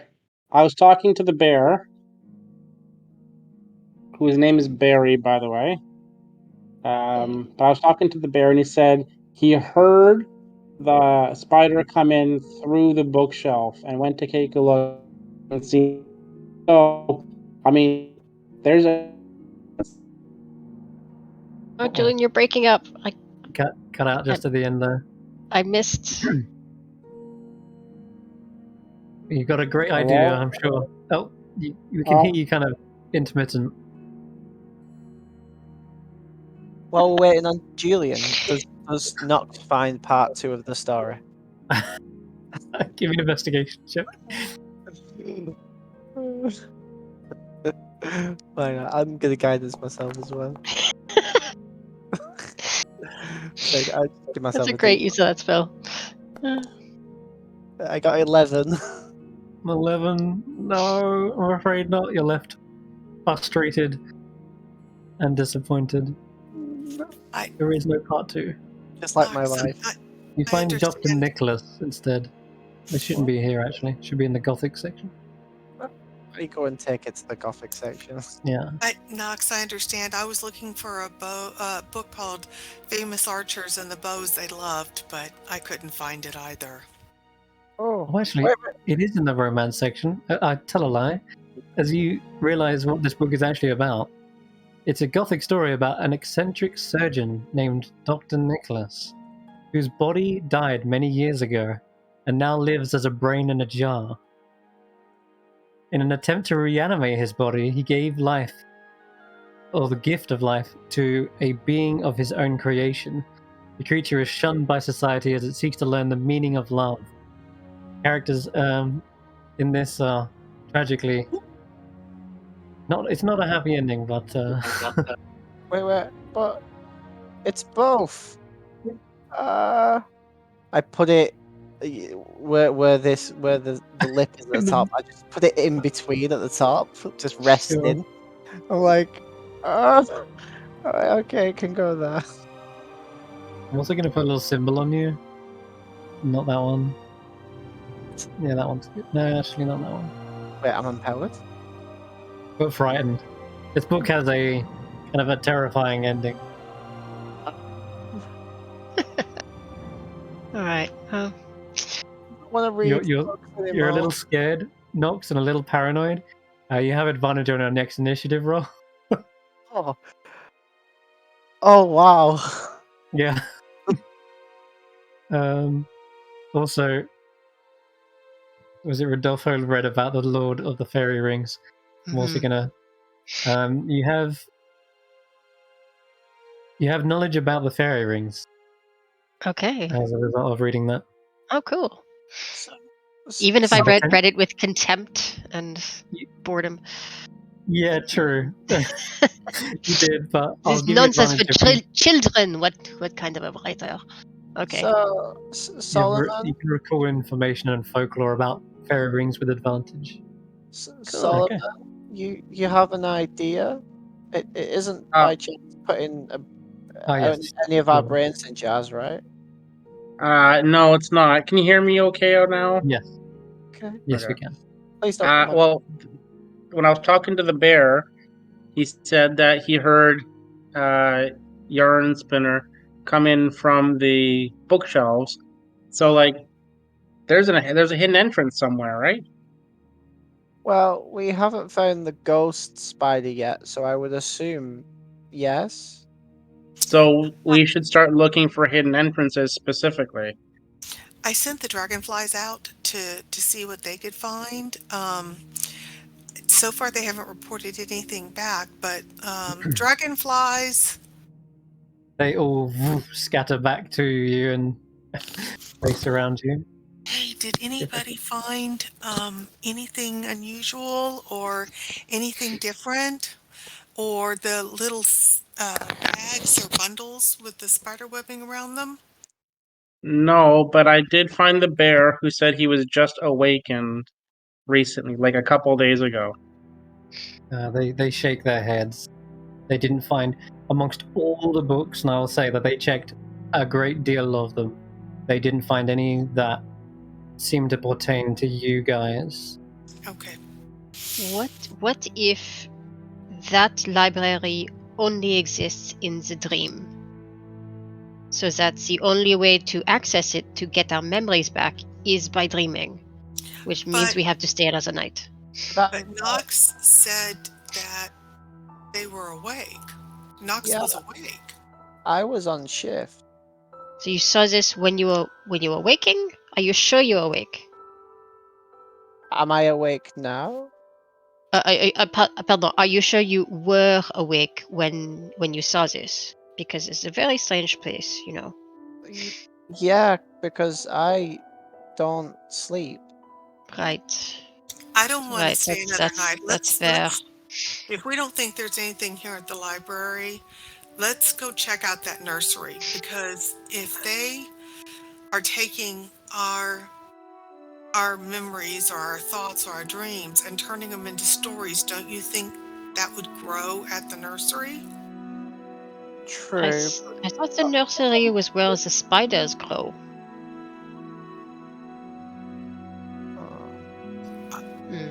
Oh, maybe not.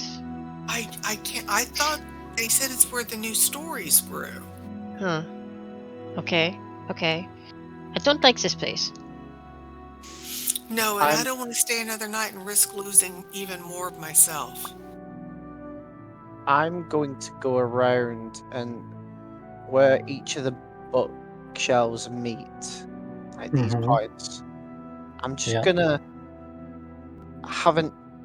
I guess not an ear out, but I'm gonna try and feel for any potential drafts or change in, I don't know, smells or something like that.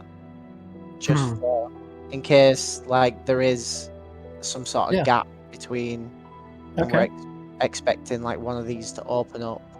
Sure. Give me a investigation check. Yeah, investigation. And I'm gonna... You can guidance. Investigation. With a 19 plus 3. 21 is amazing. Well, 22 even. I can tell you now there's definitely a strange scent. Probably like ink. Like very inky, and you can also smell that kind of earthy parchment smell drifting from where you are right now. Oh. And If it is in the you're standing next to the unclassified section where there's just these terribly kept books. They're just tattered, torn, cracked. Some of them perhaps even have like ripped pages hanging out.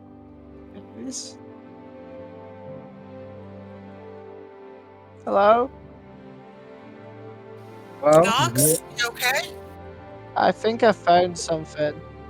Oh, Like an entrance. Well, a is it a gap, secret entrance? potentially. Is there supposed to be a secret entrance? Potentially, if we can get it open. If I look in between, is there actually a gap to a room behind? No, not there. There isn't. Is there any along here? No, That you we're can just looking at? smell. There's definitely a smell coming from this bookshelf. This bookshelf. Mm-hmm. Well, why don't you just start grabbing at books? I'm just gonna start Yeah. grabbing at books and see if it triggers something. Okay. You grab one of the most tattiest looking books in the library, and as you pull it off the shelf, behind it, you actually see that there is a wooden plank, like as if it was set up against a door. Whereas the rest of these bookshelves, they back up and into a silk wall. This one has a wooden wall behind it. As you pull off more and more books, you start to reveal there is indeed planks and planks of wood fully building up an entire door. So, can I help empty the door, or empty in front of the door? Yeah, you Yep. can empty the shelf out if you want. But sure enough, you reveal an entire door hidden behind this bookshelf. okay. I'm going to take a step back, pull out my bow and arrow, just in case anything bursts through there. I'm gonna. Is there a lock or a handle? No, the only thing that's barring you is the door itself. Oh, Is it open? Like, is it unlocked? You finally pull off probably the last book on the shelf, and you find there is a handle behind as well. Can I open it? You open up the door, but you're still standing behind a bookshelf. So it kind of looks a little odd. Like you're looking through a slatted, doorway, passageway. so there's a bookshelf on the other side of the door? No, you're standing in front of a bookshelf, right? All right, guys. you I climb through. You climb through there. I climb through. That works. All right, I'm just gonna pull this. Let's pull this wall away. There you go. All right. I guess I climb through, but I tumble as I go through, and I'm just like having to dust myself off as I climb up. Mm-hmm. Indeed, these books are like absolutely wrecked. So it doesn't matter if you knock any over the floor or get covered in dust. I get it now. Frog de Bass says, points to the ceiling. Never judge a book by its cover. No. These books are the worst quality books. Oh. We were too busy enjoying all the books that were here. Well, you figured it out one way. Good job, Knox. Alright, inside this chamber. Along the walls of this room hang silk tapestries of bright swirling colours. Blank scrolls and pieces of paper are haphazardly stacked, and countless crumpled paper balls litter the floor. And on the far end of the room stands a podium made of roots. It's illuminated by a single magical candle. It's another one of those. And it holds an open book with text only covering about half the page. I'd like to open the balls of paper to see if any of those are the little bundles that Knox saw the spiderlings carry. These seem to be old, discarded, perhaps beginnings of tales. Okay. that never came to full fruition, perhaps. None of them seem to spell out your names in them. Okay. Or at least you don't think they're your names. You don't have any moment of recognition as you read any of them. We would recognize the stories if we didn't recognize the names, right? Like we would That's plot-wise. true. Yeah. Yes, correct. Okay. Mr. Ghost Spider, are you here? You don't see any movement.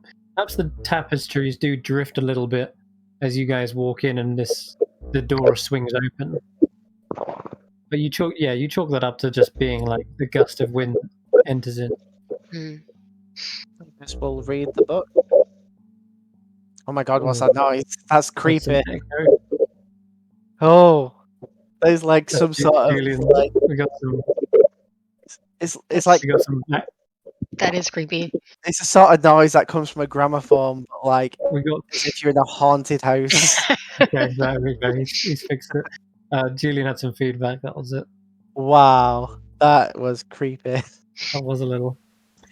Maybe See, and there I is a just ghost ignored here. it. When the cassette tape starts to play backwards, and all of a sudden you Oh, hear God. a voice. Yeah. Yeah. So I just assumed it was Julian's microphone. It didn't even occur to me it might be Chris giving us a sound effect, because we were about to encounter a creature. Creepy ghost, yeah. Oh lord. As you're going through the scrumpled piece of paper, so too does nobody. And he picks one up. He rips it up and then picks up another one. Oh. Rips that one up and then he picks up another one. Hey, Hey, wait. Don't tear anything up. what if they're someone else's? They're discarded anyway. Makes no difference. So it might make a difference to us. Let us see the papers that you were before you throw them away, please. yeah, what if someone else had already been here and yours was on the floor and they ripped it up because they were doing the same thing you were? Well, You wouldn't I'll like tell you that, what. would you? He's in the process of ripping up one right now. So I'll let you, Tanwen, as you're trying to see it before he does. You can give me a perception check.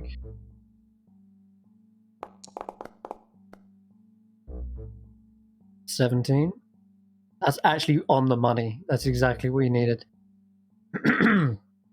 This piece of paper that he picks up,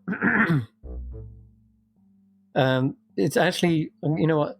It's probably one of these scrolls. Like, it's not a crumpled up one, but more like just a scroll that's kind of unraveled on the floor. And as he picks it up, it says it's called the Tale of Valor's Fall, and he is destroying it. He quickly rips it up, and you see he pulls out a dagger to do, basically just to shred it to pieces. And you definitely catch the title though. It's the Tale of Valor's Call. Wait! Don't rip that up. Okay. That might tell us about the coven. Right. I've got my bow and arrow still out. I'm going to raise it, point it at him, and say, "Stop. We've asked nicely. Now I'm not asking nicely anymore. Stop tearing things up." He has a dagger in one hand, and he kind of grips it. And go right ahead if you think you're faster than an arrow. You're not worth my time. Dude, you come after me and my friends or any more of that paper, and I am going to make myself worth your time. I have no interest in fighting or dealing with you. Then exit the room. Good. Because I got what I came for anyway. Have a nice life. And he waltzes out. And there is this sense of more kind of a malicious attitude to him. And as he does, he actually flicks the knife up, catches it in midair, and then sheaths it all in one fluid motion. And you see his face kind of stretch out into a grin as he finally fully leaves the room. All right. Before anybody else comes back, let's gather up all the papers on the floor and search them. I'm gonna scoot back over here and keep an eye on the door in Yep. case anybody comes back. But What? Rodolfo, Knox, Solomon, if y'all could check out those papers, I think that would help a lot. Wait, Can I what actually did he read the try? Valor's Call one and see if there's anything more about the coven listed there, or about He Zybilna? he destroyed it, shredded it with Ah, his daggers, and he there's did so nothing there. very deftly as well. Like Damn it! he knows how to wield a dagger. As soon as he destroyed that, did his demeanor change? Yes, that you could tell, Hmm. even with your passive insight, that his maliciousness went through the roof. He actually had that dagger in hand, like almost ready to throw down. So He was wasn't way more rude. He told you to have a good life. Like, so what if in terms of he was a part of that story and he Hmm. started to forget about it, and by him destroying that scroll he got his memories back, and he was probably that Valak who was like an assassin or something of the bad guys. you mean Zarak? Xaxx, sorry. I think that's what's happened there.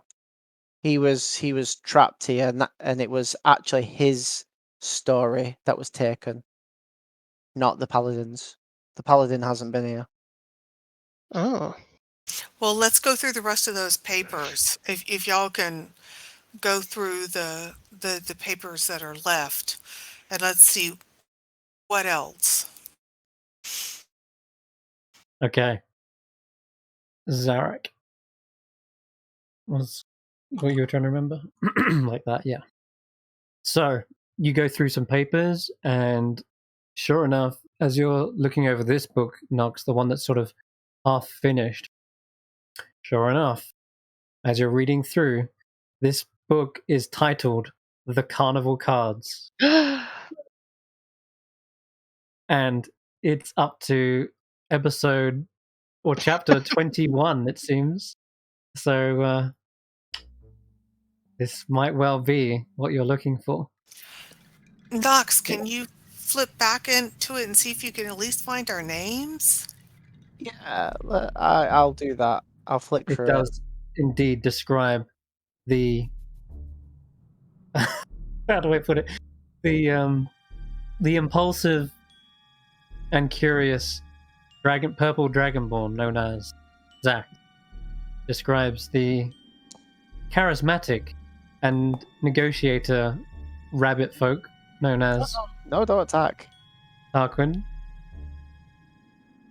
and so on and so forth. It describes the the resourceful and quick aim of Tanwen, and it describes a druid by the name of Nox, No.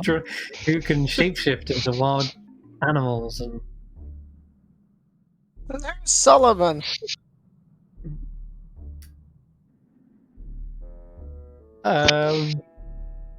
there's a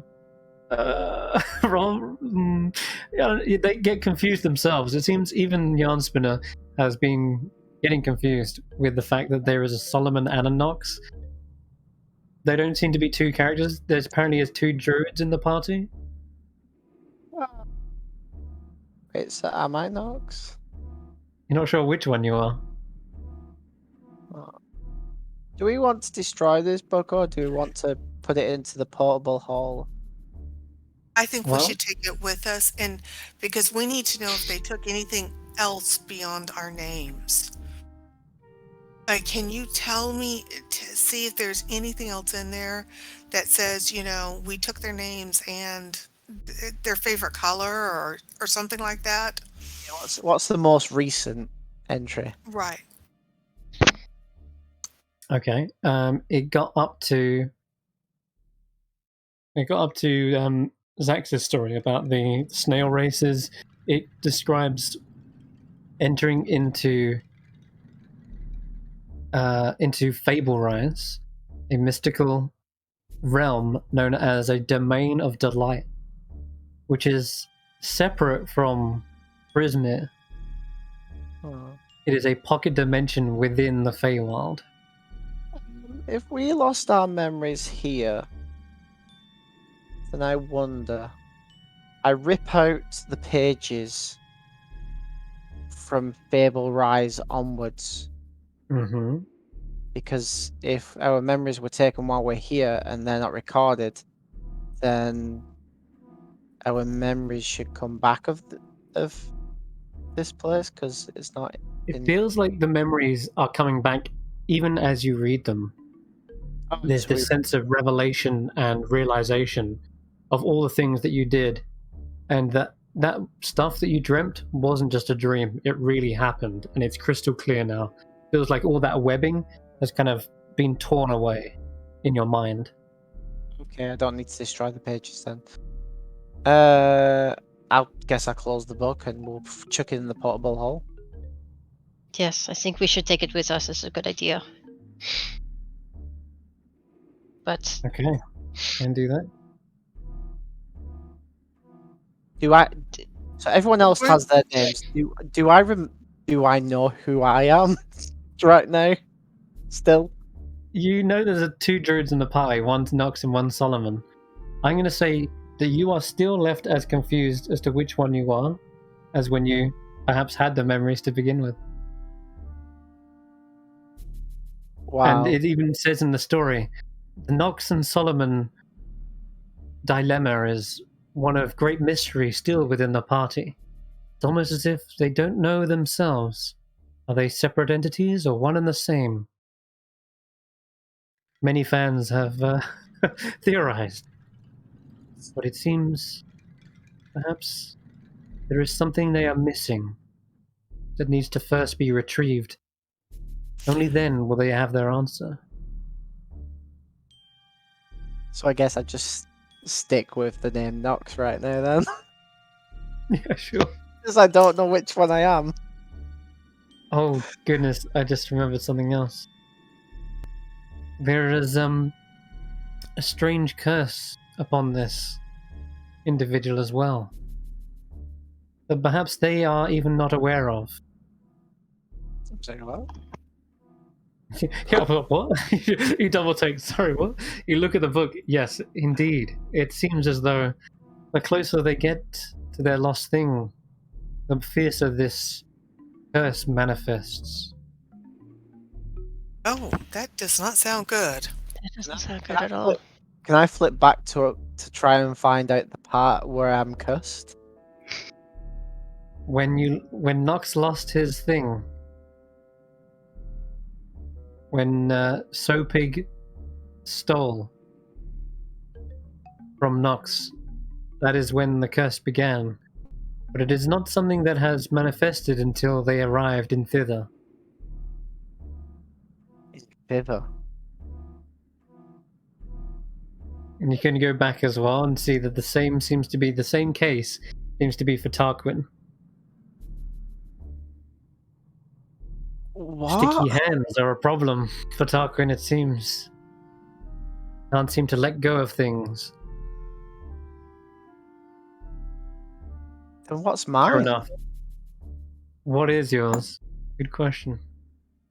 Does it not say? It seems as though he was just about to discover it when the page stops. I woke up because I only have 4 When hours. you woke up, that's it. When you woke up. It seems as though also the curse doesn't manifest within Fable Rise, as that is a pocket dimension. Guys, this might sound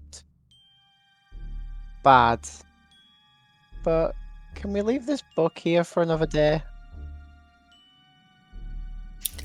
I don't know that we should stay here, but There's something wrong with me, and I don't know what.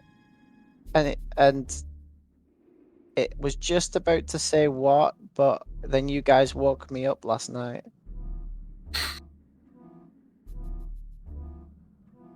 Well, I remember that you sometimes are another person. Yeah, but it's something more than that. Like, it's something I don't know.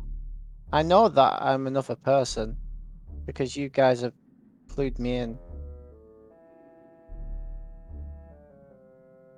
Sorry about missing your action, Solomon. Xaxx, goodness. Earlier, was you trying to attack the half-orc? Because I think that's gone and been and gone. Sorry, Julian. Try speaking again. See if it's because it was only intermittent.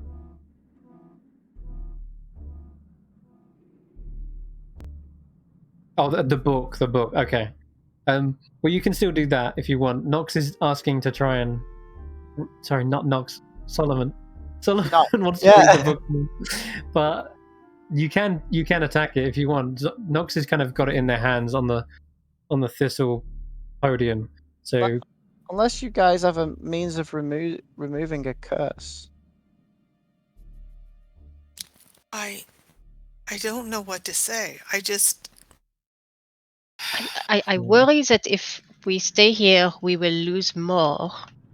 Okay. But also, we only have a couple of days to get to the witch and back. And it took us like 2 days just to get here. 8 days to be exact. Or else we'll all get cursed even more. Thank you, Clapperclaw. So, that's my name. Yes. It was in the book. Thank you. So we can't linger here forever. well, maybe we can come back. Maybe we can take the book with us. but I think the ghost spider needs to write it in the book to begin with. Okay.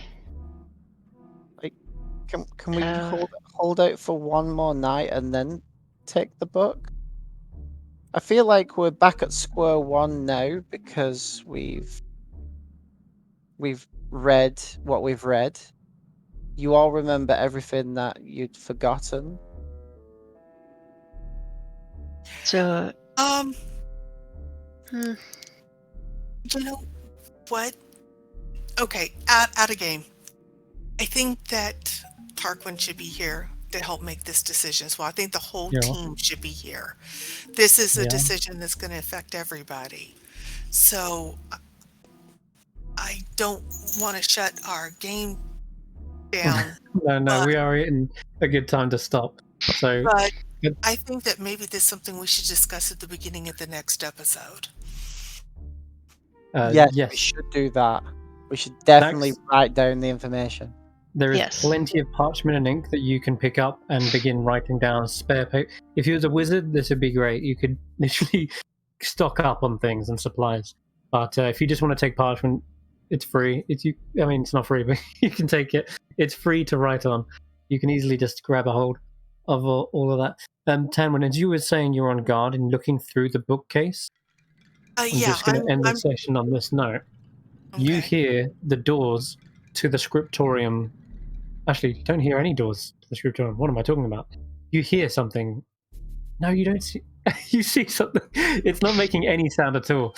But you can see what looks to be a very thin, veiled, ghostly figure crawling across the ceiling. It is ghostly in appearance, and it resembles an 8-legged arachnid, just like the one Solomon described. It has this kind of limpness to the legs, this floating sort of aspect to it, and it is crawling and floating, all floating, across the ceiling towards this room right now. But it hasn't spotted you. You're spying through the little gap in the bookcase, but nonetheless, the ghost has appeared, and it's looking around the scriptorium. Okay, cool.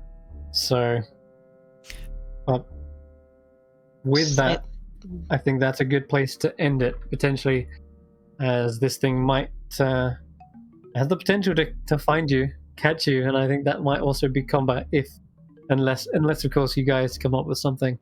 But for now, it does seem to be crawling around and searching up and down the hallways, the bookshelves, So you've got a moment to decide what to do, or if you want to try and jump out, close the door behind you and make out you're not even there.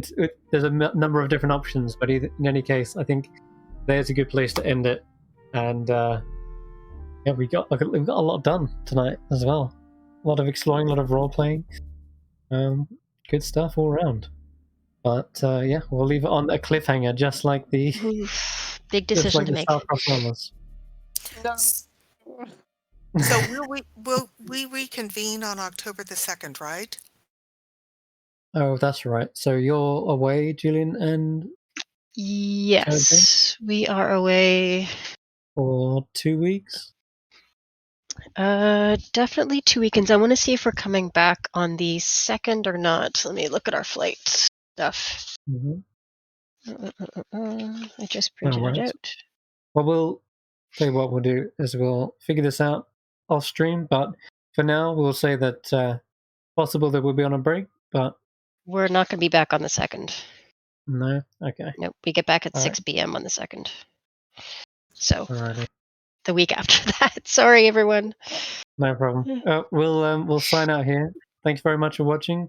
The session will continue at some point. We'll find out when. But till then, have a great night. See you all next time. Night.